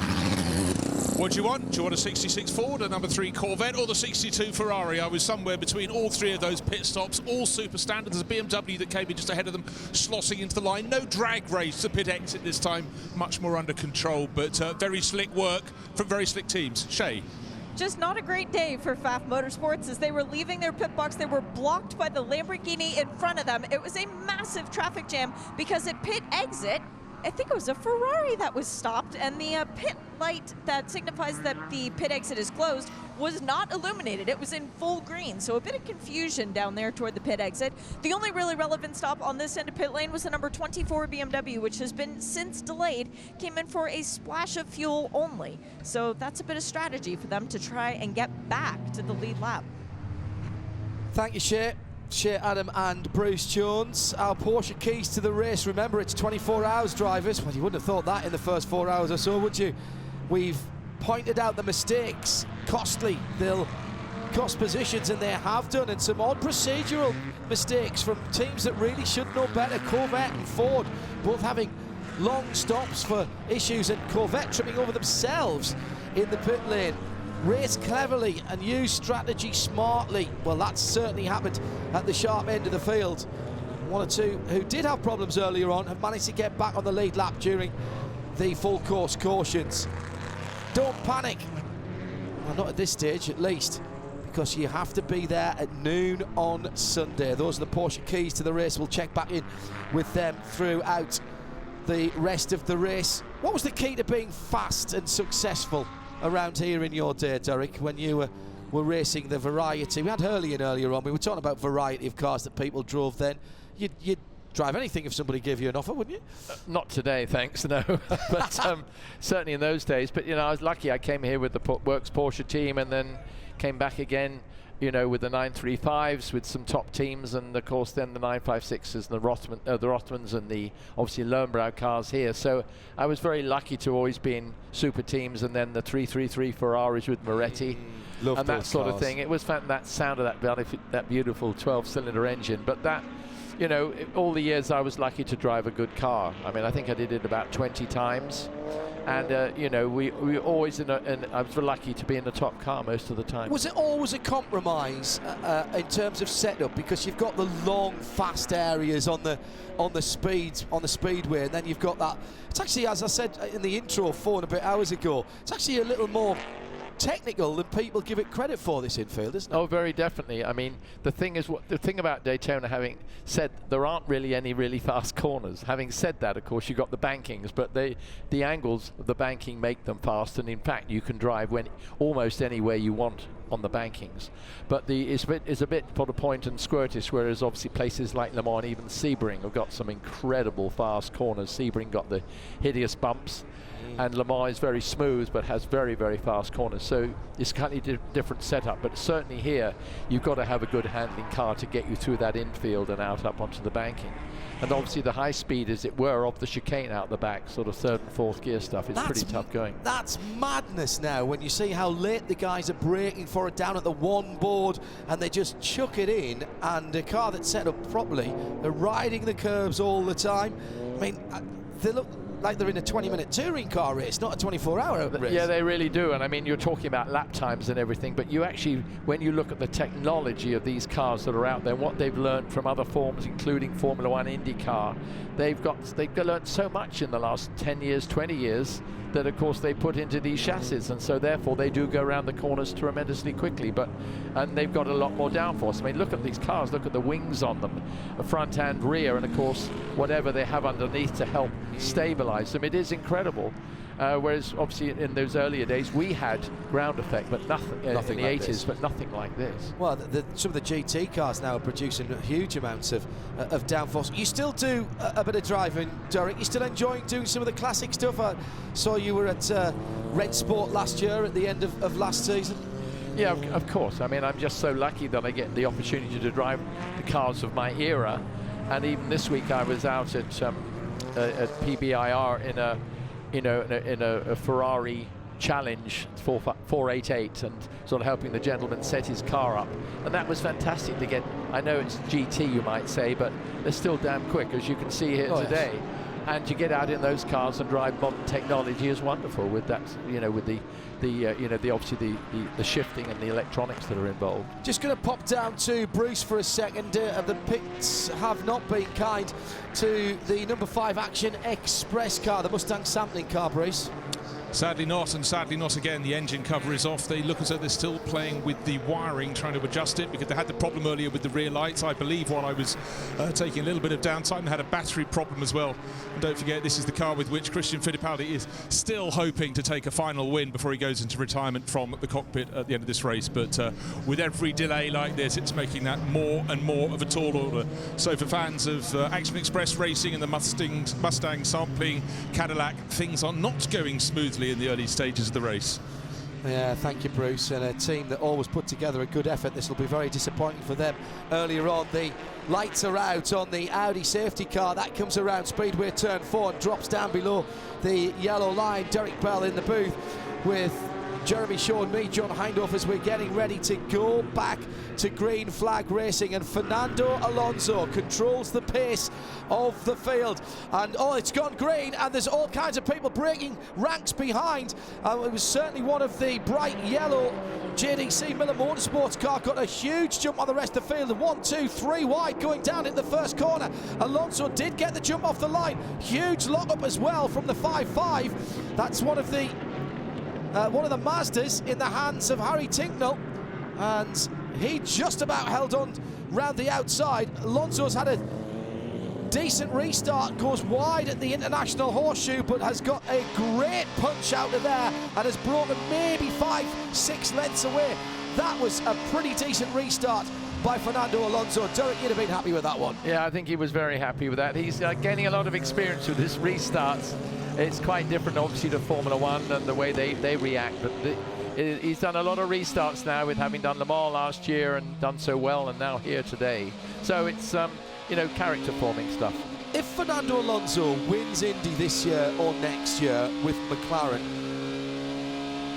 just put into context that Triple Crown that was last done, well, you know, a lifetime ago for most people by Graham Hill. What would it mean for a modern day driver to do something like that? Because we don't see cross-code driving as much nowadays. Well, we don't, because they're not allowed to do it normally. He's just very fortunate that McLaren released him to do Indy because he was driving a McLaren, I think I'm right in saying. But so all the people involved were the same.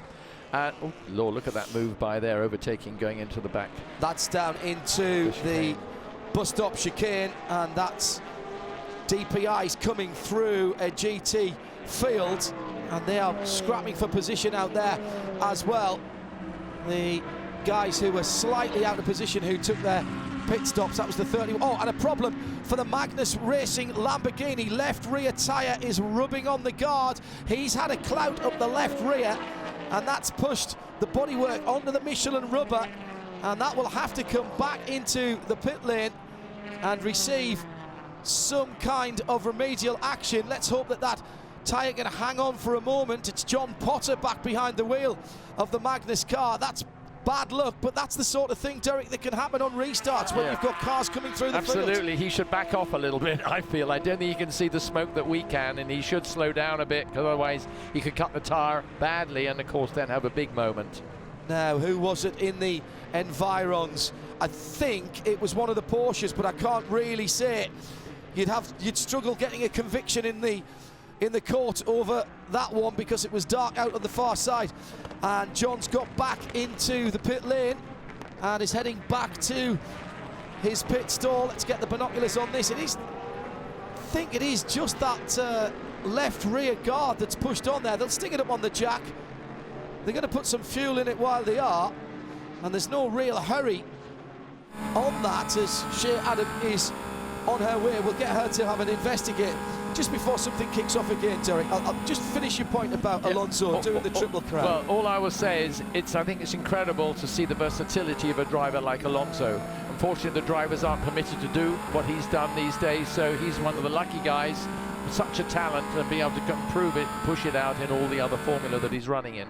I think it's wonderful for him. Is he being courageous in doing it as well? Because he's putting himself out there and in some ways out of his comfort zone. Well, you say so, but remember, he has done Le Mans. If you've done Le Mans, it's been super speeds last year in a very fast car, and of course, I think he's totally happy going around here, because although it's quick, it's not quite like going down that damn Mulsanne straight or over the top of the Porsche curves. It's a little bit more easy. I would say a little easier on you and the car around here.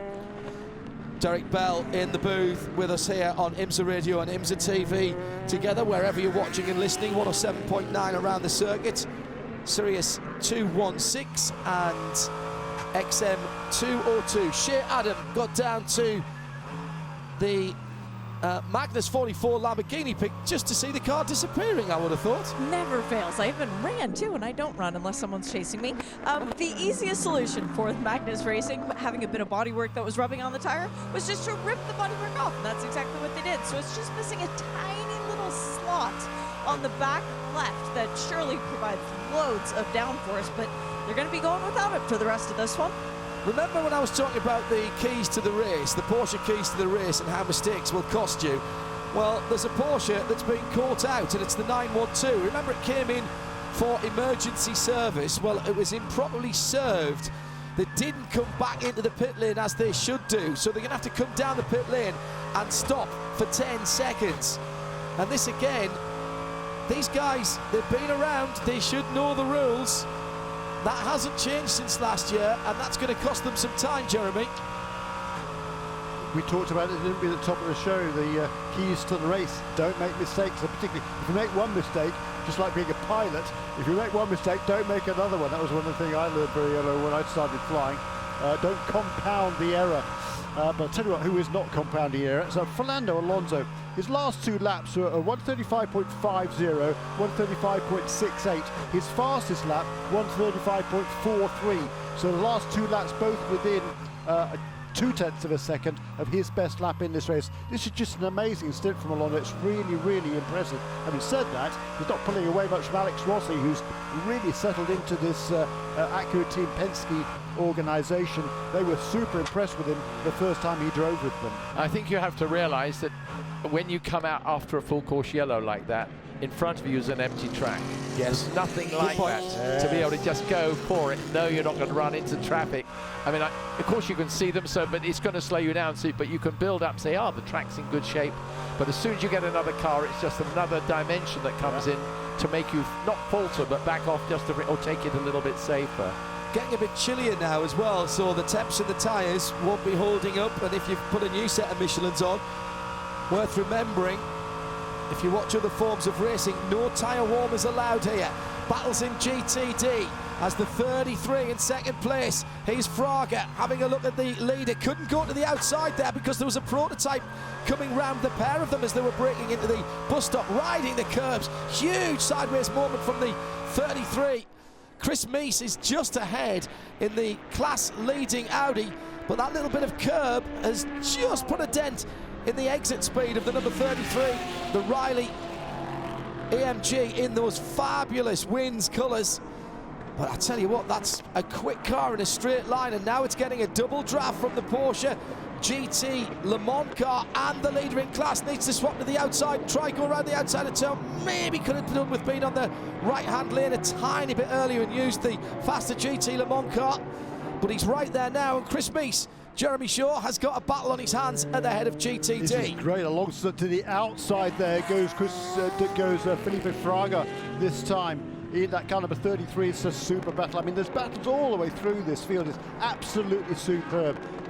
Night time here, it's fully dark now. It looks fabulous, and watching these cars out on the track is super impressive. New best lap, by the way, for Fernando Alonso, just outside 1/10 of a second away from the fastest lap of the race so far. Oh, Marcel Fessler puts himself on the outside of Felipe Fraga, now gets to the inside, coming out of the infield through turn 6. That's the battle for first and second in GT Le Mans, going through the battle for first and second in GT Daytona.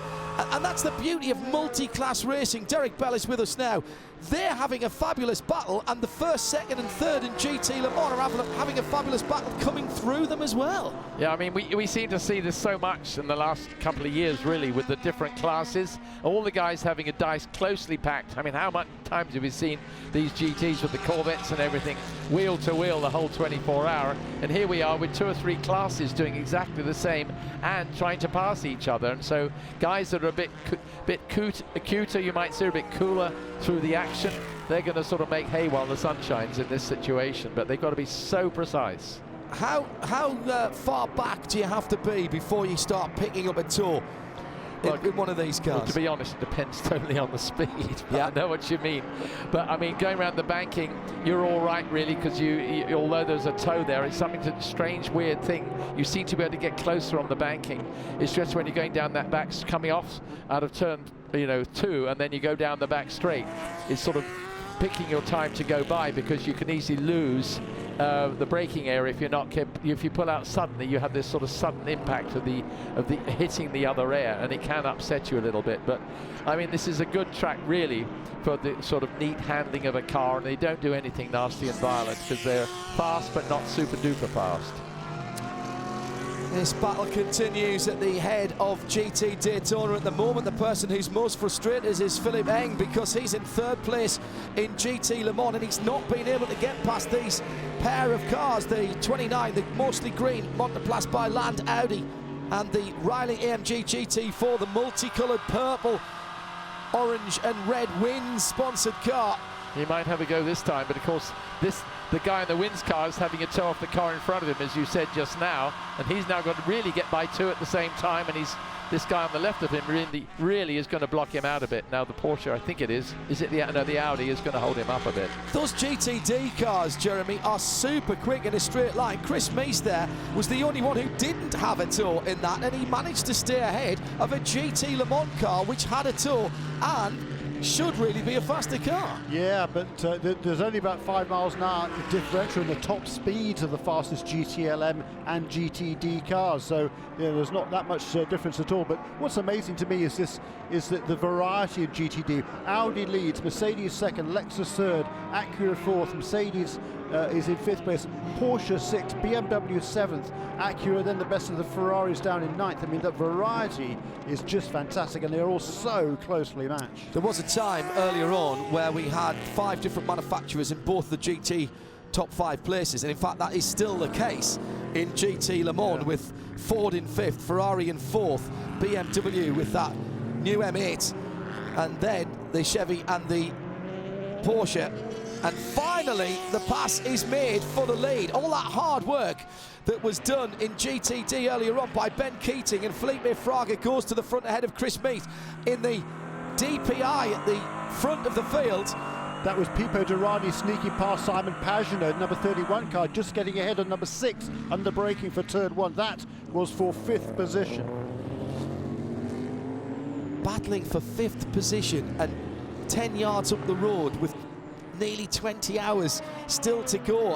I still find it hard to get my head around that, but that is new endurance racing, Derek. You take the advantage wherever you've got a slight mistake there by the Acura of Simon Pagenaud going into the West Horseshoe, just missed his braking point by a fraction, and that all that advantage he'd built up disappears in a heartbeat.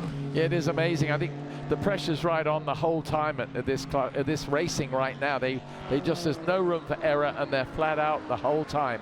The great credit is to the guys that have organized the sort of balance of performance, if you like, and the actual speed of these cars to get them so equivalent. And I think it's great that they're doing that, although I'm not sure I'm unhappy about balance of performance. But if you're going to get a good race out of it, it's wonderful. And that's what we want. The public wants to be entertained. We're in the entertainment business. Yeah, we are, and it certainly is thoroughly entertaining right now. The battle's just intense. Fernando Alonso finally is just beginning to eke out just a little bit of a lead now. He's actually stretched out by more than a second on that last lap too. So it's out over 4 seconds now for Alonso, over Alex Rossi in 2nd place. Harry Tincknell just hanging on to 3rd ahead of Tristan Nunez.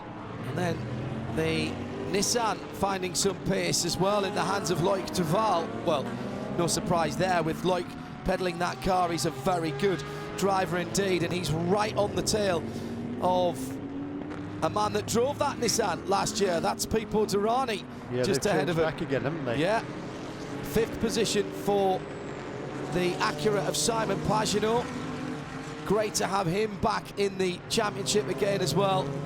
Such a versatile driver. We talk about people who can drive anything. You get the feeling that if you offered Simon Pagenaud the opportunity to race a shopping trolley next weekend, he'd say yes and bite your hand off. Out onto the banking again. Just a 3.5 mile lap around here, and the lap's going for the guys at the front of the field in round about 1.5 minutes, 95 seconds.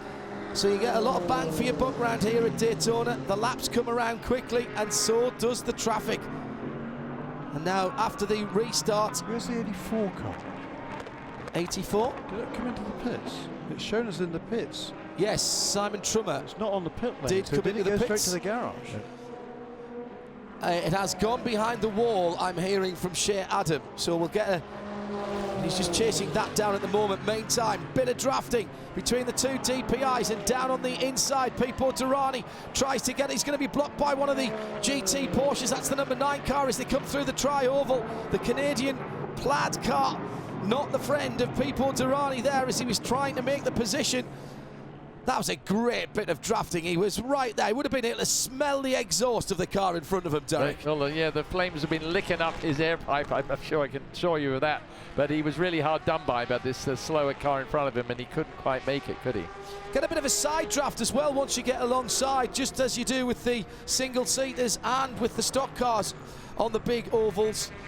It's the vagaries of the aerodynamics, so if you can get right alongside, you still get a little bit of an aerodynamic advantage. Well, Derani straight back, spin, and are coming together, and that's the Konica Minolta car that's gone around. That was, no, it's not, excuse me, but it is the Mazda. It's Harry Tincknell. I thought it was a black car. It's actually the dark red car. Harry Tincknell involved in second place, coming out of the West Horseshoe, and there's damage to that car. He can't get it restarted. He's well off on the infield. Now that happened right ahead of the battle that we were watching. Yeah, he just got into second place, hadn't he? Ahead Correct, of Alex Rossi. I actually thought for a moment it was Alonso because the car looked so dark. Now, is everything all right at the back of that car? There looked to be a bit of damage on the right rear bodywork, but Harry's got it going again. It might have been just because he was on the grass and it was lower on that side. Oh, there he goes. He got nailed by the MSR Caterpillar sponsored car, the 57. That's Catherine Legg was in that car, and he had to slow for the BMW. Oh, yeah. I think he had to lock the brakes up, didn't he? Or had to hit the brakes, and that was it. Yeah, she was a little bit unfortunate there, I think. Well, that'll be being looked at the moment. We'll leave race control to make their decision about that one.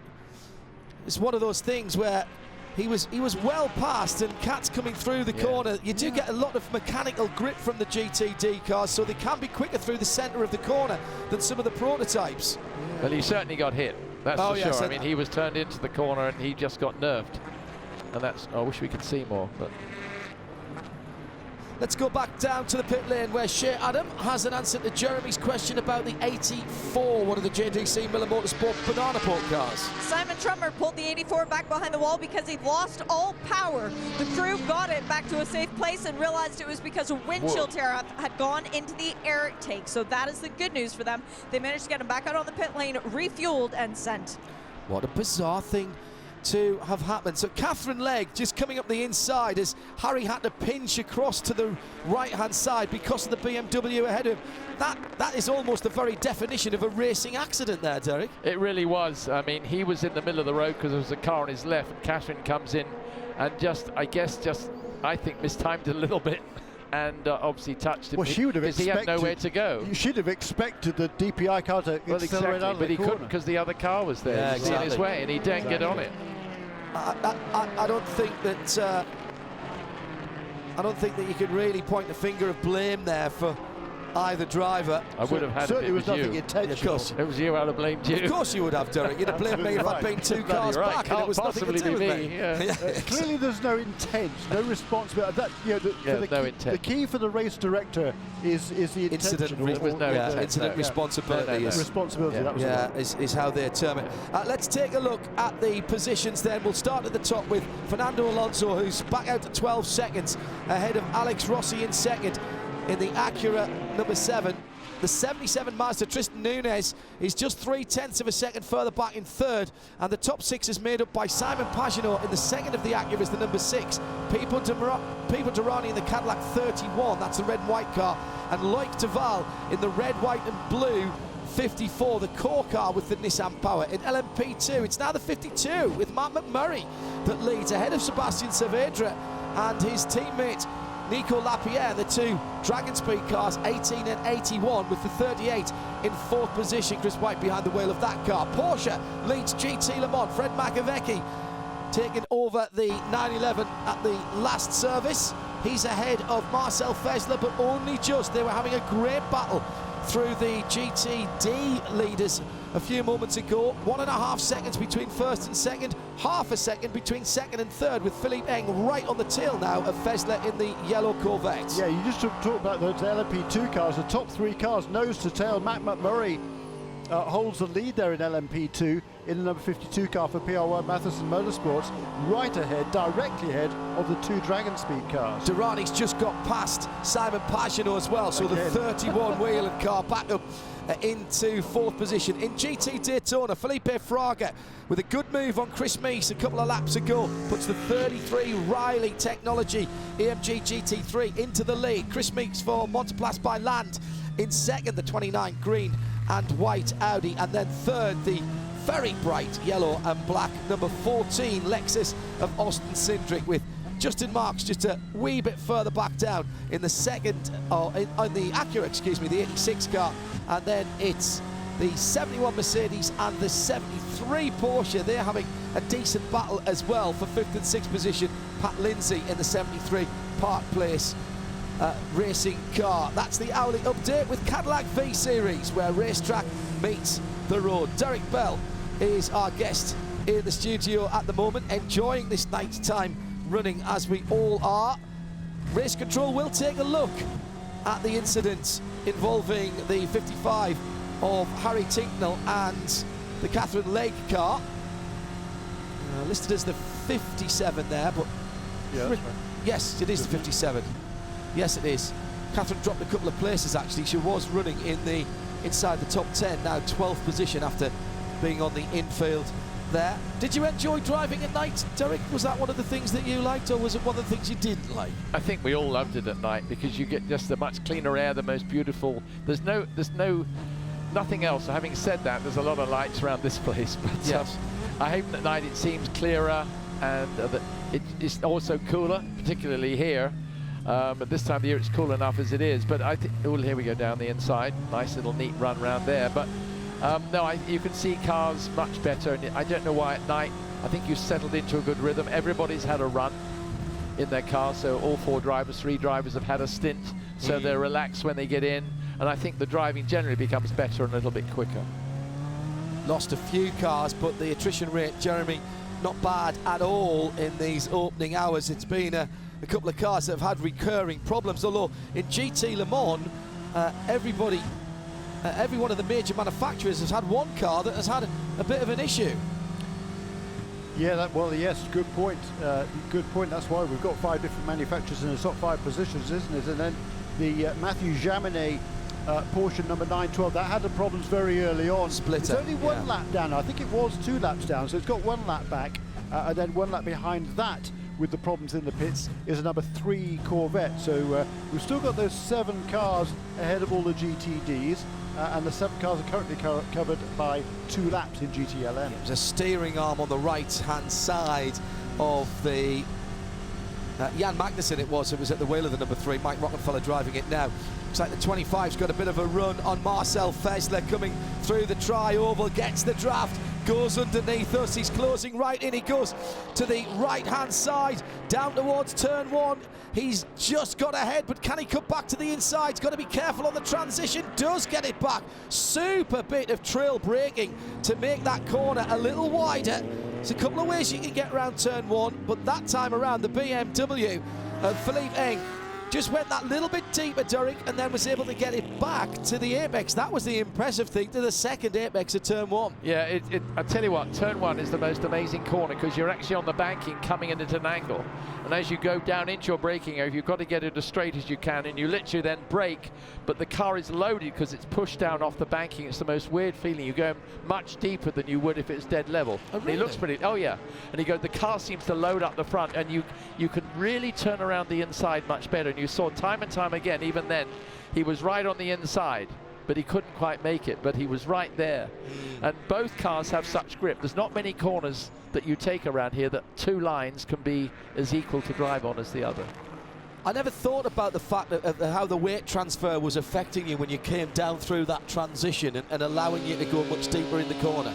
I've done it a couple of times. Just a couple, do you think? So I always used to like, you always had to go without braking. The guy just had to give you a wink that he was giving you a car width, and you pretty definitely could get by him. Yeah. Great stuff. Derek Bell in the booth with Jeremy Shaw and John Hindhaugh. It's Shea Adam and Bruce Jones down in the pits.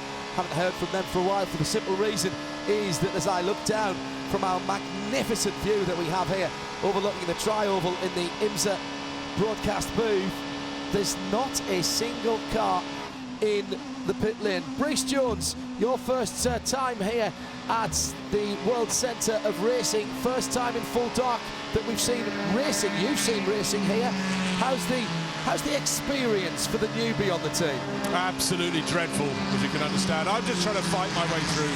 No, John, you know me, it's magnificent. And for me, sports car racing, Derek Bell just touched on it there.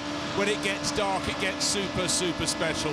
And the atmosphere, we have these flurries of cars coming into the pit lane, but just taking a few laps while they're out on the circuit and enjoying them sweeping past the pits on the across the wide apron, the stretch of grass with Daytona written in that wonderful logo on it is just wonderful. High side for the prototypes, low side for the GTs, but they're all dicing, and I'm loving every second, John. Bruce, you spent an awful long time working in Formula One for television, and I'm not saying better or worse. It's just different, isn't it? And when you come to a stadium, and this is a stadium, it's a real atmosphere here, despite the fact that the grandstands are never going to be full for this. The interior grandstands, the infield grandstands are packed. Well, that's something that a lot of people, if they just look at the TV images, they might see some spare seats. But don't forget, this grandstand can take about 4.3 million people, I believe. But it's the bustle in and around the paddock and the fact that the fans can get in just between the back of the pits and victory lane. They're bringing flags. They're walking in and out. There's live music played in the paddock behind, in the shopping mall area. People are absolutely everywhere around the infield. And about, probably, I don't know, have we got about 500 motorhomes for fans on the infield? Maybe I'm wrong by a factor of 10, but it's buzzing and it will buzz all night. Thank you, Bruce. And there are still 2 or 3 deep all around the fencing at ground level on the infield area, as well as all of the bleachers still packed, as it has been since half an hour before the start. This battle in GT Le Mans for second place isn't over. Marcel Fesler has not given this one up. The Swiss driver in the All-American car chasing down the number 25 BMW Philippe Eng in that still only a relatively new car. That BMW only came to the series last year. Due a pit stop, that BMW shortly, and the replacement driver getting ready to get in. Or is it just a drinks bottle change, as Shea Adams says? Quite often they throw us a bit of a curveball. The cars, and I notice the drivers' helmets now, also with the message Godspeed Charlie. That's in memoriam and in honour of Charlie Lamb, one of the nicest people you could ever meet in a motorsport paddock. Charlie was part of Schnitzer BMW, was BMW in motorsport, in all forms of motorsport for many years. I met up with him at Le Mans in British touring cars here in the American Le Mans series. Derek, you'll have known Charlie as well. When he talked, you listened. He was an extremely lovely bloke, a gentleman in every sense of the word. BMW through and through, but loved his endurance motor racing, and he's a big loss to our community. Yes, he really is. Obviously, we only heard about it, well, I did today, and I knew him really quite well. I hadn't been with him for some time, but because he was based mainly in Europe, and I did race for BMW a few races, but he was such an enthusiastic. When I knew him, he was really young, but I guess I was too. But he just had this passion for BMW, for making race cars go well, and it always seemed that success was around him, you know. Yeah, he's a big loss. Into the pit lane, the 25 BMW racing with heavy hearts, the Real Letterman Lanigan team. but they are still racing because that's exactly what Charlie would have expected them to do. Shea Adams watching the stop, a little bit close to the wall there, Shea. It is, and it's not a drinks bottle change, but it's definitely not a driver change either. It looks like Colton Herta, who got out of this 25 BMW at the second to last pit stop, is trying to adjust the belts for Philip Eng, as now the driver's side door is closed very gently around the fuel nozzle. 4 new Michelin tires, and just waiting on the fuel. Otherwise, it was a perfect pit stop from the car that came in from third in the GTLM category. Thank you, Shea. That's a very, very nice pit stop indeed. No further action on the Catherine Legg, Harry Tinknell incident at the West Horseshoe. That gets a thumbs up from Derek Bell, and I think so too. You know, it would have been harsh to penalise either driver there, Jeremy, and I think that's not a no call, that's a good call from race control. They looked at it and they've made the decision that that was a racing incident. I think so. There was certainly no intent there whatsoever. Just a kind of unfortunate circumstances. As the third place car, number 77, is on pit lane. This is on the schedule. And that's down with Bruce Jones. Bruce, that looked very routine indeed. Absolutely so. Watching it from a distance, I think the sister car might have come in the lap before, caught me slightly unawares.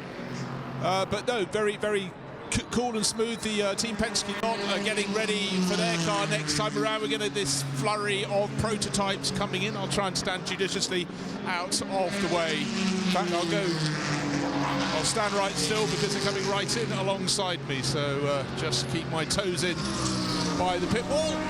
Dragon Speed cars coming in tandem as well. So it's the LMP2 runners, and I'm going to just keep out of the way because the Penske's are coming in, the Acura, and I will swing my legs over the pit wall to give them a bit more space. But yeah, all going like clockwork down here. Thank you very much, Bruce. Tristan Nunes, bit of a star, that young man, and you know him quite well, Derek, don't you? Yeah, fantastic, yeah.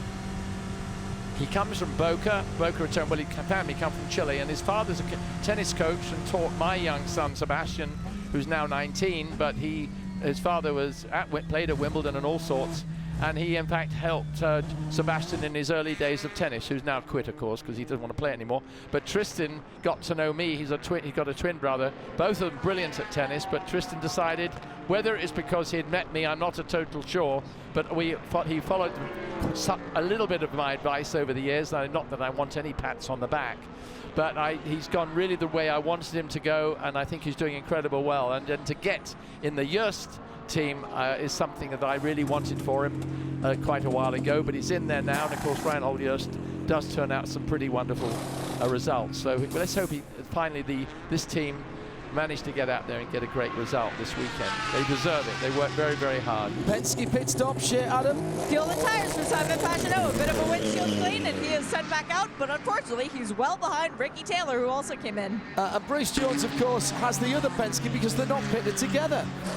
Yeah, pitted slightly separated on the pit lane. Very, very standard pit stop for the number 7 entry. And I turn from left to right. And the 55 Mazda, the one closest to pit in. Again, a standard pit stop, a clean of the screen. The board still being held in front of it. The driver thinking, come on, let's get going. Door up, door down, pole up, and the car will be back into the race. It's so interesting. But it's having problem getting off the line. A second or so, a nervous moment for the Mazda Team Joest crew. But it got underway, but you know, if there's anything slightly going wrong with the clutch, that might put a seed of doubt into the mind of the driver of the 55 Mazda, but he got it going. That's the main thing. It wouldn't be the first time that coming out after a pit stop, the Mazda has had its issues. They've added an extra starter, I'm led to believe, to both of the cars because they've had starter-nator problems. It's a combined starter and alternator.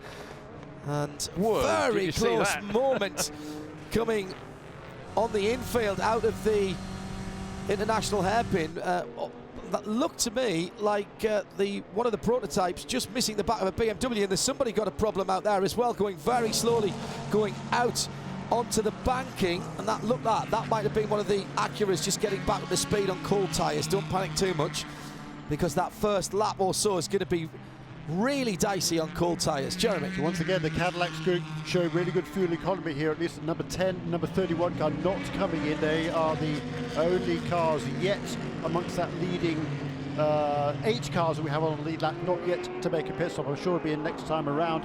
Fernando Alonso he got aboard this car at what 4:21, so he's done just about 3 hours at the wheel of that number 10 car in the lead of the race. And that's longer than any Grand Prix has ever done in a straight go. Yeah, absolutely. In he comes into the pit lane, Fernando Alonso, the Konica Minolta Racing Cadillac. The shiny black machine comes in, the team is waiting, and that's Bruce Jones who's got that one. He's quick on the track, he's quick at getting out of the car. The Flying Spaniard hops out to be replaced. What a good stint. You gave us a scare, John, when we thought that was his car that went spinning in the dark. Of course, it was Harry Tinknell's Mazda, but the exemplary pit stop thus far, I shan't put any curse on it. They're doing all the things they have to do. You look at these teams, they're so super drilled, and it is drilling that makes it happen. It doesn't happen just by thinking it might be a nice idea. Slight delay, but the car leading the race, the number 10 Konica Minolta entry, back down towards pit exit. Good job, gentlemen. And that car credited with the fastest first sector. I think that was the in-lap for Fernando Alonso. I might be wrong. I'll wait and see. I think it was the in-lap that he turned the purple sector time. The previous lap had been a 1:35.6, which was within half a second of his best lap on the race. So it's been an absolutely tremendous stint from the Spaniard. Still over 19 and a quarter hours to go. And Kamui Kobayashi then takes the lead, or takes over the lead car. Bit of a scare for Kamui. Didn't get in as early in the week as he expected to, with some visa issues, but slotted straight into his work the moment he got on the property. Great to see Kamui back in sports cars, and this is his first run out in the 57th running of the Rolex 24 Daytona. Just watching him round this first lap. Cold tyres, Derek, no tyre warmers. No, and of course it's colder now out there than it was before, so they take even longer to get in, and it's his first run out, and he's just got in behind one of the greatest and fastest drivers in the world. I don't actually envy him very much, because it's not going to seem quite as great with him in it, I don't think, as Alonso, because of Alonso's experience, and he just did 3 hours. I mean, that's pretty outstanding. Remember, I don't think you're allowed to do more than 4. It's the same ruling as we had, isn't it? Yeah. 4 in any 6. There are other regulations, Jeremy, for the Pro-Am categories of how much the silver and bronze drivers have to do. Yeah, but it's the same thing about the 4. You can't do more than 4 out of 6. Yeah, but, absolutely. 3, that's a good opening stint, isn't it? It's a very good opening stint, but I tell you, because it's cooler out there, ambience-wise, it must be actually quite not nice, but it must be more acceptable as a driver. It's just hideous when you're so hot you can't breathe almost. But he's reasonably fit, of course, isn't he? Do you think he is? Do you think he might be? Yeah. Oh, look! Kobayashi, cold front tyres.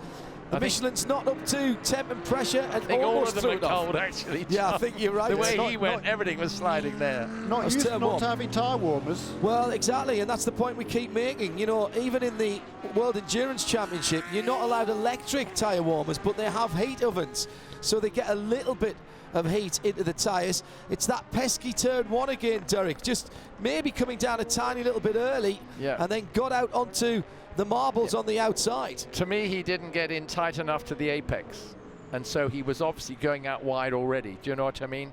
Yeah. Here we go. Look, see, he didn't get in there. He should have been well to the left, and I think as he came in, they weren't slowing him down, so he had to go straight, which then meant he had to do a more violent turn, and there was no grip. But what he didn't do was lock the tyres up, as Alonso is actually talking to Kobayashi on the phone at the moment, as in from top positions, in fact from the lead in the GTD category, Felipe Fraga, and that's again Bruce Jones's area of the pit lane. Bright yellow headlights. As I stared out towards them, they're very, very bright indeed. In fact, I just came up towards the Minolta garage to try and get a word with Alonso, but obviously, as you just pointed out, he's on the phone, so to speak, to Kobayashi. Seems quite a long pit stop for the Keating Racing, the Riley Technologies Mercedes, but it's going again now. I think they always just seem longer than they really are. Seems fairly standard, but Felipe Fraga has been putting on such a great drive to take it to the lead of the class ahead of the Monteplas by Lant Motorsport Audi. Great battle they've been having. Shea Adam had the stopwatch on that particular stop. Well, actually, it's quite useful that the number panels on the side of the car, as soon as it comes to a stop, they turn purple. And then when the car pulls away from the pit box, it tells you how long the car spent stationary. For the number 33, the Riley Technology Mercedes, it was 43 seconds. It takes 40 seconds to put fuel in the car. So that was pretty cool. Not much wasted time there.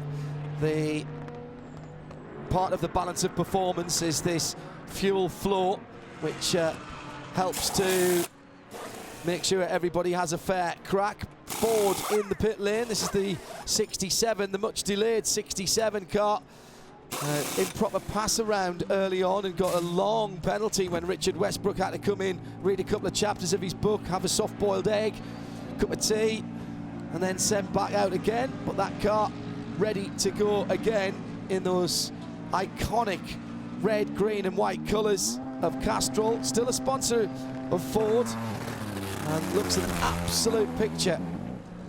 Saw that car being pushed through the paddock the other day, Derek, and I just turned round, and for a moment I thought it was a Group C Jaguar that I was looking at. It straight away, that big red Castrol on the side. That's what it took me back to. You started to say it, because that flash up the side is just like the Jaguar. Shouldn't say that with the Ford, should we? But well, they used to own them at one time. I'm going to say yes, they did. They had a partnership at one time. Thank goodness for Ford saving Jaguar back in those days. But actually, just one thing we must say. We talked about the cold tyres, but Kobayashi went out, and he hadn't been out probably on stone cold tyres at this time of night. Right? No. So it was a real shock for him. It takes much longer to get them in, and of course it's like the faster you go, the better it is. But if you can't go fast, you can't get them hot, you know. Yeah. And it's getting that balance. And once, like, you know, obviously Alonso had done his first stint, he knew exactly how long it took to get the next set in. By the time he got the third set on, he was really rocking, you know. So yeah, these Michelin tyres do come in pretty quickly, certainly, even in the cooler conditions. But you're right, it certainly takes a good lap to bring them in, and that's where Kobayashi was almost caught out. I was just watching, by the way, the lap times number 55 car, because after that spin, Harry Ticknell seemed to be struggling a little bit. He made no ground at all on the cars ahead of him. He was about a half a minute behind the number 85 car, and actually lost a bit of ground to it before he came in during his last pit stop and handed over to Jonathan Bomarito. But Bomarito's last lap around was a 1:36.1, which is pretty much as quick as the leaders. So that's good to see. Number 55 car seems to be back on the pace. It's at the back of the pack on the lead lap, but it is still on the lead lap. It's car number 55. GTD leader is in, and that's the 29 Audi, the Monoplast by Land car. Shea Adam.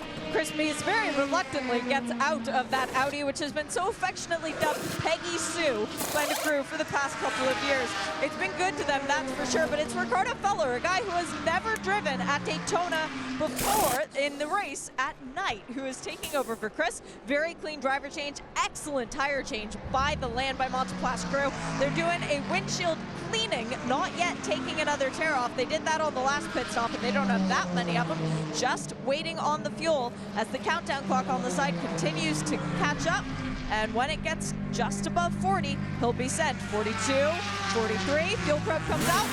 So that seems pretty consistent, about 43 seconds total between when the car comes to a stop to when the fuel nozzle comes out, and it is sent.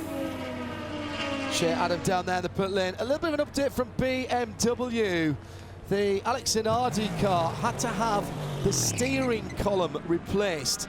So our eagle-eyed viewers earlier on were absolutely spot on. The car was dropped whilst the steering wheel was being changed over from the Alex wheel to the other guy's wheels, and it was damaged. It's never occurred before in testing, but a new steering column solved that problem. And remember, that car caused a full course caution when I think it was Colton Herter went out in the car and couldn't get that car to rev and move on as he went out of the pit lane. An extraordinarily bad set of circumstances after Alex Inardi had done a cracking stint. Derek, thanks for being with us. I know you've got a lot of duties this evening. You're welcome back anytime. And this is going to be another cracking race, isn't it? Yeah, it is. There's no doubt about it. It's a great atmosphere. Drivers doing a heck of a job. And, you know, the miracle is that there aren't more little incidents, because there are so many of them. And, you know, less experienced people. We've heard guys in their first experience of night driving at the Daytona 24 hours.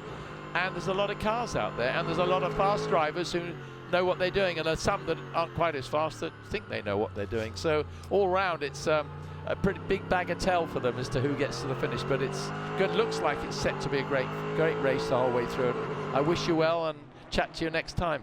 Thank Derek, you so I'll much. shake your hand. It's always a pleasure to have Derek Bell as a guest, and adds to what was going on with his insight there. I hope you enjoyed that.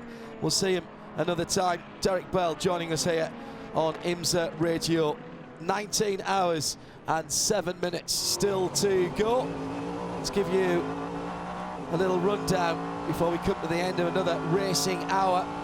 Kamui Kobayashi, having taken over from Fernando Alonso in the number 10 Konica Minolta Cadillac racing car, has a 10.185 second lead over Tristan Nunez in the 77 Mazda in second. Simon Pagenaud is another 5 seconds further back in third.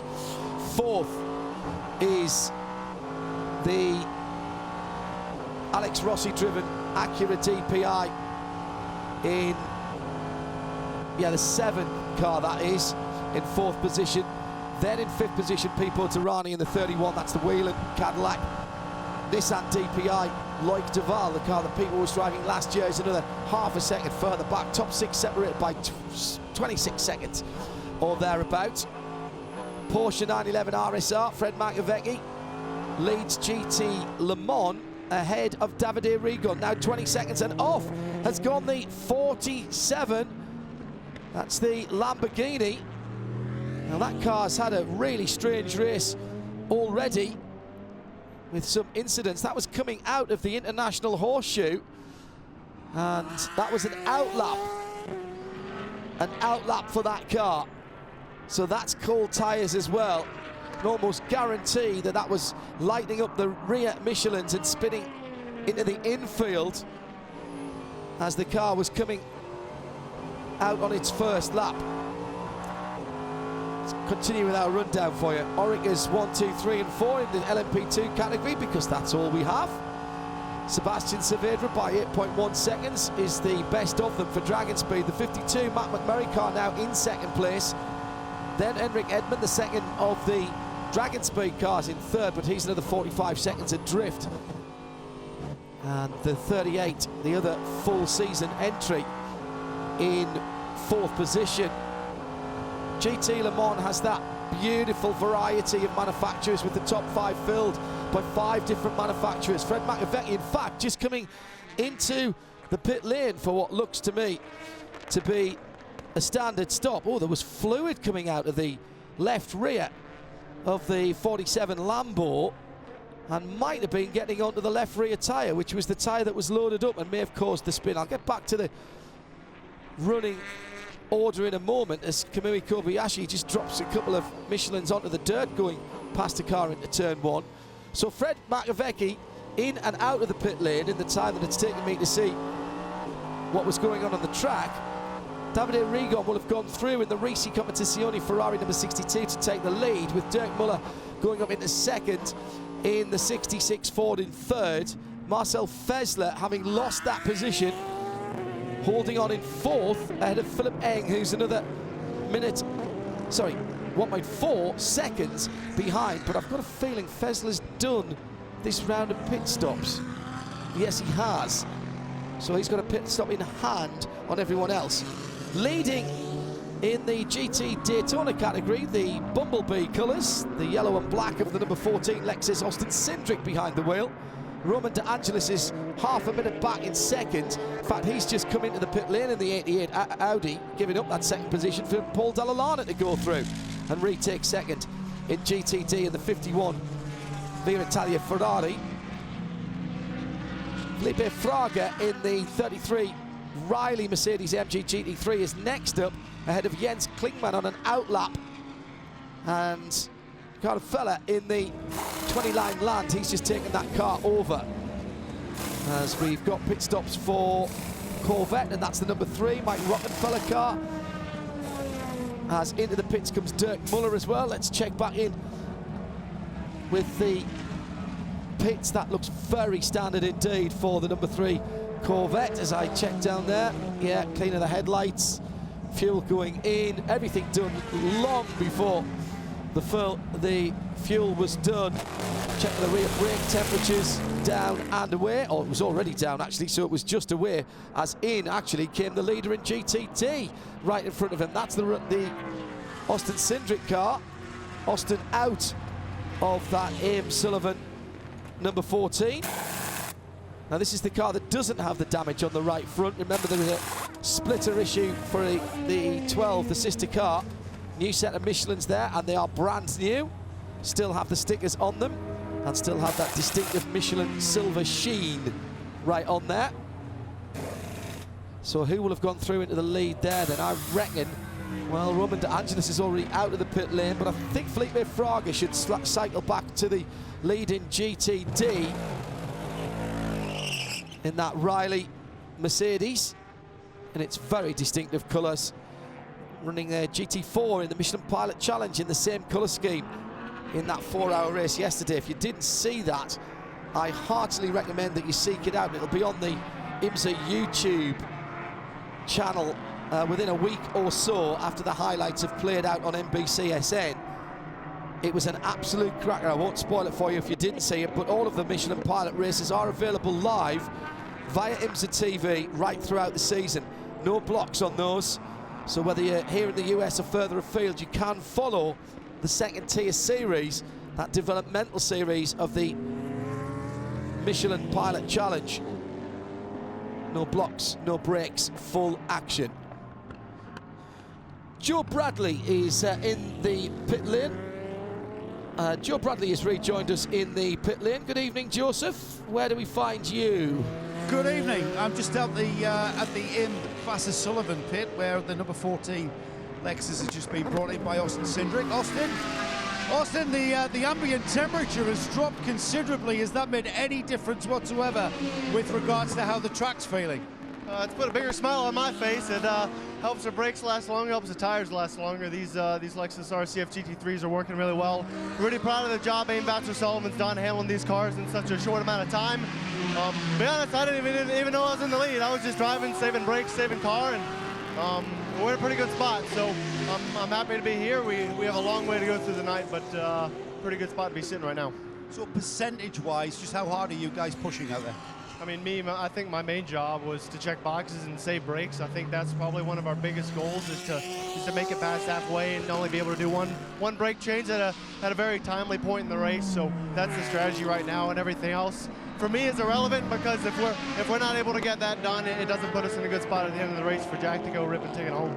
Thanks, Austin. Thanks for joining us. Very considered young man, Austin Cindric. We're coming to the end of another race hour completed now. 19 of the 24 still to go, and we'll start that next racing hour live from Daytona next.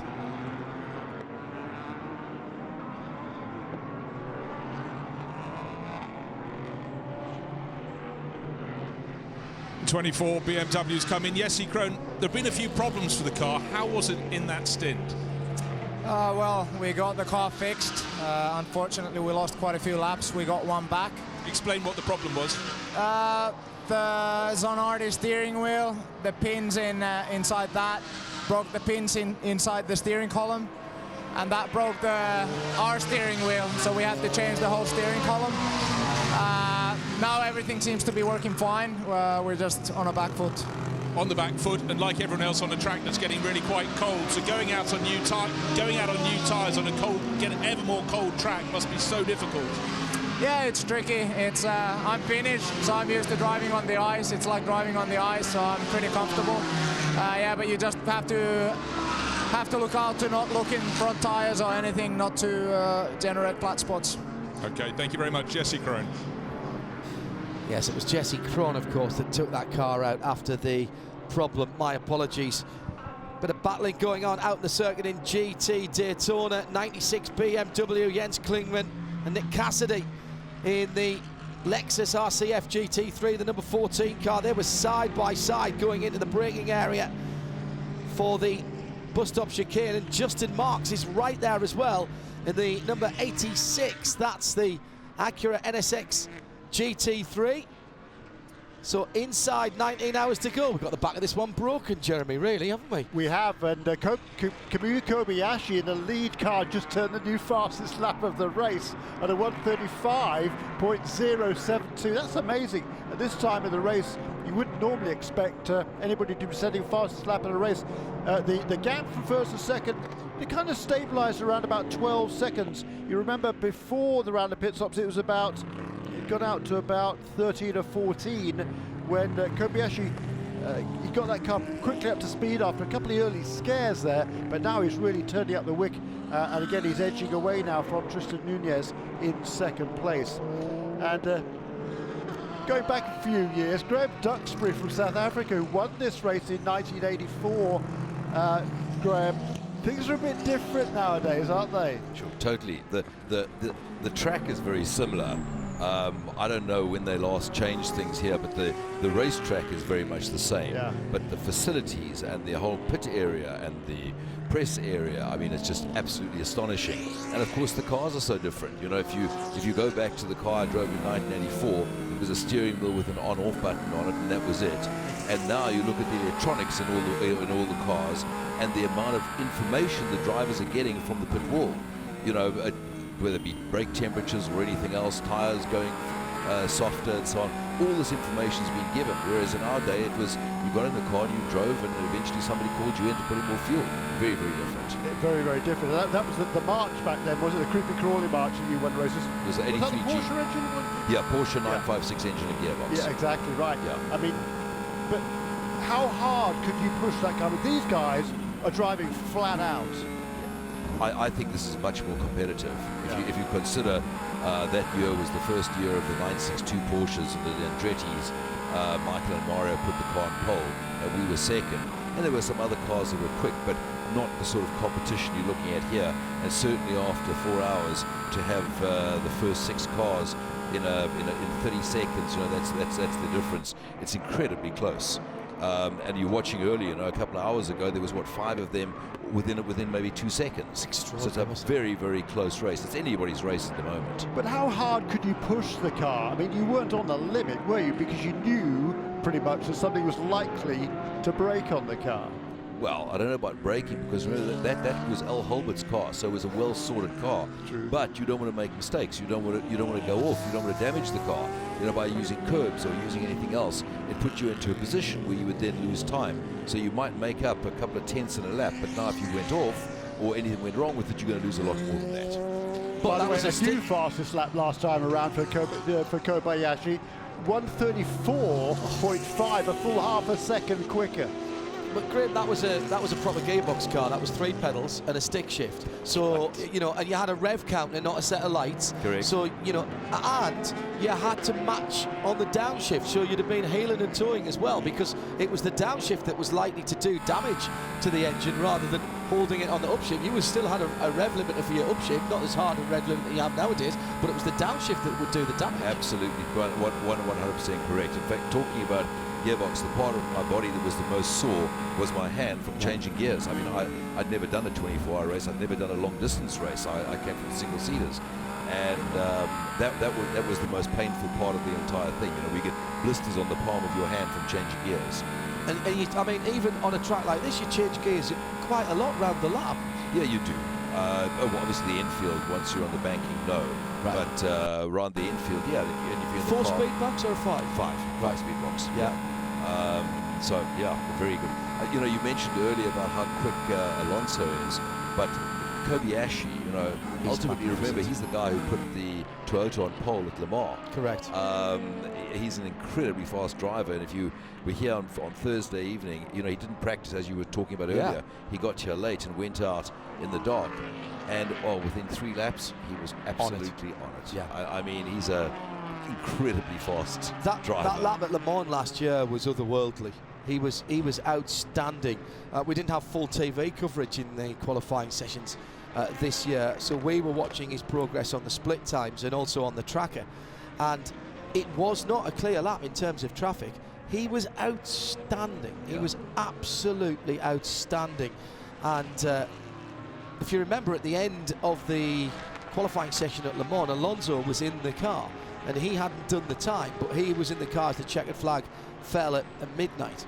And of course, as he brings the car in, all the press go down to him, and there was Kobayashi standing at the back of the pit, and our pit lane reporter Nick Damon sidled over to him, and I heard him in the ear. He said, "Would you like a word with the man who actually set pole position?" And he's such a lovely bloke, and was very, very humble, and you know, almost surprised that anybody wanted to speak to him. Great guy, like him a lot. So it's funny you should say that, because I saw this morning there's a renowned Japanese journalist called Hiko Amano, Jack Amano, and he hadn't met Kamui before, despite the fact he's one of the top Japanese journalists, because he's been based here in the States as Hiko for many, many years. But he introduced himself to Kamui, I think, yesterday, and he was super impressed just by what a nice guy he was, and how approachable he was, and how honestly he was answering all the questions. He's just a very, very humble man in every respect, and welcoming of any questions or spending time together. Obviously, I've had the fortune of spending some time being part of the Wayne Taylor Racing team this weekend, and yeah, you couldn't ask for a nicer guy. Now, you're spending time obviously here with Wayne Taylor, your old buddy, and you're part of that Konica Minolta team. But you know, is there any sort of, you know, what's the relationship between Kamui and Fernando? I mean, Fernando had fastest lap race, he led the race. Kamui is now leading, and you just had a new fastest lap. Is this going to kind of up the ante there? Teammates at Toyota, of course. Well, that's true. Yeah, absolutely. No, I think everyone gets on particularly well. Yeah. You know, so that's good for the team. I'll throw a little curveball in here. When McLaren run a full season of 2 Indy cars next season, I put decent money that Kamui will be in the other car with Alonso. That's my 2 penneth. You think they're going to run 2 cars next year? Yeah, for a full season. Okay. One car this year, and I think 2 cars. Bob Fernley's gone there to run that Indy program, which I think is a smart hire. It really is a smart hire. I like Bob, and I've seen him come through a number of. He's been around a while. Yeah, and he's good in tough situations, and McLaren are having it tough at the moment. It's one of those things. Can't always have it your own way in motor racing. That's why it's called motor racing and not motor winning. You don't bring Bob in to run one car 4 times a year or 3 times a year. There's something else going on there. And what's more, Zach Brown has been able to bring sponsorship into the IndyCar side. I was going to say easier. It's never easier. He's been able to bring sponsorship in, and good money as well, into that IndyCar side of things. And I would not be surprised if they committed to 2 full season cars. May I ask you a question? Will the car still be orange? Well, there's the that will be. That's up to Mr. Brown, and that is literally a $50 million question. Well, exactly. Because if you get enough money and the sponsors' colours are purple, well, the car's not going to be orange, you know. The golden rule is the man with the gold rules. Is that not the case? Is that not the case? What about the event here? The Kamui at the moment carving his way through traffic. What about the event here? How has the atmosphere of the event changed, Graham, since the years that you were here? Or has it not? Is it still essentially people camping in the infield, enthusiasts camping in the infield? It's not the same as the 500 or speed weeks when there's far fewer people in the infield, more people in the grandstands. How does it compare? Can it compare? I think there's a lot more people. You know, it's a long time ago, but I was here 6 years ago, 7 years ago, and for me, the number of people that were here then versus the number of people here today, it's growing. You know, I think IMSA's got a really good formula overall, and if I just look at the first hours here and how close the cars are, clearly everything is working particularly well, which is what the fans want. And you know, also being part of America versus being in Europe, everybody's available. You know, the number of people who are able to walk in, see the cars, get really up close to the drivers, the cars and so on, that's very different to European motor racing in my experience. And this is a race that is still bubbling very nicely indeed, with Kamui Kobayashi leading for Cadillac. Beautiful time in the evening. The photographers love this. The stadium lights are on, the brake discs, the rotors are glowing under the hard braking at the run into the international horseshoe, with the flags of nations still fluttering and a fairly stiff breeze out there, and it is pretty chilly. Those of you who are camping, and if you're not in the very smart RV and you're in a tent tonight, you're going to have several layers on there, and make sure you've got your coffee to keep you going through the night. But Kobayashi at the moment being very impressive and very consistent, as well as quick, Jeremy. That's the key thing. These two guys have slotted straight into this team as if they've been there forever. Yeah, he certainly hasn't been quite as consistent as Fernando Alonso. He was stunningly consistent, but he's doing a really, really nice job. And I think he's, he knows he's in the lead of the race. He knows there's a long, long, long way to go. And I'm sure he's got enough experience not to push too hard. So, I mean, last lap around, he lost 2 or 3 seconds. There was a 1:39. He won't be worried about that. He'll just get into his own rhythm. And what about the rain tomorrow? Everyone's forecasting the rain. I mean, the cars are so close now. Any one of the top 7 cars could win this race easily. Yeah, absolutely right. Let's go down into the pit lane where Bruce Jones can update us on problems for the Lamborghini number 46, which have been legion to this point, Bruce. They've been absolutely fantastic. I looked up the pit lane, looking to the left towards pit exit, but coming slowly on beneath your commentary box, as you were talking to Graham there, it pulled to the side and stopped just where the yellow writing is, past the end of the grass. And I thought, oh, I wouldn't want to be sitting there. Got going again. I went to speak to the team and they denied that it was their car, said, oh, maybe it's from Grasser. And then they went, oh, no, it was our car, which always makes me laugh. But apparently a bit of a sort of reset the systems and got going again. But you do not want to be sitting on the edge of the circuit once you've swept over the start-finish line. Thank goodness that's been sorted.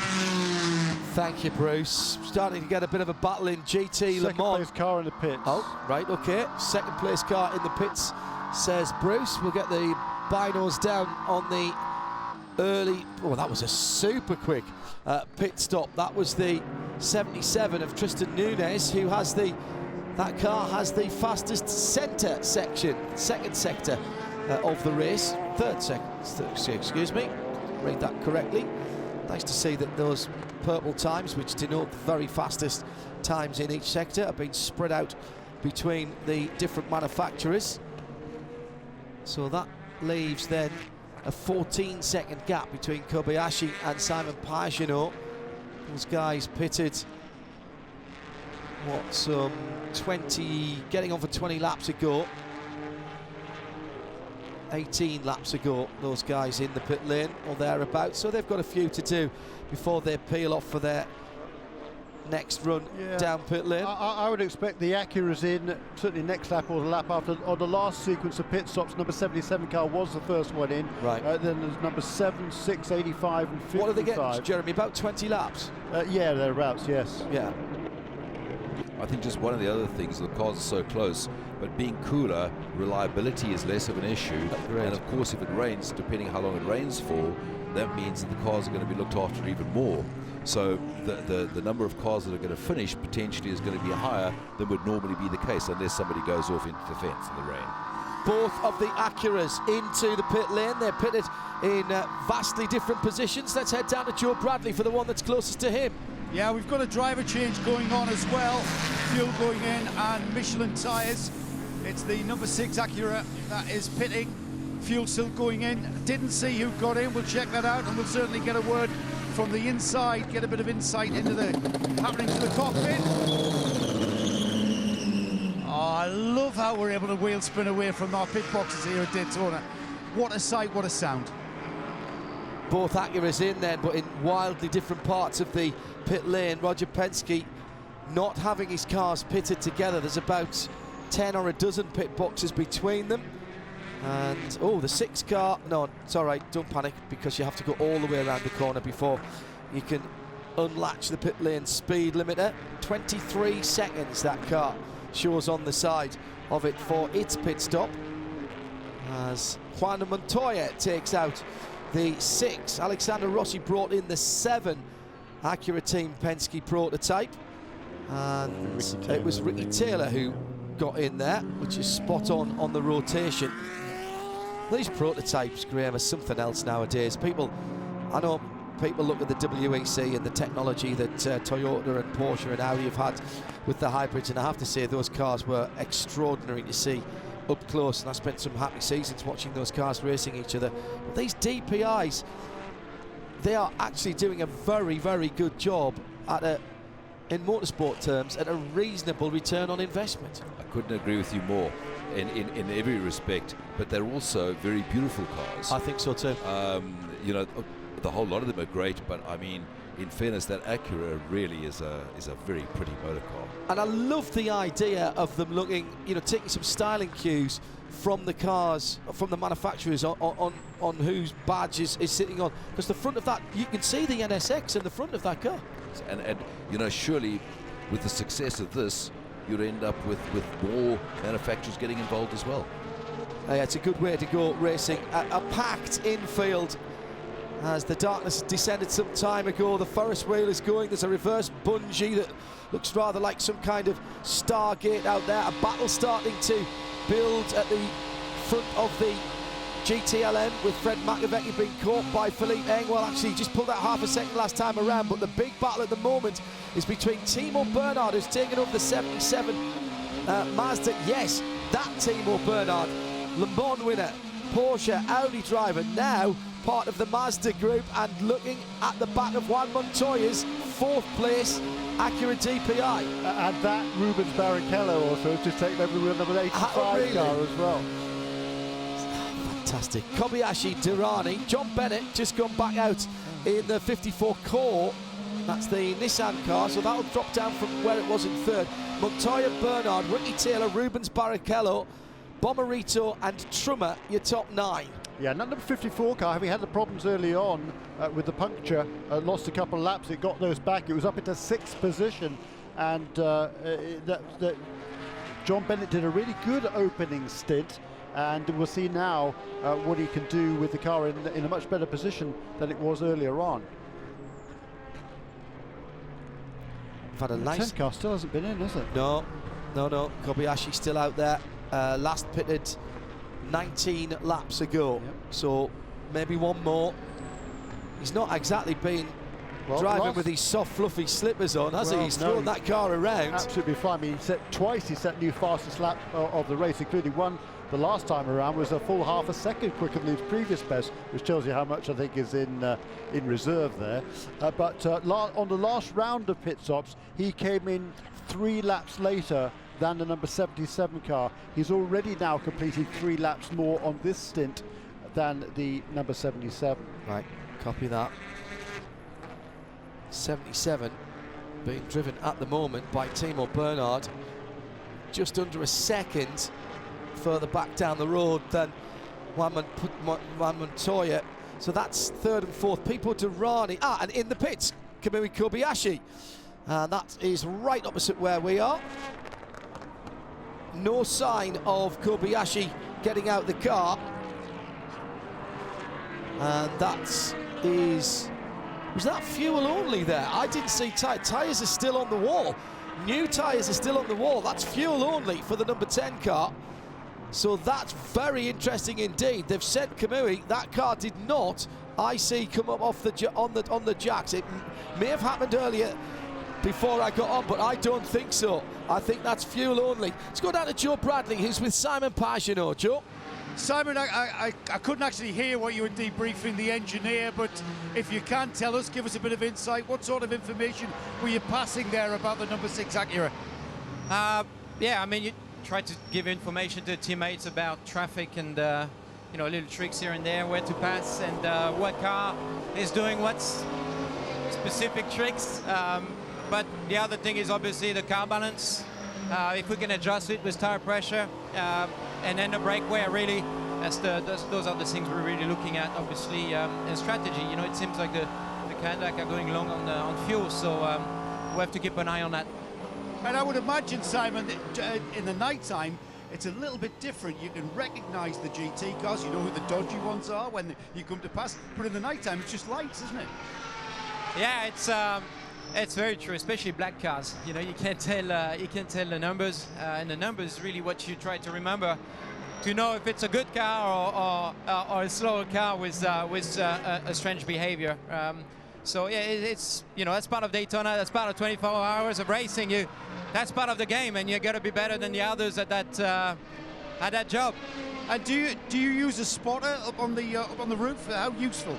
Yeah, we have some awesome spotter. I actually have my IndyCar spotter with us, Mike Ford, and we have a total of 3 spotters per car, and they tell us the gap behind, the gap ahead, what car we're coming up to, and how is the pace. So it's really, really useful. It's just like being on an oval in an IndyCar race. Great stuff, thank you, Simon. Let's pop up the pit lane where Luke Duval has caught up with Bruce. Loic, you just finished your run in the Core Autosport Nissan. How are things going? So far, everything is going out according to plan. You know, I mean, we are pretty happy. John Bennett did a really good job at the beginning. We are still in the lead lap. The car seems to run well. Performance is there. There's some guys out there who take quite a lot of risk for a 24 hours race, you know. So, but no, I'm quite happy so far. You know, now it's a really long race. There is more than 18 hours to go. Just try to keep the baby safe, you know, until tomorrow morning when the sun's coming, and yeah, and then we'll see. You were talking of risk there, but I was just wondering how good the GTD cars are keeping out of your way, because there's a lot of cars still going. I think we've only lost 1 car, so we still have 46. Yeah, but not so many problems with the GT. I would say that the DPI guy, they are fighting their ass off big time. You should see the smile on Loic's face. Thank you very much. He loves it. Just underlining the International Motorsports Association, the troubled Mustang sampling Cadillac, the number 5 car, back on the pit lane for what looks to be, for once for them, a slightly more regular pit stop. They've dropped way down to 43rd position. Joao Barbosa brought the car in. Remember, they had issues with the rear deck on that car and the rear lights as well that took them a very long time to fix after there'd been, we think, a little contact that may have caused one of the fixings some issues. Also noticed out on the Speedway as well, the 67 Ford, another car that had its woes earlier on. Scott Dixon behind the wheel of that.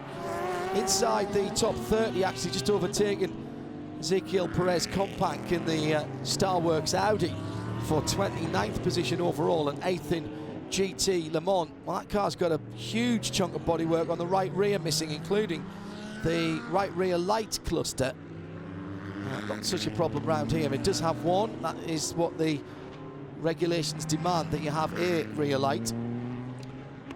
Last lap around the 5th place car of Ricky Taylor just turned his best lap of the race so far, 1:34.771. The only guy who's gone quicker than that was Kamui Kobayashi, 34.5.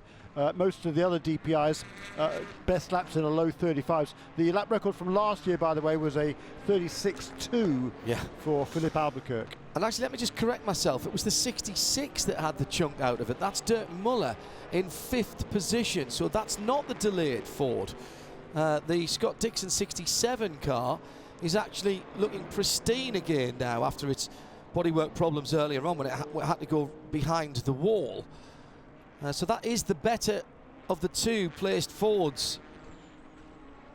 Better placed of the 2 Fords. Let's put that into some kind of sentence that makes sense, or something similar to it. Dirk Muller behind the wheel of that car. He's fighting with the Ferrari 488 of Davide Rigon, who's quietly going about his business as Philippe Eng brings the BMW that's running well in the top 3 of GT Le Mans into the pit lane, and that will be a driver change there.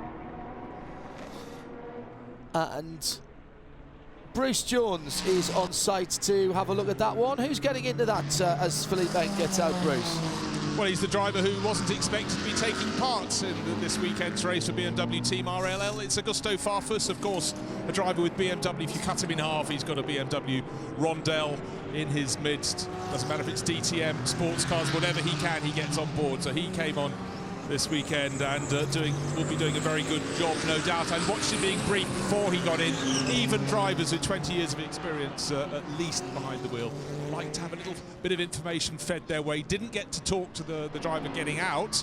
I will go and talk to him in a minute, but the crew from RLL, obviously with Bobby Rahal at the helm, keeping him on the straight and narrow. Thanks, Bruce. And yeah, the reason that Farfus is in that car, Tom Blomqvist, who was slated in that car, couldn't get a visa cleared for the race. So earlier in the week, and it was just this week that decision was made to replace him with Augusto Farfus. Augusto, though, as Bruce rightly says, plenty of experience as far as BMW and racing in the dark is concerned. He's doing just about everything he can do.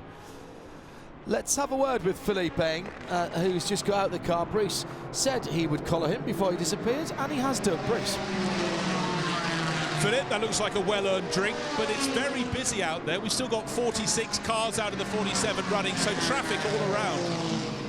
Yeah, it was mega good fun. Our M8 GT is running really well, and I enjoy every lap, but it's still a very, very long race, but so far so good. Now, notice, of course, Augusto Farfus didn't expect to be driving this weekend, but he knows BMWs, he knows how to race. Yeah, best regards to Tom Blomqvist. I think he will be watching now. I will really miss him. Such a shame what happened, but Augusto is a good stand-in, and he will push as hard as Tom. But yeah, we miss him. But it's all running smoothly. You didn't have anything to say to Augusto or the team before he got on board? Super smooth. It's very fair out there. Also with the GTD traffic, you are sort of coming into a rhythm now. Everybody is respecting each other, and this is what this championship is all about, and I'm happy to be part of this race. Good stuff. Thank you very much. That's Philippe Eng.